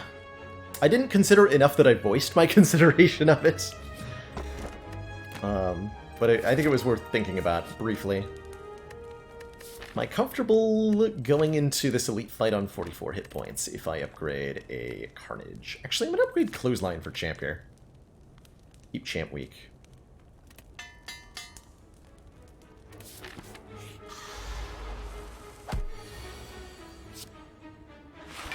Okay, in theory, I am healing the most that I am allowed to in this fight.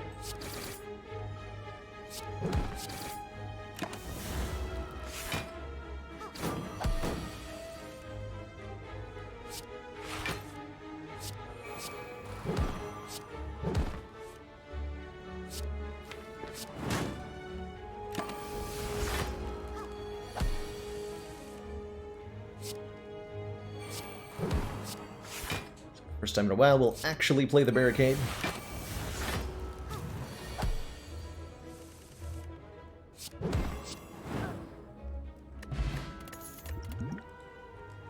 Oh, second wind. Exhaust all non-attack cards in your hand, gaining 5 block for each card exhausted. Gives us a way to remove our own burns. Pairs really well with Body Slam and is in general more useful the more cards you have in your hand, which Snecko Eye guarantees. So I really like Second Wind in this particular circumstance.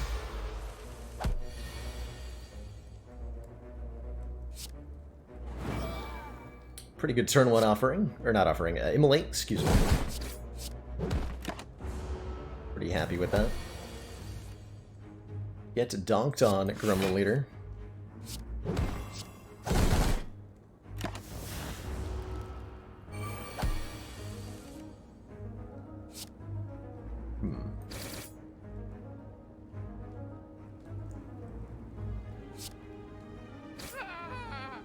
Okay, that might go badly. That was a rough draw there. Yeah, not getting attacked, good. Dare I say excellent?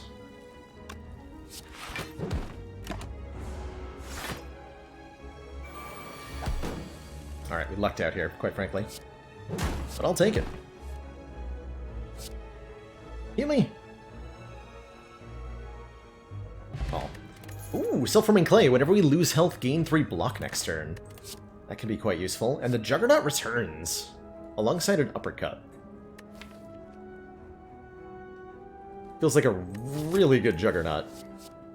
Whenever you gain block, deal 5 damage to a random enemy. Don't mind if I do. Do not mind if I do. Whack. You were knocked unconscious. Groggy and with a throbbing head, you awaken to find yourself thrown into the center of a massive stadium. Whack.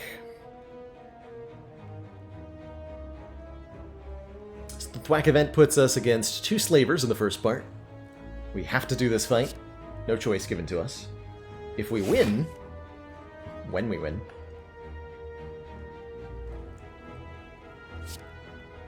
we get to go to the second phase of the event, where we'll be given a choice between another combat or the ability to leave. I do like the ability to leave. How much block is this going to be? And play the bash afterwards. Cool. So that just dunks you.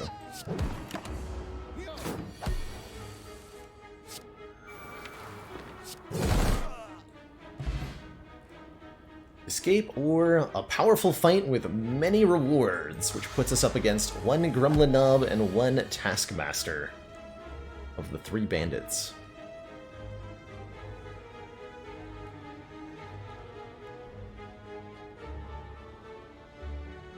I think I just bash clothesline the knob. Don't worry about blocking here. Could Energy Potion to also Carnage. That might be worth it. Probably is worth it.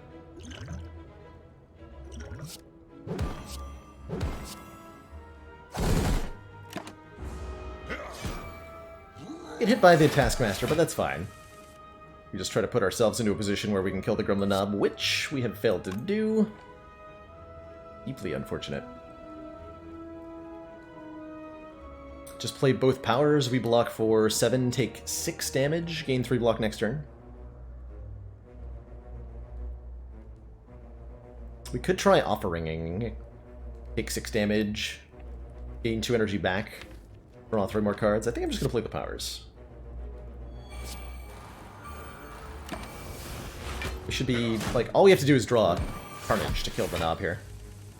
Like that. And with the knob down, the Taskmaster's no problem at all.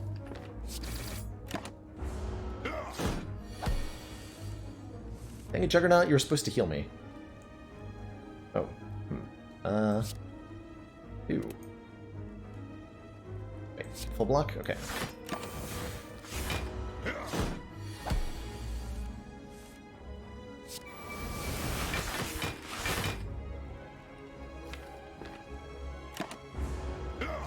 Be patient here. I think we can get back around to Juggernaut and get those 2 hit points back.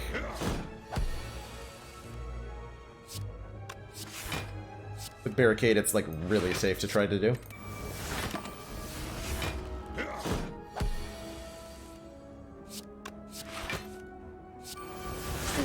Of support, we are extremely Spanner X, impressed. thank you so much for the 4 months. Tier 1 support, heckin'. Appreciate it. Here we go. Alright. So the reason you want to do that fight is because you get ridiculous rewards. 1 rare relic, in this case Peace Pipe, letting us remove cards at rest sites.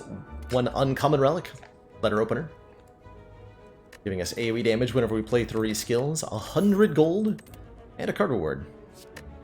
Could take a second clothesline, honestly, don't need to, because we upgraded the first one.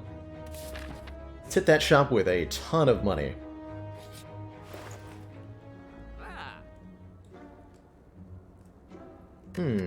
Dark Embrace says, whenever you exhaust a card, draw a card. It is really powerful.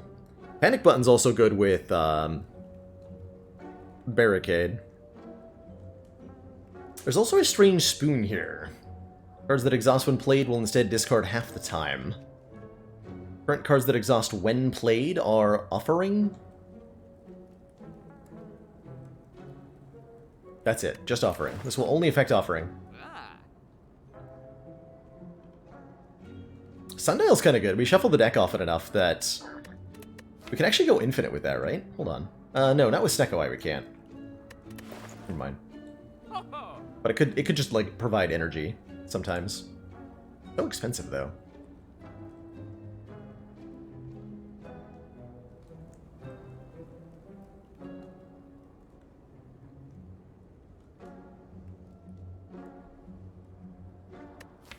Definitely taking Dark Embrace.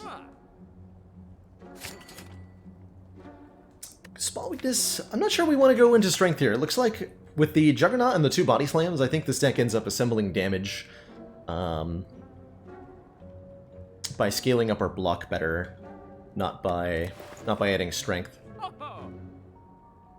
This shiny potion is a Distilled Chaos, which will play the top 3 cards of the draw pile. Could be good.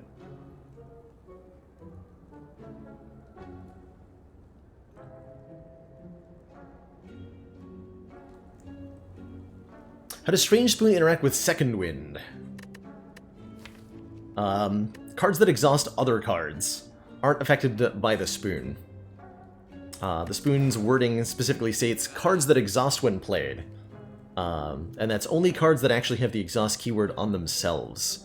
Anything that exhausts a different card, like True Grit or Second Wind, will be totally unaffected by spoon. It'll still be a 100% chance to exhaust.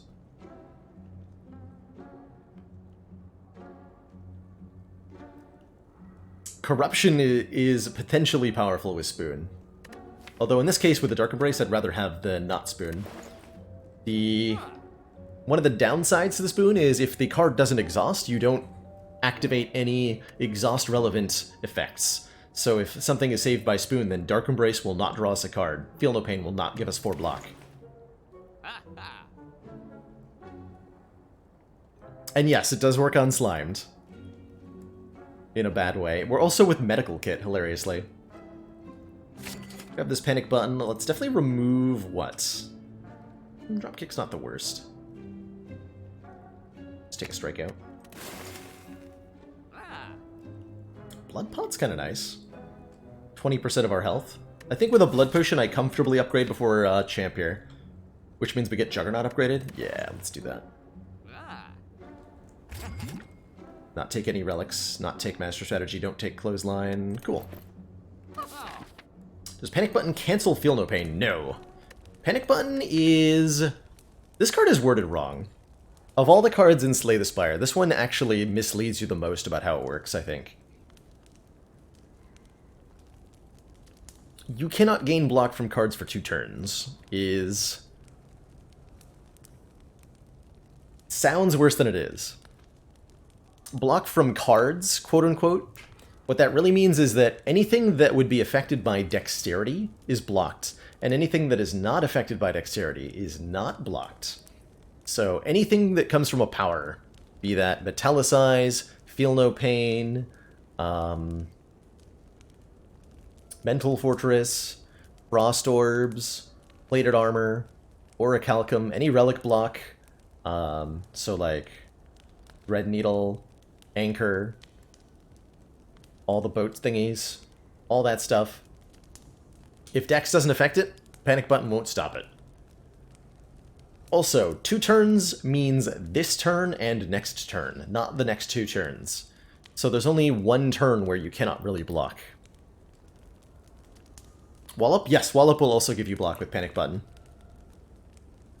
Talk to the Hand works, After Image works, Lock Potions work.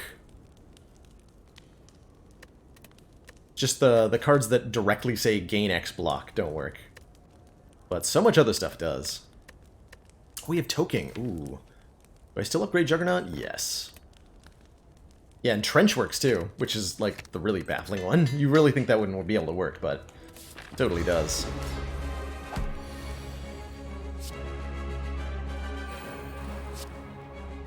Zero cost immolates. Guess that's nice.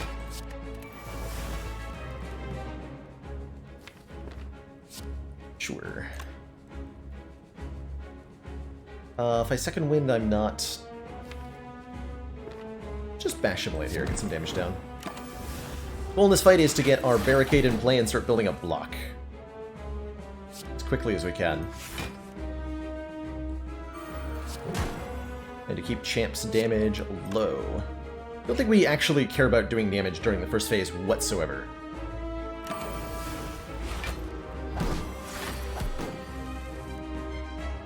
There's our Barricade. Panic Button to go with it. Nice.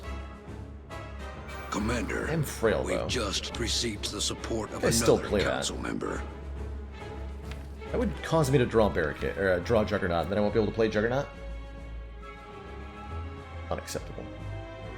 Alright. Let him hurt me.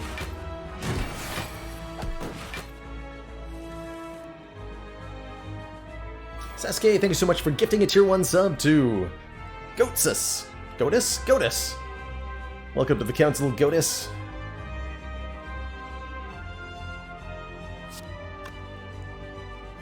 Pretty good opportunity to get rid of some defends, which are like kind of good block, but not good enough.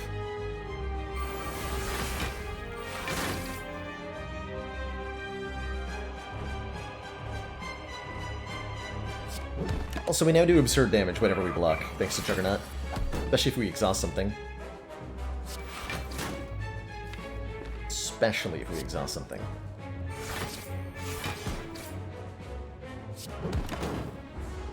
Commander, regrettably, our briefs have recently been contaminated. Your discretion in this matter is expected. Mother Suspiria, thank you so much for the 5 tier 1 gift subs to the community. That is some wonderful generosity, and very much appreciated.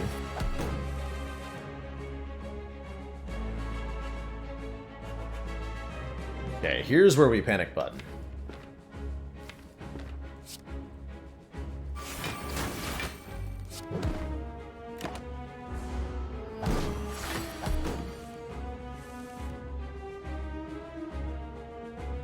So again, I'm not allowed to gain block from cards. So Truget says gain 0 block, exhaust 1. But we do get the feel no pain block.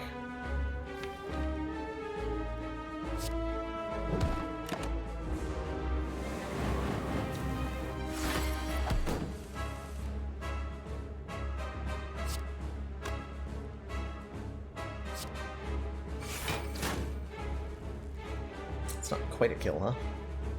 56 plus 28 is not 85, though it's kind of close. It's extremely close.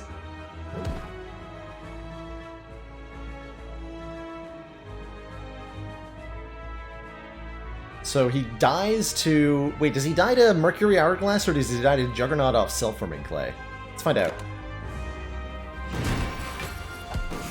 Oh, he would have died to Hourglass, but his Metallicize made him die to the Self-Forming Clay. GG.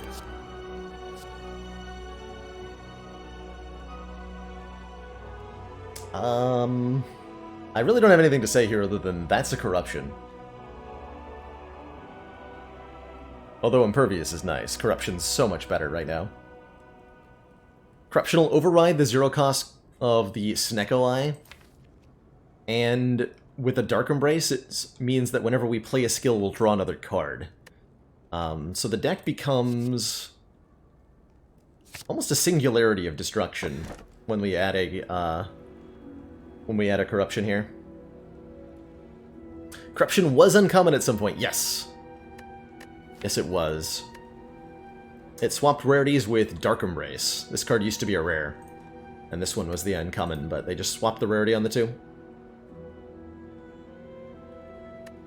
It's finally that curse key we've been wanting.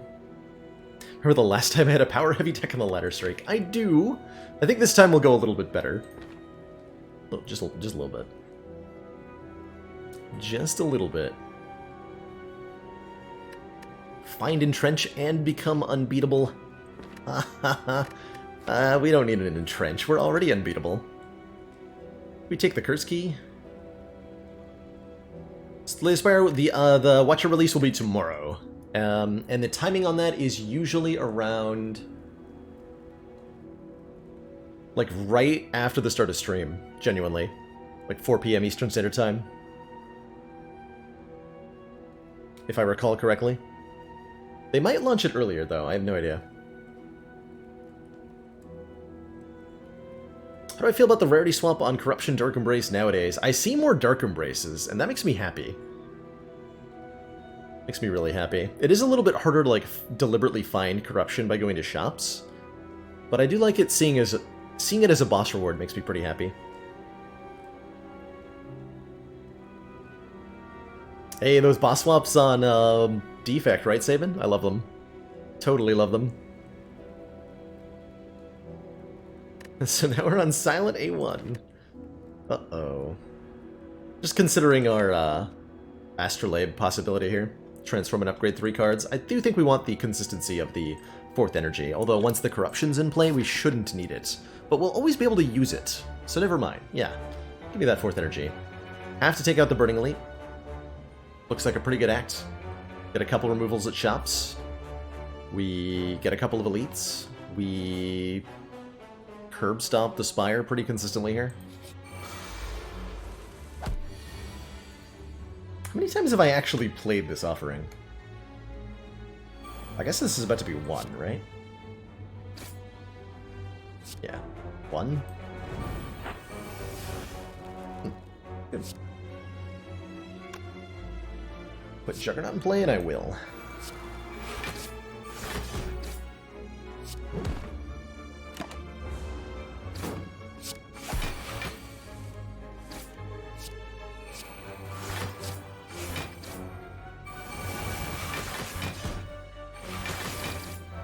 Oh, my hit points! Doink! What? Okay. Sure. I will add a second Feel No Pain. We are fighting Awaken One, by the way, but he can't stop me. No one can stop me.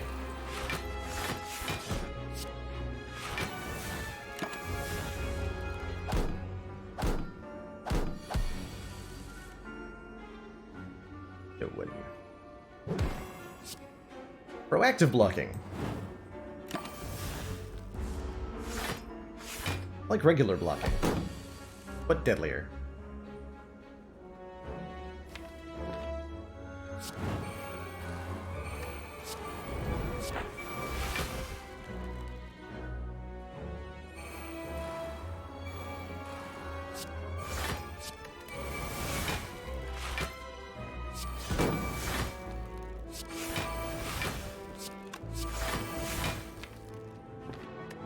One power left.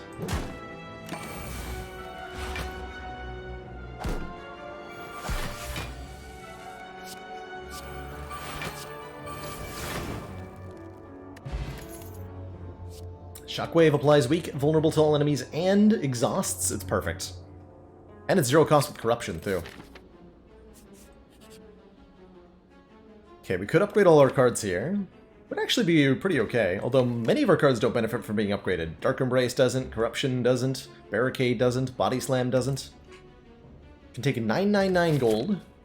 We are about to go to a shop. And we could go to 2 shops. So I think we can actually take I Am Rich here if we want. Or we can go for the Rare Relic with a boss fight. Let's take a 999 gold. We're right in front of a shop, and we are going to another one. We can... Oh, we can also toke, that's right. So we can actually remove both normalities before the Burning Elite.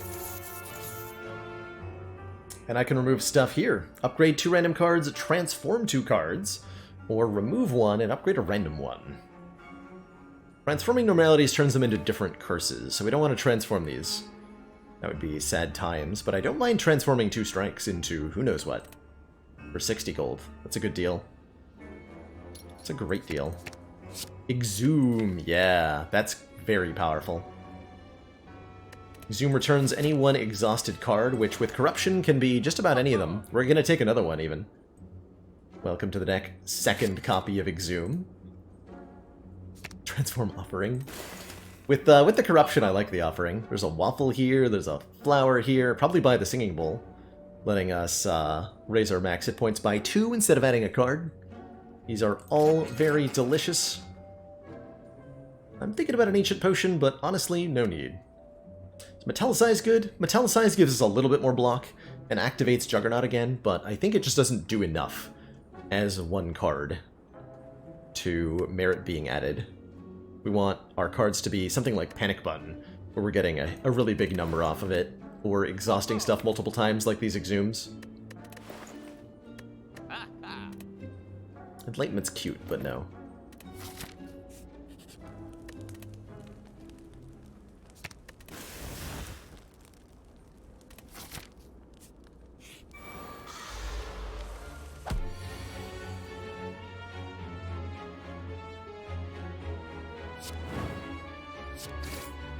Not the world's greatest turn 1.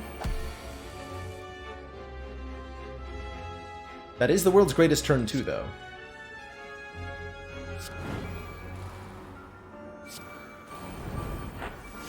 More or less.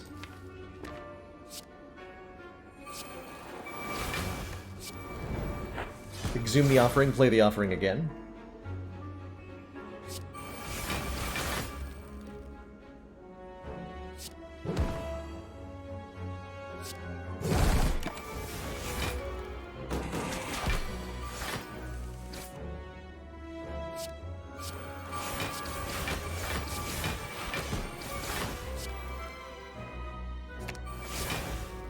Regardless of what it cost originally, anything that we get back with Exhume, once Corruption's in play, it's just gonna be, oh god.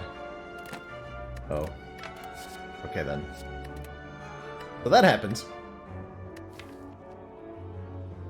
That happens.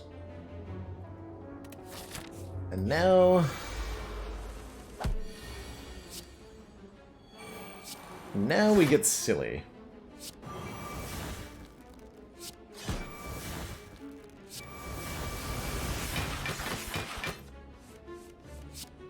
Excellent work, Commander. This council is pleased to see our continued support of this project has been worthwhile. Migashu, thank you so much for 3 months. Don't hurt the Sneak Onesie lady, she just wants to take a nap. Kaka! Cheers, Scotty KG.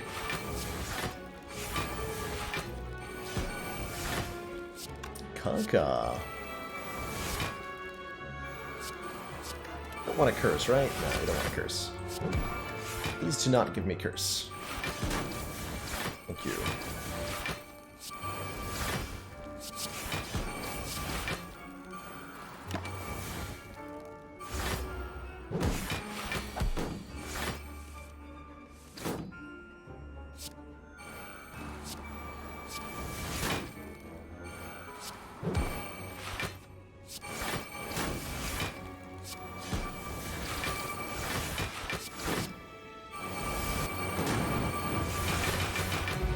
Got him.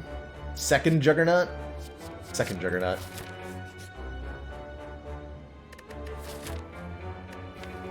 I'd look for a card removal.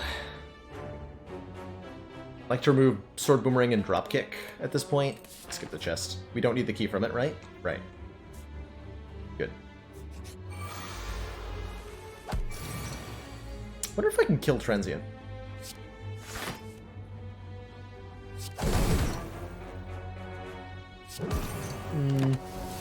Not the greatest opening turn. We got a Dead Branch Corruption though. Just turn 2 is gonna be... Turn 3 is gonna be good. Turn 4 is gonna be good. Hello? I was promised good turns. Where are they?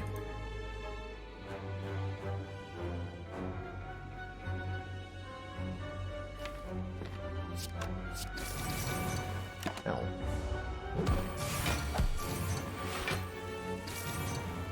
Ooh.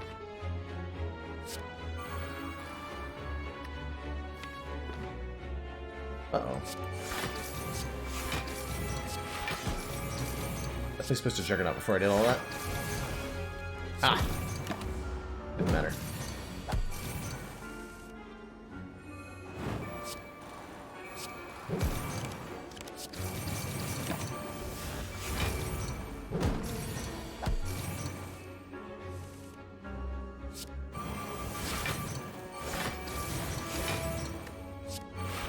Alright, this is it. This is the turn where we get him. This one right here.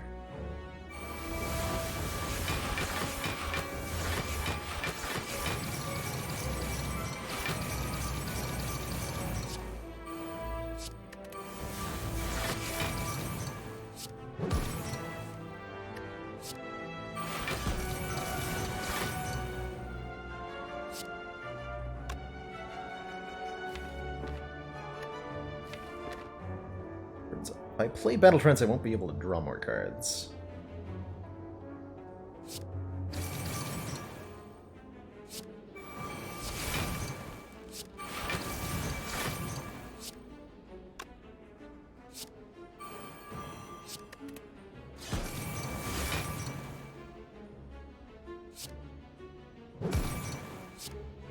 Woo. Got him. We done got him. That was with a bad draw order. Could have done that on turn 1 with the right draw order.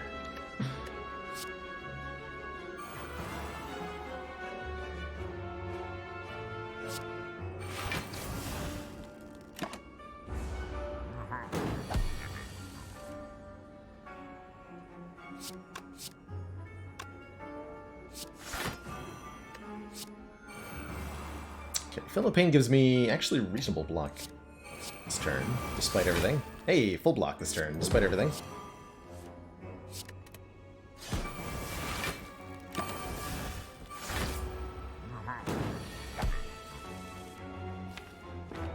I guess we're at 32 cards, huh? I was gonna say, the corruption seems to be far away, more often than I would like it to be.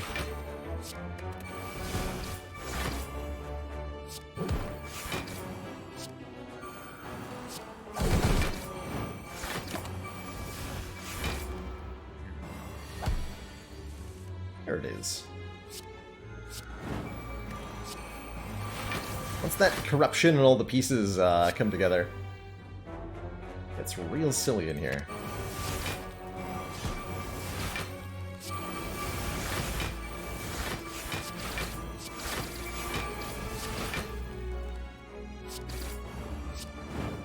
If you've never seen this particular nonsense before, what exactly is happening? The magic of Dead Branch plus Corruption and Dark Embrace. Corruption causes us to exhaust. All our skills cost 0, and all of our skills now exhaust when we play them. And we have a whole bunch of effects that go off whenever we exhaust a card. Whenever we exhaust a card, Dead Branch puts a random card into our hand, Feel No Pains give us block, and the Dark Embrace draws us a card. So we get free cards that draw us more cards, and then give us free block. And that spirals out of control very quickly into the hottest nonsense that's ever been on Twitch, pretty much.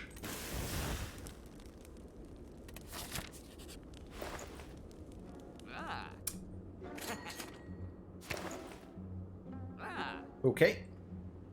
Hotter nonsense achieved. We now have corruption guaranteed on turn 1, which seems pretty good. That seems pretty okay.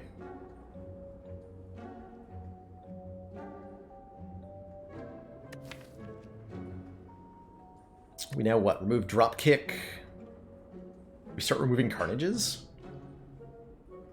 That we keep thinning. We remove Immolate. Oh my god. Alright. That's the next removal. Can't keep getting away with it.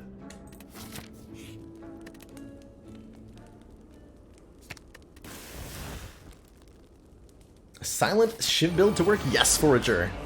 We've got a couple Silent A20 heart kills with kind of Shiv heavy decks. They're a little bit weird, but they do come together sometimes. Ooh, baby.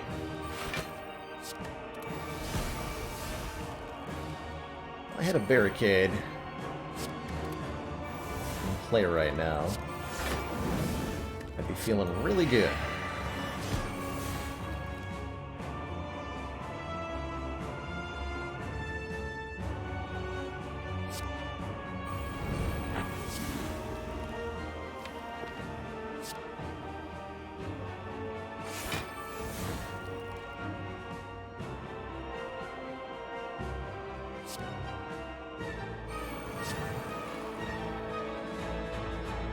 I have 2 Exhumes.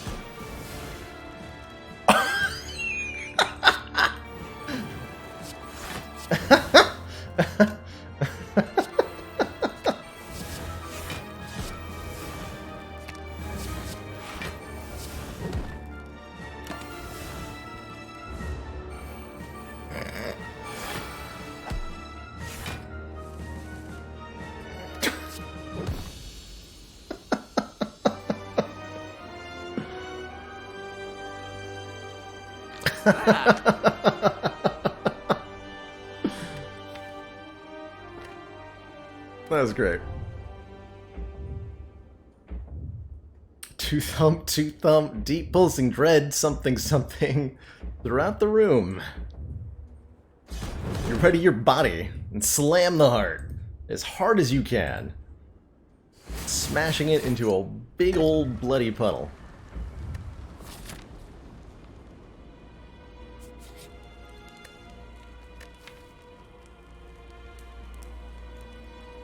We just want to like keep removing cards so that that happens more often.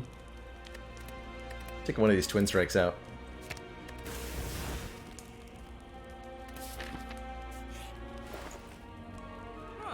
Flame Barrier seems nice, card removal seems nice, Ori's hilarious though.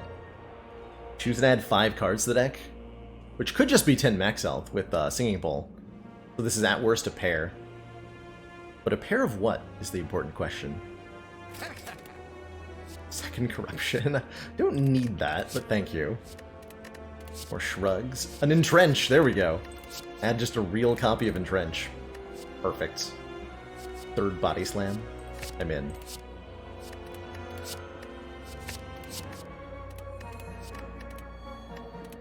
Knowledge.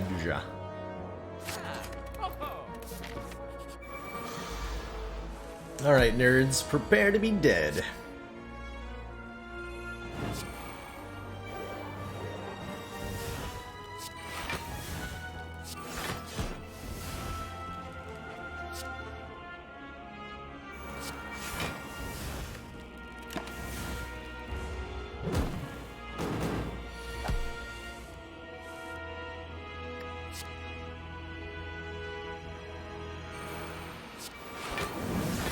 We can get block off this, feel no pain.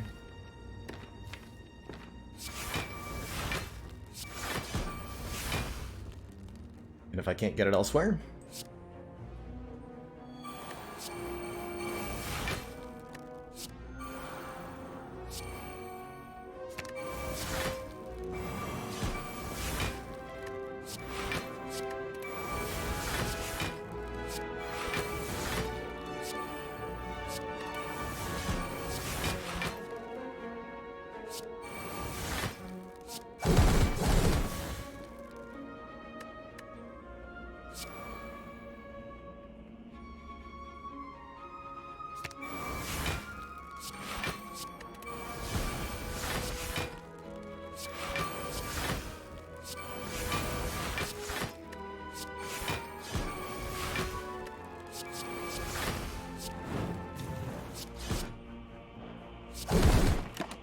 Good turn.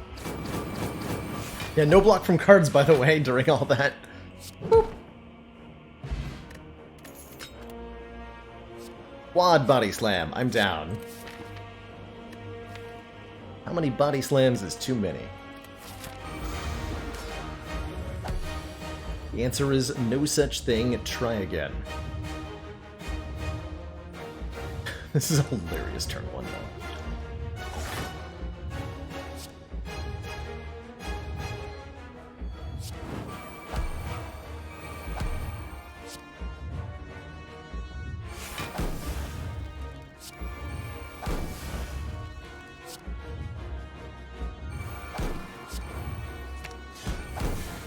Yes, I just exhumed defend. What do you want?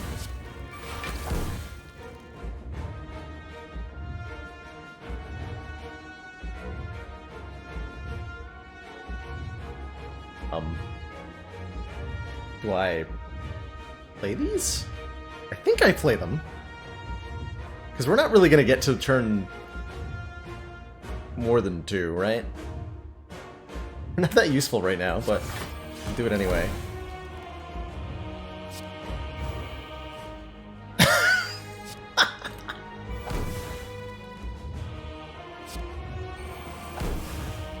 Oh god.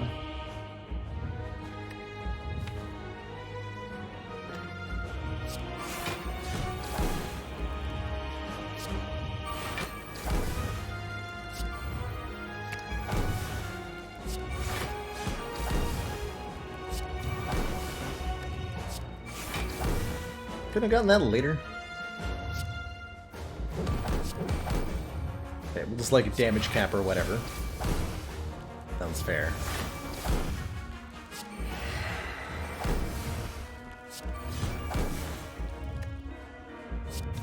enemy does not intend to attack.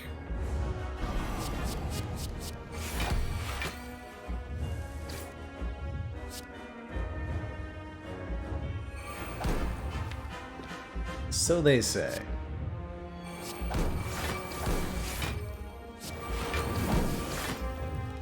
That's where it ends? No! Wanted to get the 3-turn kill.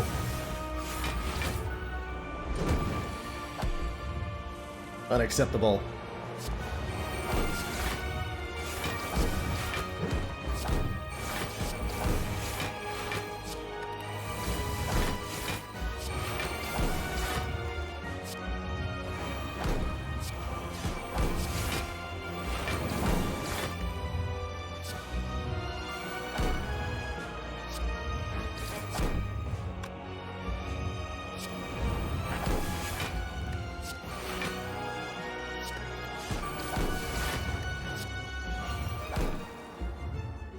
Unacceptable.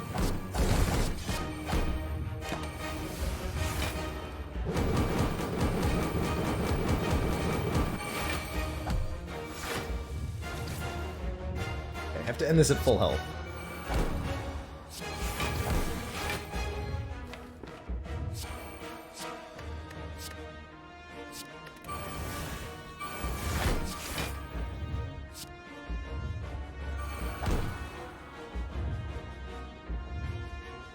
Carnage gets the kill? No, Panic Button deserves the kill here. GG. GG.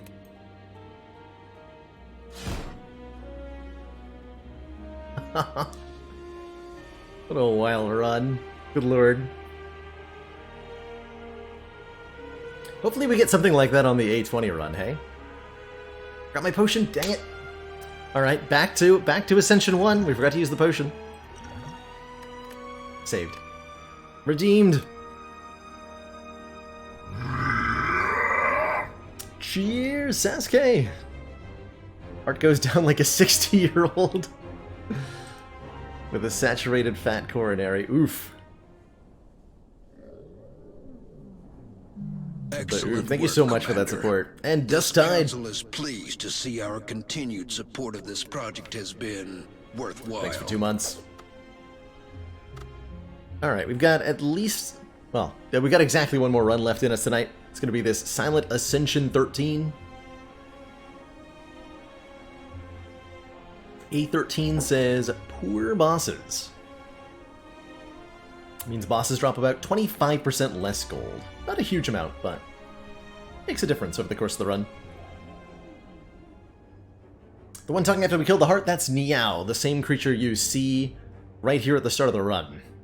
Niao is the Ancient of Resurrection, who continually revives the Silent Ironclad, Defect, and Watcher in an endless cycle of death and rebirth in order to take vengeance upon the Spire. Or so they say. I wonder how good Choose a Rare card is. We could potentially snipe an elite. What is this Act 1, by the way?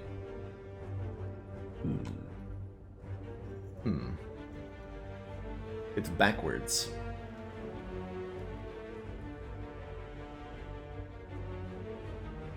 This Act 1 is backwards. The elites are in the front, the fires are in the back. I don't like it.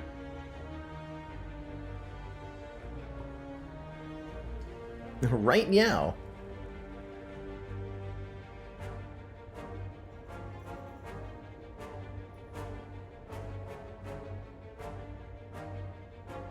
So like our most advantageous path is like these 3 elites. There's only one path that doesn't hit a very early elite. Silent is scared of early elites, generally speaking. Silent has the least amount of damage in her starting deck. And really suffers to combat elites. I like choosing a rare card. Could be like a... there's a number of silent rares that are pretty good for damage. We could get a Die, we could get a Corpse Explosion, we could get, honestly, just an Adrenaline. Wouldn't mind a Tools the Trade that much to start, compared to other stuff. There's a bunch of stinkers in the rare pool.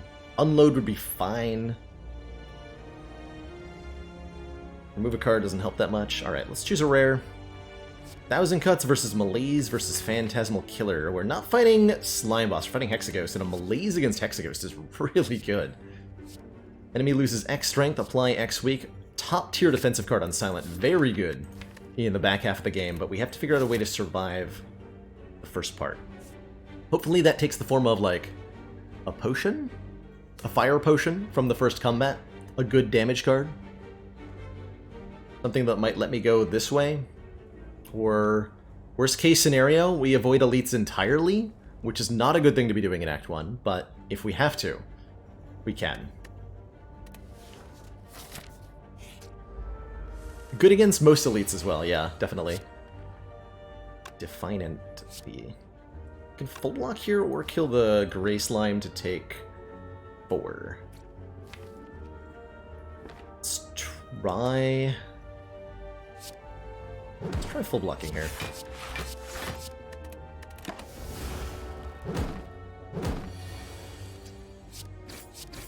Choice worked out pretty well. Or did it? Yes, it did.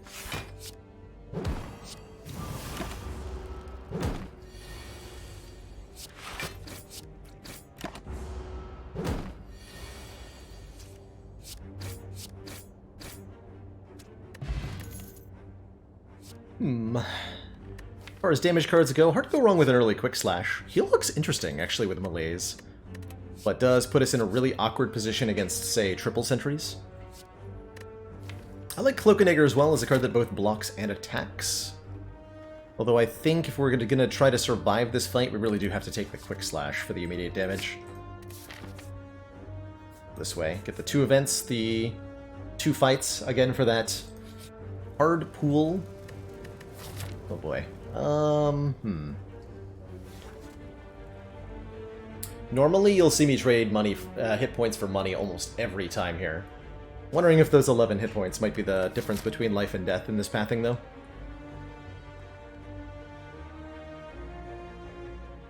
Although, considering the amount of money, that's over 100 gold. Like, maybe we just take the safe path.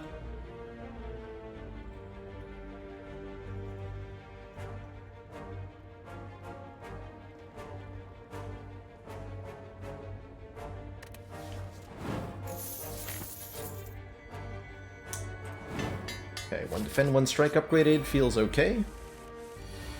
Upgraded strikes are quite good in Act 1.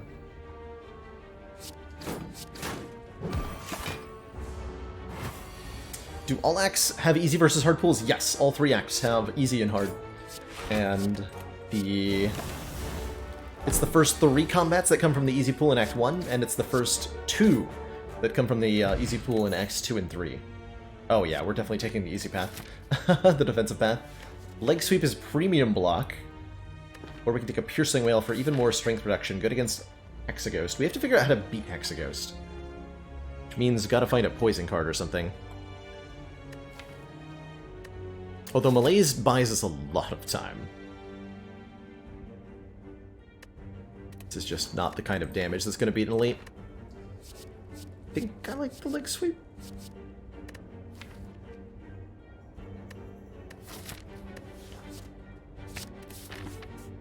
I like the Leg Sweep. Oh yeah, all the trade hit points. Question card. So much future investment. Okay. What's an easy / hard pool? The first several combats, 3 in Act 1, 2 in Acts 2 and 3, come from a different set of encounters than subsequent ones. And this difference... and that's true. That's the first 3 combats. Doesn't matter where they came from. So if it's a regular space or a question mark space, we had one of these 2 was a combat, right? We added. No, we're still in the easy pool. This is still easy pool, and then we get our first hard pool right here. Single cultist is one of the easy encounters, the things you can encounter as your first fight in Spire. The fight after this will be different, though.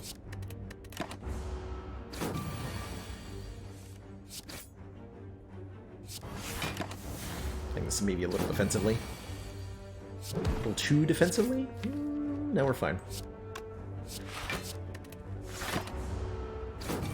Got one of them low damage silence. We'd really like to see a Noxious Fumes or something.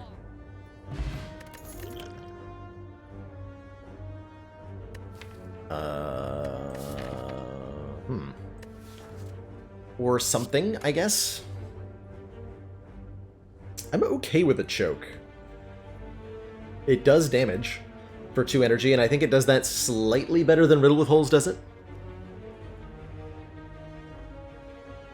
First combats you take. So if you manage to avoid combats like all the way until the end of the act, you can still have an easy pull encounter.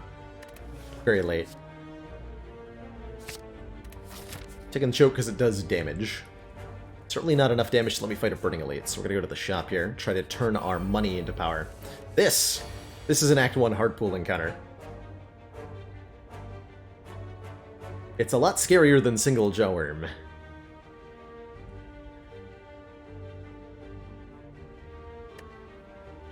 I think we're pretty good with an Explosive Pot here, though.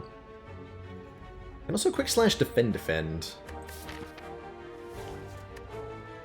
Try not to take anything. Why not simply Whirlwind? Let's see, we take 3. We're actually quite fine in this. I think we can save our Explosive Pot.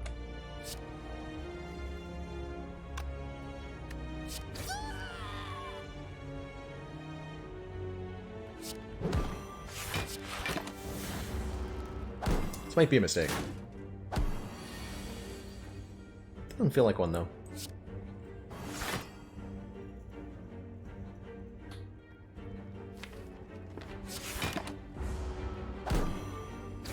With the Fat Gremlins not making me be frail on this Ascension level, we can be a bit more meticulous.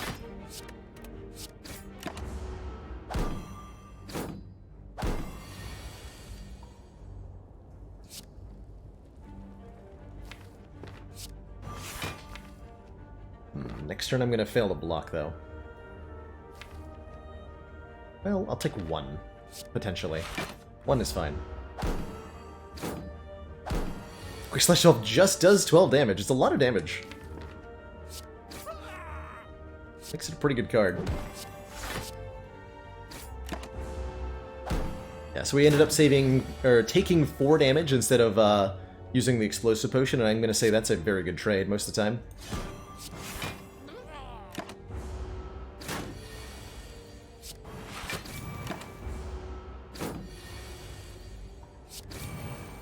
Angry Gremlin.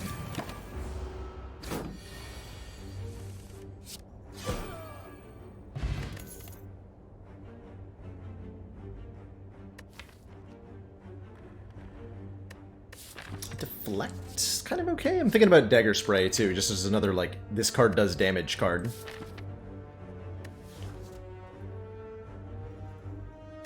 Is there a reason not to play Malaise just to get out of the deck? I kept wanting to keep it. Probably should have just played it.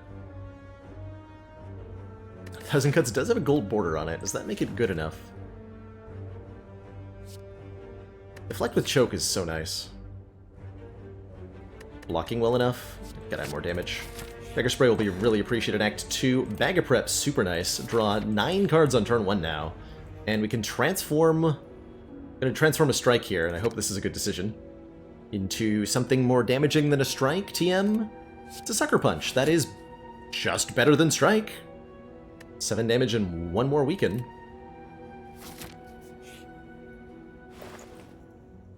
Hey, we found poison. I appreciate poison. Deadly Poison applies 5 poison. There's also the Twisted Funnel here, which applies 4 poison to all enemies at the start of combat. Getting us started on the damage train. There's also a Grand Finale here. Could be interesting. Dark Shackles is a ridiculously powerful block card. There's an Art of War. A lot of good things here, but I think it has to be just the damage so that we beat the Hexaghost. Take Deadly Poison, take Twisted Funnel, upgrade Deadly Poison. And we might win. And upgrade Malaise, too.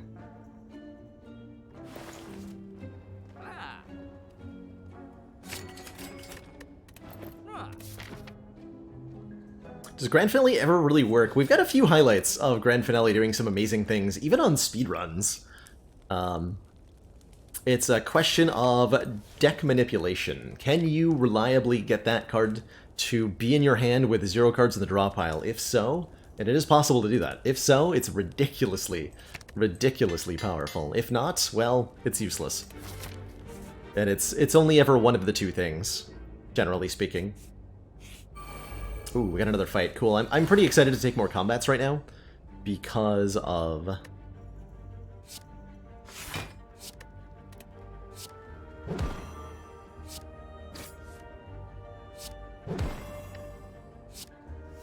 Questioning card. Giving us a higher chance of not only just a rare card, but a good card.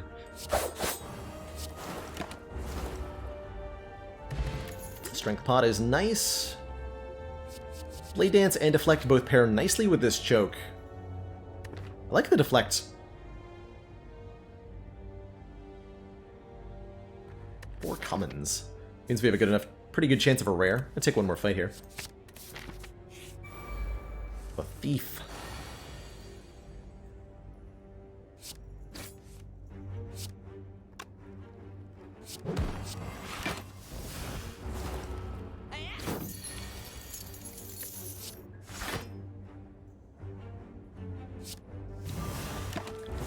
Two is fine. We should beat Hexaghost comfortably. Should. Not actually sure that we do. We should. Infinite Blades is interesting scaling with Choke. I don't know if that's good enough, though. We take a Backstab for some... We have a 9-card opener. Let's take a Backstab. And we're going to upgrade Malaise here. Which should prevent us from needing to block against Hexaghost at all.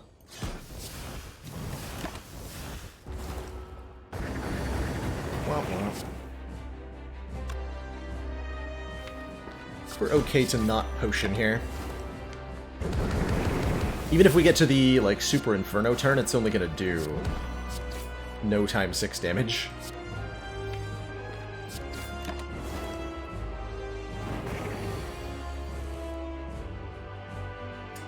Thornton has a card called Stroke of Midnight, doing 100 damage, but only if the 12th card played.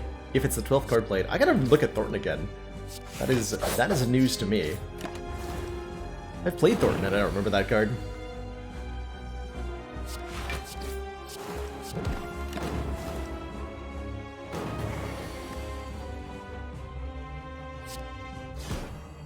Keep the weak up.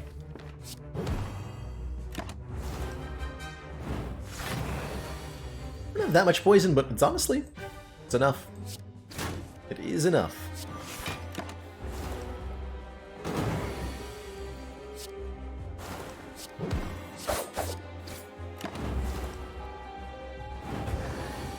Here's the dreaded turns 8 Inferno. Not so threatening now, are you? Hexajerk.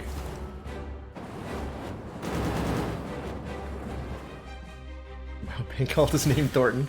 Isn't it just like such a banker name? Alright, GG Hexa. That was an interesting Act 1. We fought no elites, and yet we're coming out of it with 3 extra relics. And some pretty good cards. Malaise plus, Leg Sweep, Deadly Poison plus. And one of these... How do you choke a ghost? Very carefully. After Image could give us some really nice block scaling. I like Die for its ability to do a ton of damage to all enemies on turn 1, because we're going to draw it on turn 1. We draw 9 cards on turn 1. So, like, Slavers are a lot less threatening when this is in the deck. Upgraded After Image, though, on turn 1. Gonna be sweet. I'm gonna go for the After Image. Though I do like that Die quite a lot. And I'm gonna keep the damage potions. And I'm entirely too happy to take Coffee Dripper here. Gain energy at the start of our turn, but we can no longer rest at rest sites. We have a fantastic block core going on.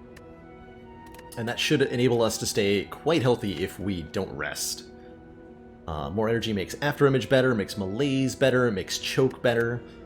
Why give up money to take ectoplasm when we could just take coffee dripper here?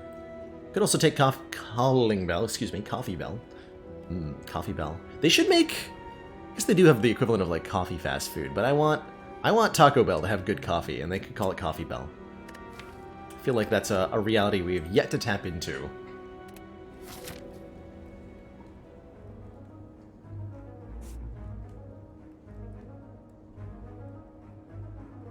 Okay, I would like to get a lot of campfires, because upgrades is good. And boy, can we get a ton. It's only fighting one elite, though? Can I fight two?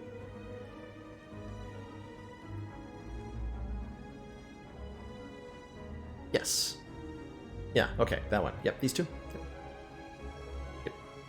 Early shop lets me remove a strike, which I would like to do. Yeah, this deck wants to remove strikes pretty aggressively. So let's get ahead on that.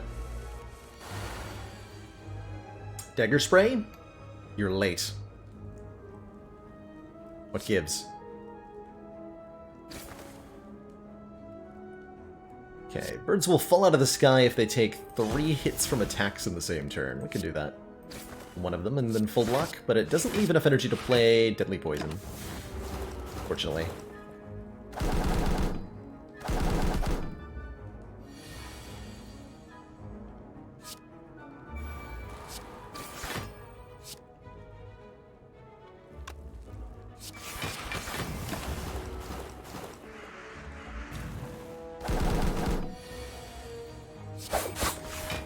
Let's try, nerd birds. We'd really like a crippling cloud at this point.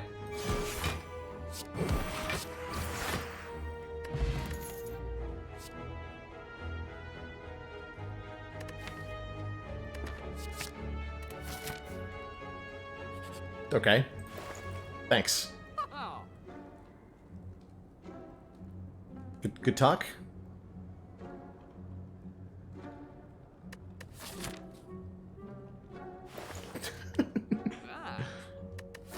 Good talk. I think I'm just removing a strike. I'd really like some dexterity. Discovery? After image. I think discovery here. I think it's cool.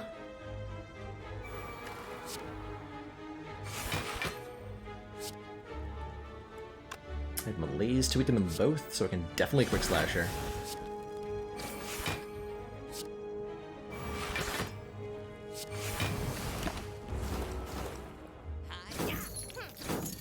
Feeling very good about. Oh, actually, not that bad.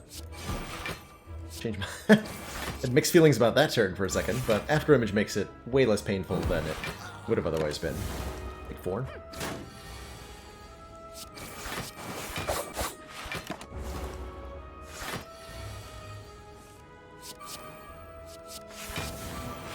Like having a real Wraith form in the deck. Take our second Crippling Cloud and feel pretty good about that. Especially in this fight. Especially in this fight. Oh boy, especially in this fight. This might be a explosive potion kind of fight. You know?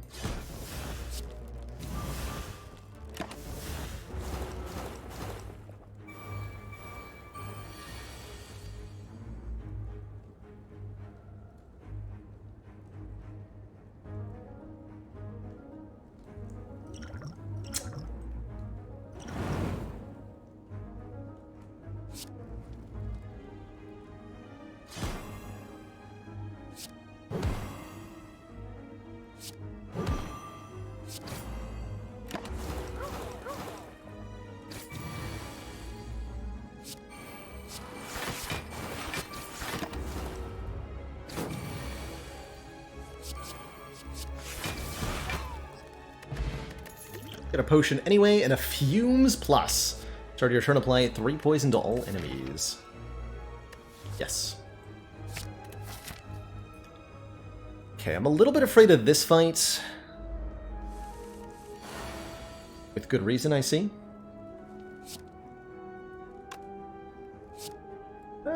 too bad, actually. I think I can keep the strength pot. Hopefully. I hope that's true. Malaise chosen for 3.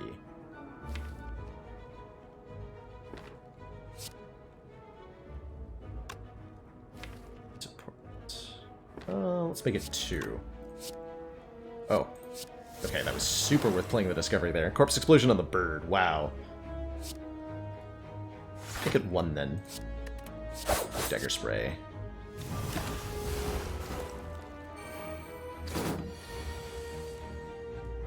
Pretty pipe.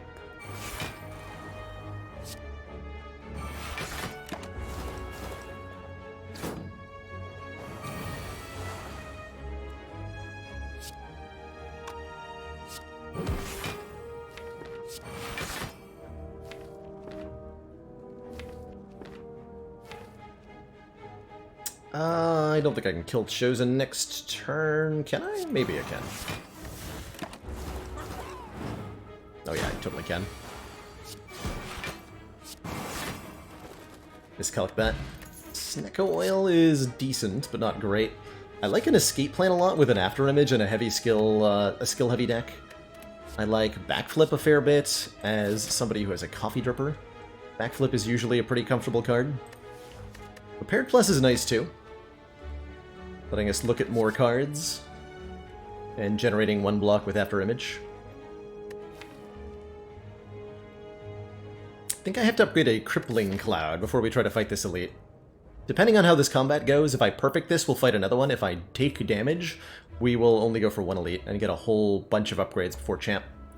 Before Champ, we will upgrade both Clouds and the after image, maybe the Discovery as well. Oh, Choke? Yeah, Choke makes it good too, right?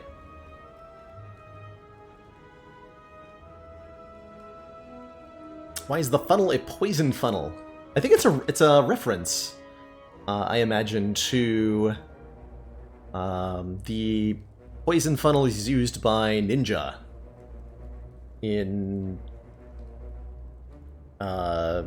real-world history.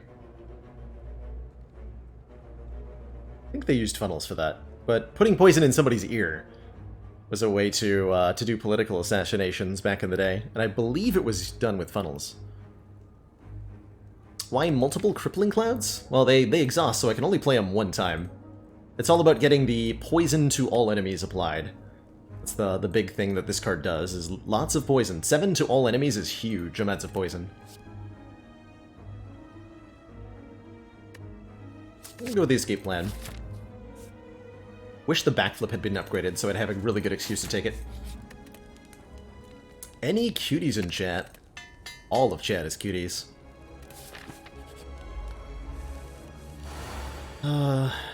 Okay.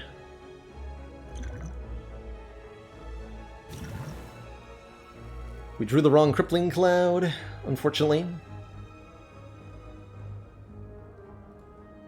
How much damage do I have? 13 plus 12, 25, 30, 34, 38. Not enough to kill anybody, even with the poison potion. Ah! Cheers, Eric. Good luck. Ooh or oh-whoa? Which is better? I gotta do the AoE here. I'd like to play Crippling Cloud. I don't think I'm allowed to. We can do... boop. Block a bunch, malaise. End up taking 10? Probably means we're only gonna go for 1 elite. Although we do really well against Book of Stabbing. Gremlin Leader might kill me. Guess I should wait till the fight's over. We're not done losing all our hit points here. Or are we?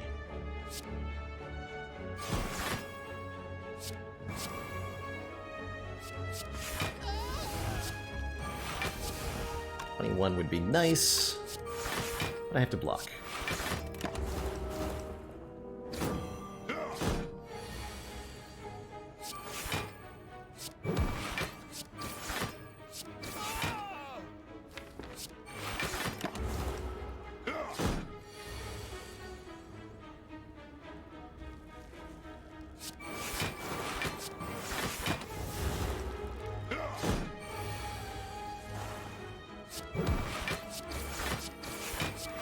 Okay. We have 36 health, still got a potion. And a bird face turn. Oh, that heals us! Whenever we play a power card, heal 2. So after Image Plus, Noxious Fumes, and potentially Discovery now heal us. And Footwork, which we've been waiting for a while. Okay. That should be enough to fight another elite now. Yeah, that should be enough that we can go this way.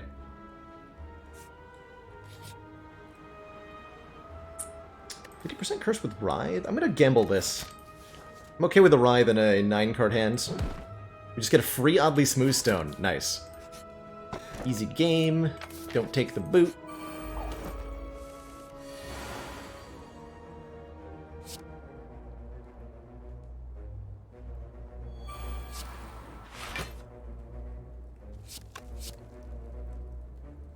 Give me a second escape plan. Could have been 2 hit points, though. Okay, I want to kill one of the wizards this turn. To prevent Gremlin Leader from doing too much to me, from attacking me next turn. Unfortunately requires all my energy, so I don't get to play Deadly Poison. Or Footwork. We did get Fumes in play, so I'll take that.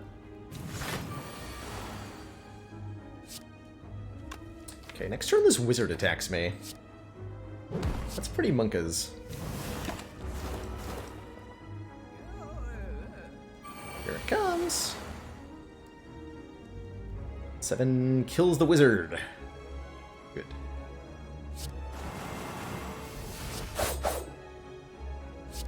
Nice.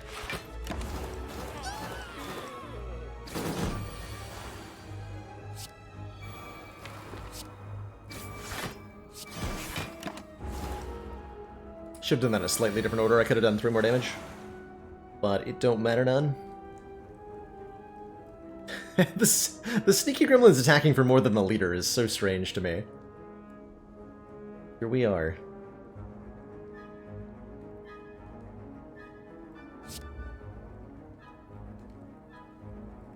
He's 7, 7, 9.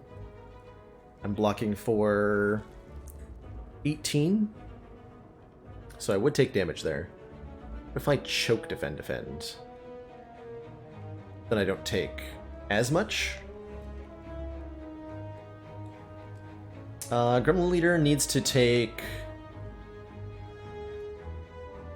29 damage to die. Choke does 18. Not enough. Not quite. I think that's our best play. Take 1. Seems pretty good. No more powers to play, so you did. Okay, that went really well. We gained health from that fight. Although we did lose our potion.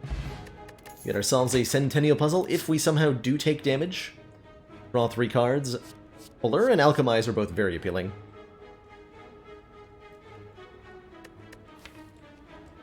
Alchemize is reusable potions. Blur lets us retain our block, which is good. Chat wants the Alchemize. I'm torn enough on this decision. I'm happy to lean into the fan favorites here. Let's get that Alchemized. Okay, lots of good upgrades. We're gonna go for Footwork next. Snack Plant. More like Dead Plant? Question mark?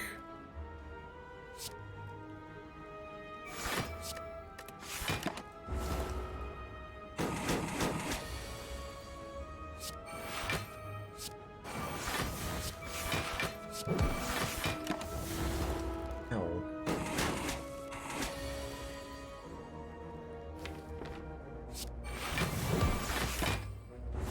Might be stalling this out too hard.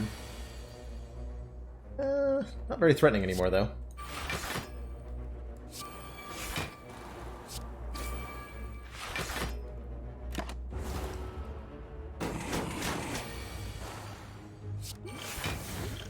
Bronze. I want to play Footwork and hopefully Discovery. Hey, good enough.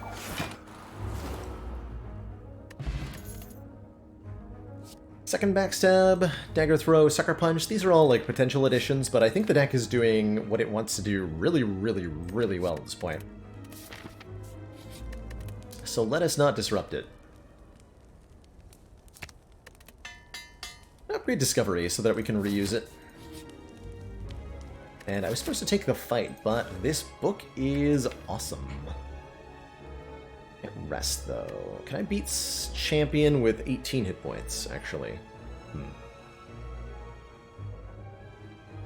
100 extra backstab, just hoping to get more of our poison out in the early turns, rather than having attacks take up space there.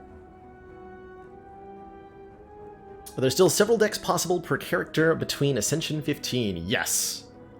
Yes, there definitely are. I've beaten the Heart on Ascension 20 with so many wild and wacky decks, but there is definitely, as you ascend the difficulties, a feeling of like less options becoming available to you, which I think diminishes with experience.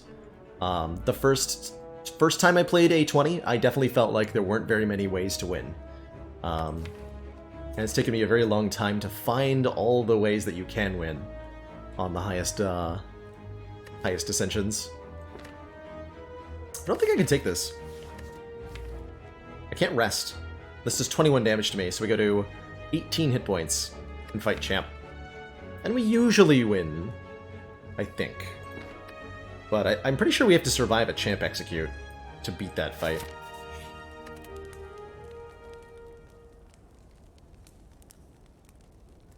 Upgrading Afterimage so it's always in turn 1 feels really nice going into next act. Do that.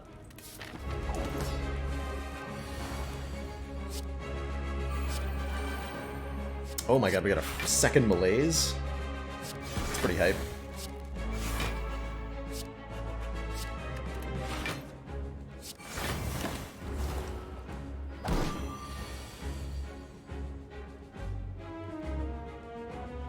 Yeah, rude. It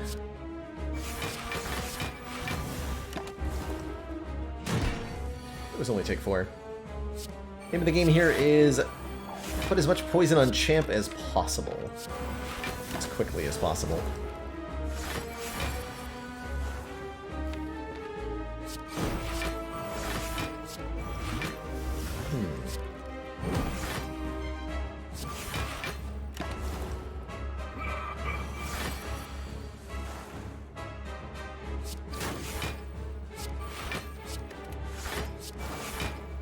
I think we even don't want to be playing attack damage, for the most part.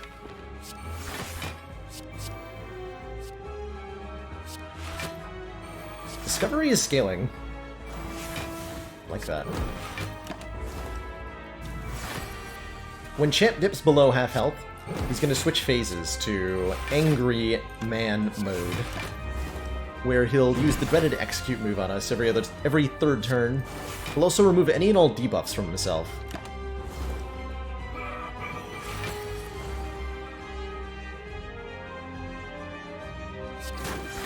I feel like I should have taken that book right about now, but we'll see how execute goes.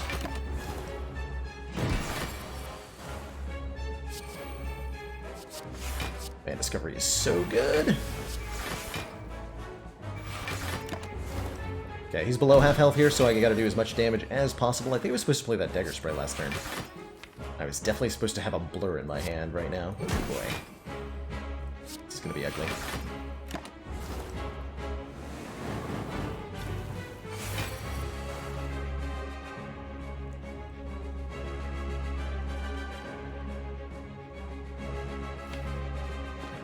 Well, I'd be either dead if I took the book, or the book would have given me a way to beat Champ. Not sure which. But we are not currently dead. By a margin of 13 hit points.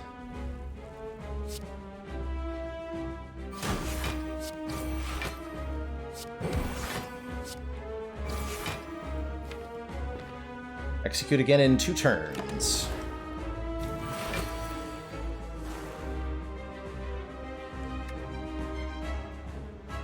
Wraithform? Damn it. Sucker Punch helps, right? Yeah. I think we have to use the Ancient Potion. We're not dead, thanks to that Sucker Punch, but we are terrified right about now.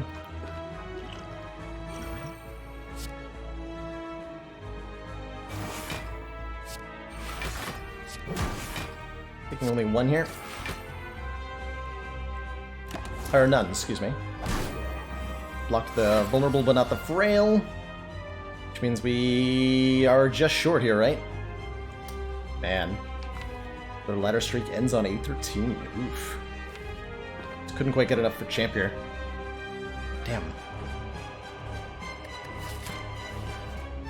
There's no, like, hidden play, right? Just didn't have enough. Oh, that's so frustrating. That is so frustrating. Yeah, not enough. 66, right? Not even close.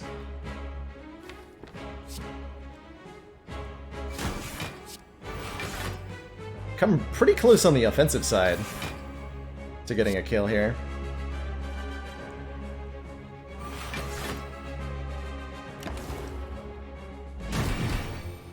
He had 7 hit points, I think. GG. GG. So, what could have prevented this? I wonder. In a reliable way. Feels like we had all the right tools to beat Champ. Didn't come together. We don't lose that Champ fight all the time. We definitely win that some percentage of the time. I'm just curious how low of a roll that was.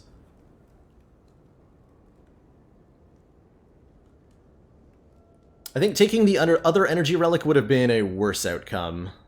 That'd be ectoplasm, right? We could have taken... What was up against Alchemize? Commander, regrettably... Mini Minotaur! Thank you so much for those gifted subs. Your discretion in this matter is expected. Heckin' appreciate that. Would have holding Malaise have helped, potentially. Holding a Malaise until the second phase. Might have been a good play. Back to A12, no, back down to A1. Way down to the very beginning of the ladder. 1,000 cut? Was it 1,000 cuts?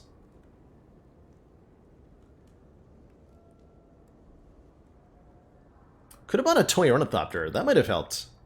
We bought the funnel instead. I feel like I did feel like the funnel worked pretty well, helping us get through the early combats. We'd have taken a lot of damage against triple cultists without it. It was Blur, that's right. Ooh. Blur feels like it might have made a really big difference in that fight. Yeah. I think that would have helped a lot. So that's one decision that could have been made differently. It's far from the only one. Take a look at the run history real quick.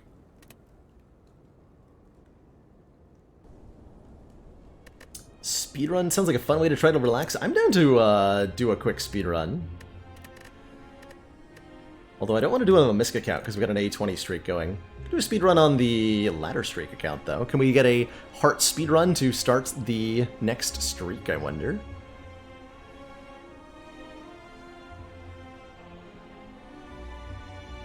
Oh, true, Sabin. That's true. About, I missed a dagger spray during the champ fight that might have made the difference, too.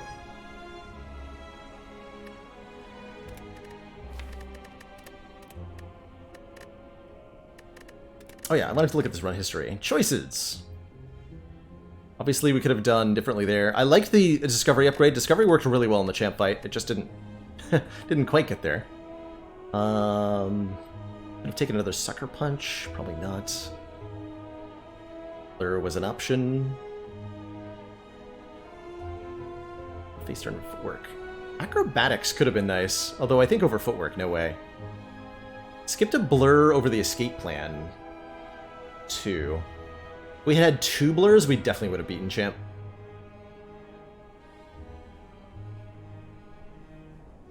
So that was an option we could have taken.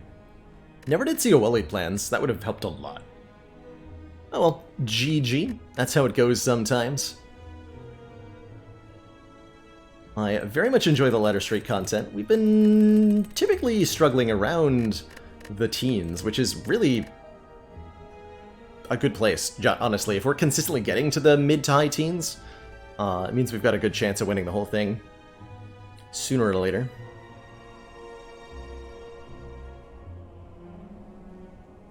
Definitely we should have drank our Thorns pot earlier, and I think we could have timed the other potion as well to be a bit more effective. The Ancient Potion. Either way, GG. Mini struggle. Yeah, Mini, you've been trying the letter challenge and finding yourself struggling around 3 to 4 when the heart starts doing the full damage. It's pretty tough. Alright, let's... I'd rather do a heart speed run on Silent than on Defect, so I'm going to start on Silent here. And the goal is beat the heart, so that this is the first run of the new ladder streak in as short a time as possible. Greetings! Probably supposed to take a random rare there. How do we beat stuff? Not sure. So speedruns, the strats are a little bit different than you might be used to normally. We're looking to go fast, and that means there's a huge priority on killing your opponent as quickly as possible. So the card picks are much more in the damage-heavy side of things. I am super going to take the Speculative Catalyst, because that is definitely one way to go fast.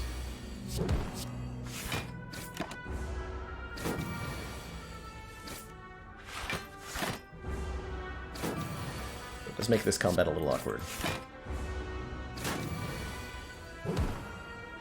Is this...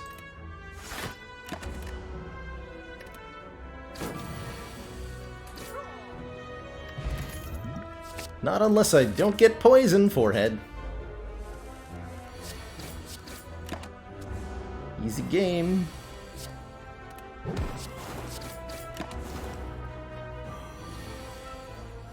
Easy game.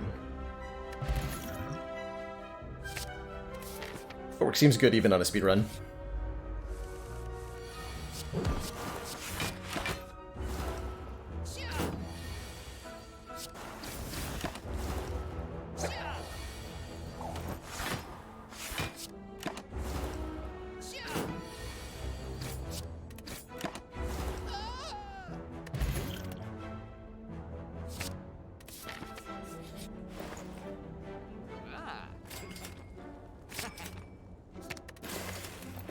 Okay. Dextrunk.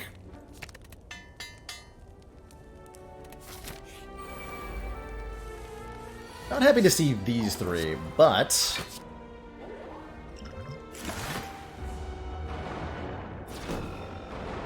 It's gonna make our next elite nice and fast, so... It's good or whatever.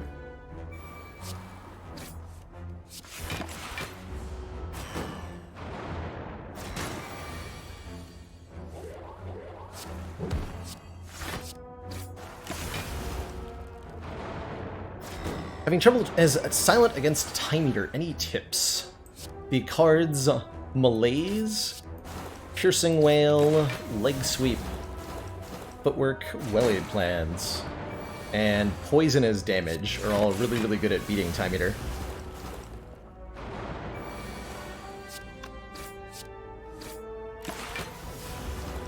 And yeah. Yeah, I guess I don't need that footwork after all. There's a Hello World. Whoops. That's fine, actually. I meant to put the Wraith form back in, but I'm okay with how that went. I'm gonna do one more elite.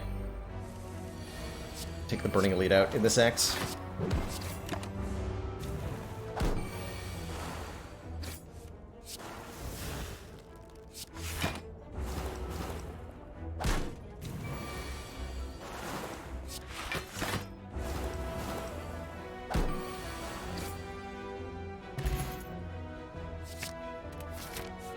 Bane seems pretty good. Upgraded.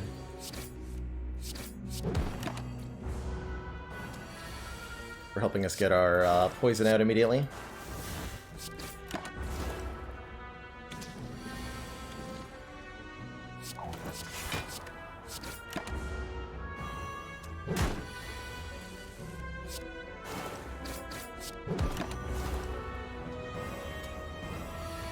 Yeah, also, Silent going into Time Eater, you know that you're fighting Time Eater at the start of the act, unless you're playing on A20. And adapting your card choices in Act 3 can really help with that. Even going so far as to, like, remove stuff like, remove a copy of Blade Dance. I'm not gonna take the second Bane there. Removing a copy of Blade Dance or something can have a huge difference on how well you perform in that fight.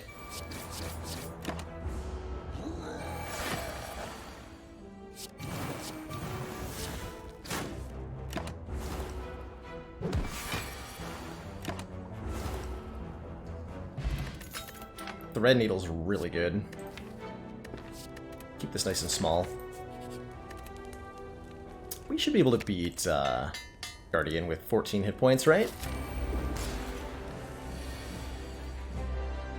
Might have to use the Ghost Jar with that draw. Oh boy. Actually, we just transform, right? Easy game. Easy game.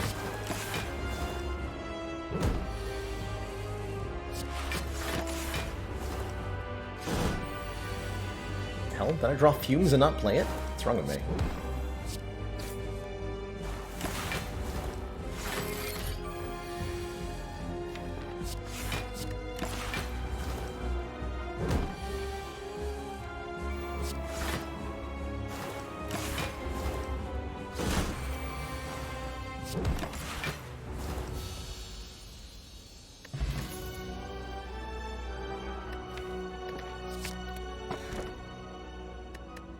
I mean, I'm gonna take the Coffee Dripper again, because I love Coffee Dripper.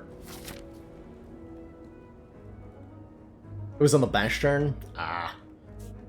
Would explain a lot.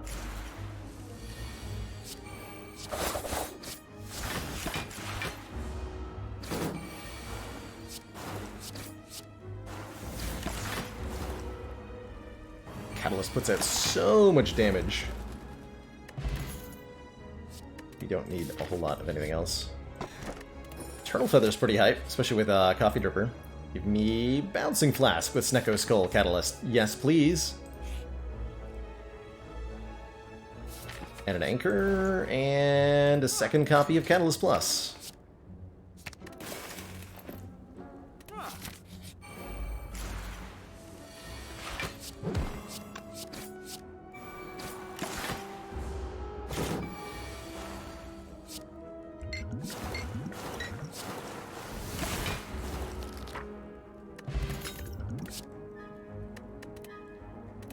So that happens now.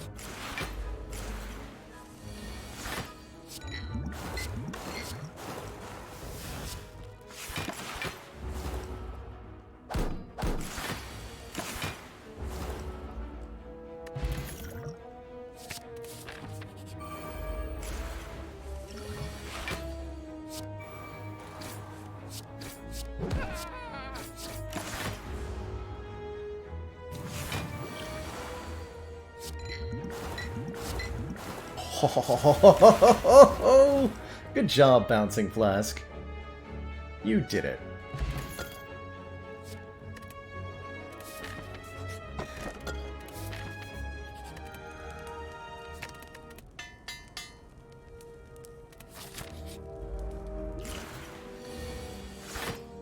And how much energy?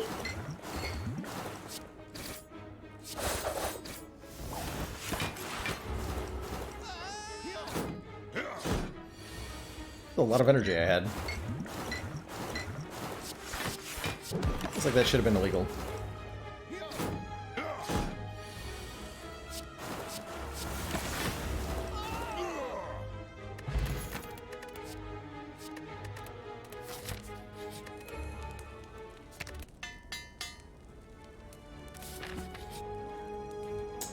Whack, you were knocked unconscious. Okay, bye. Victory! Something, something, smoke bombing a thwack.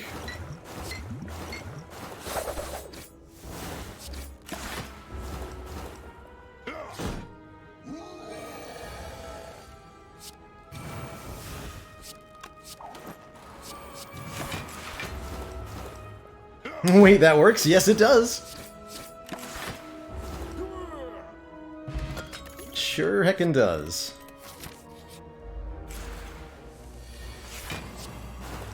Really ought not to, though, right? It seems like it should be illegal.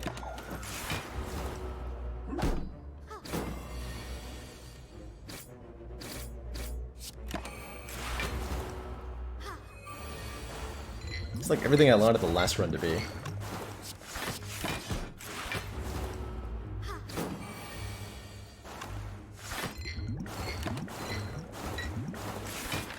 Minutes.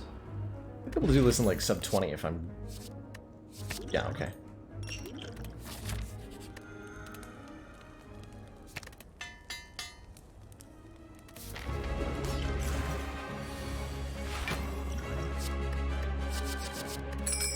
Ding!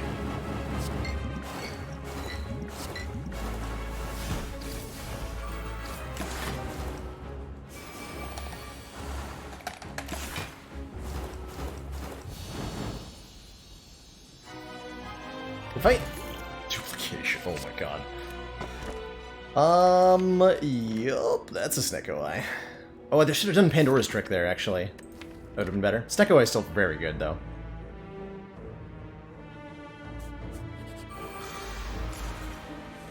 With all these bouncing flat? Yeah, because I can do this. That's dumb.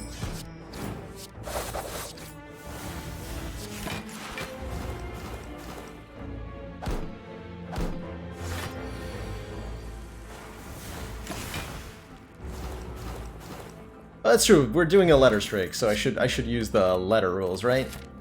All right, keep it legit. Take that. I downgraded that strike into a slice.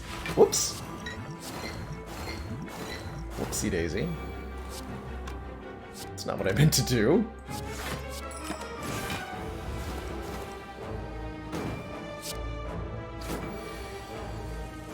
Count Gamble good? Maybe. Pay more attention for that.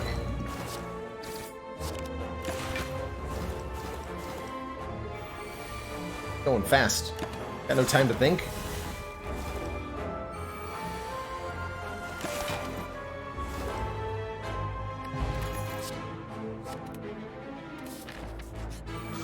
In a one-cost deck, we have 3 Bouncing Flasks, a Wraith Form, and a Nightmare. Don't know that I would call this one-cost deck. Got a lot of really expensive stuff that is going to be much easier to play with the Snecko Eye. Bouncy, bouncy, bouncy. Occurs to me that this isn't very speedrun, what we're doing right now, but here we are.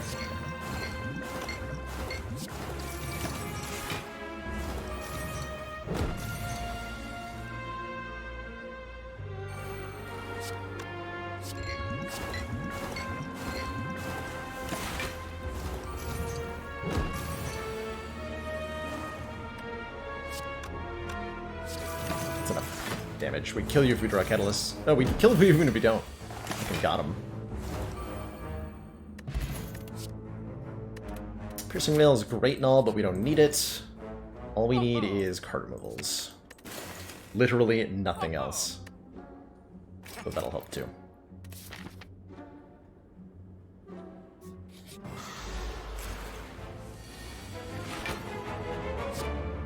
More like Giant Dead. Lol.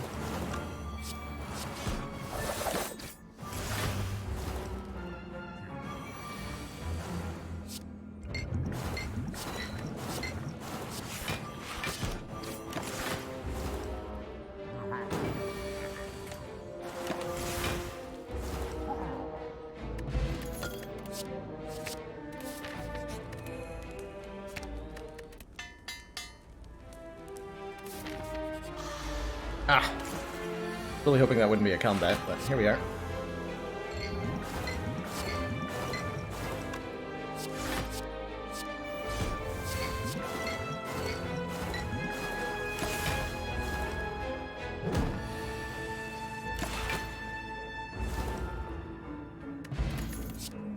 Bombs fast.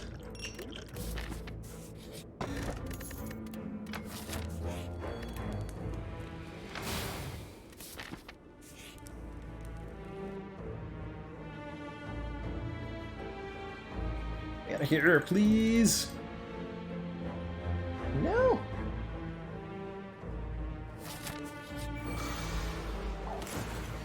Bot command for Stecco variants. I should just link to Sneaky Teak's clip of that. I think he said it better than I can.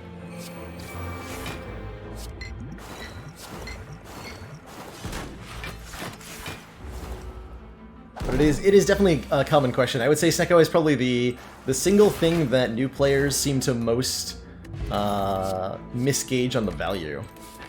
Something about the way it feels. It feels more random than it is when you first take it. Strip Artifact sounds actually quite nice. Nightmare Upgrade literally does nothing, but I'm doing it anyway.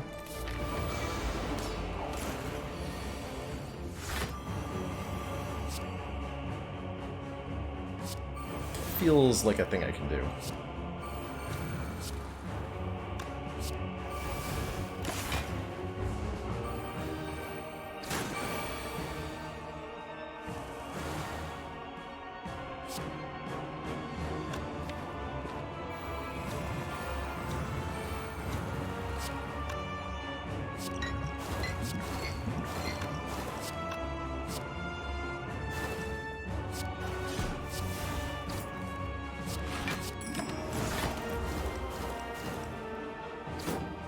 Okay, we have 12 turns of being invincible.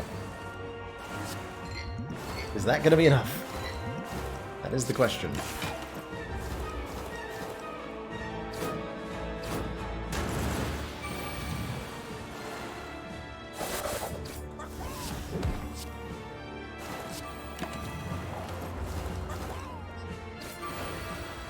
Thinking yes.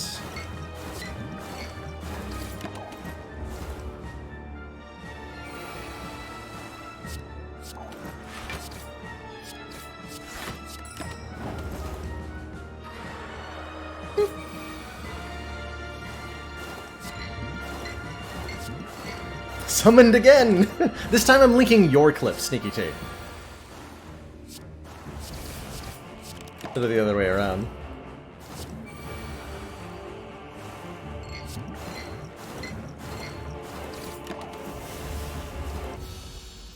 Alright, GG awakened, Blakened. Awoke bloke alert, Bert. Get out of here.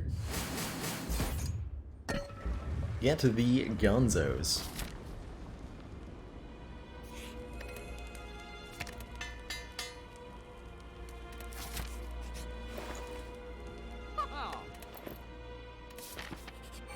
I have my map hotkey bound on this account.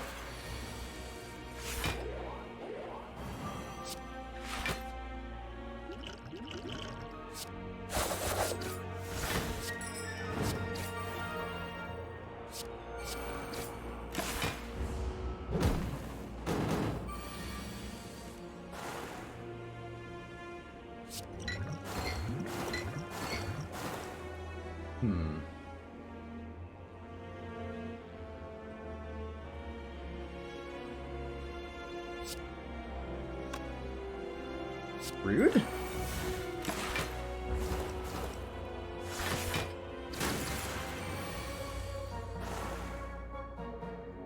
Oh shit. Can't smoke bomb the way I want to here. Oh, ghost and jarring? Dang.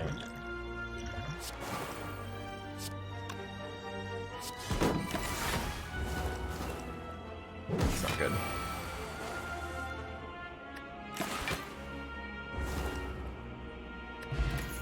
Okay, those are really good finds. We're fine. Alright. Suck.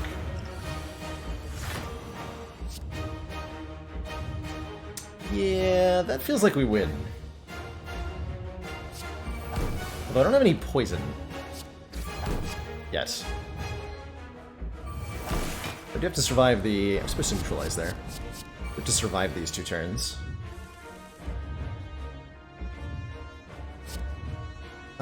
This is fine. Yeah, we literally can't lose.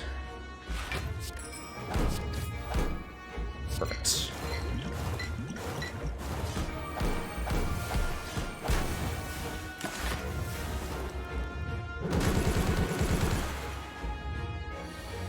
Oh no, I'm dead.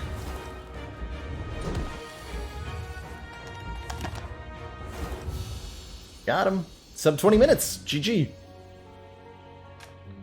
GG.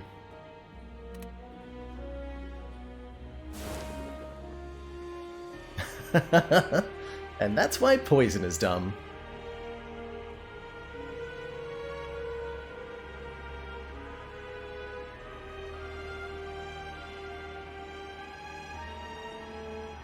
GG, everybody.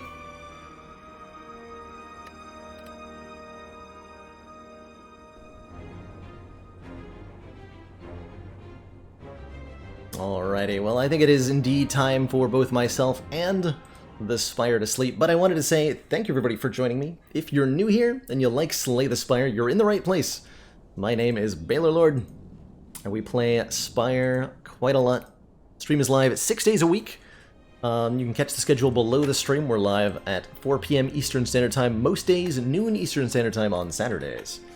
You can also be notified when we're live by either following the stream, which is super appreciated when you do, or joining us on Discord, which has notifications posted.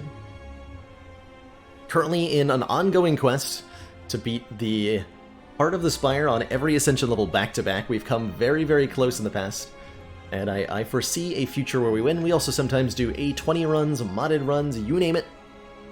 Tomorrow, Watcher is being officially released onto the main branch of Slay the Spire, and I think I'll be doing some A20 to celebrate. That's my current intention, is to jump back into our A20, see if we can't continue our win streak that we have going on against the A20 Heart currently. Thanks for watching, Ursa Longsight, King Koopa, Scarlet Dracoon, Squeak363, Eric Gridlock, Doomstress, Flannel Violin. I'm gonna throw a host on over to Terrence MHS. Probably the best Watcher player in the world right now. Terrence is doing some A20 runs? Yes. So I figured I'd throw a host on over to him. We'll come by more often. Would love to have you back, Leftron. Would absolutely love to have you back. And thanks for that follow. Alrighty, everybody. Thanks for watching.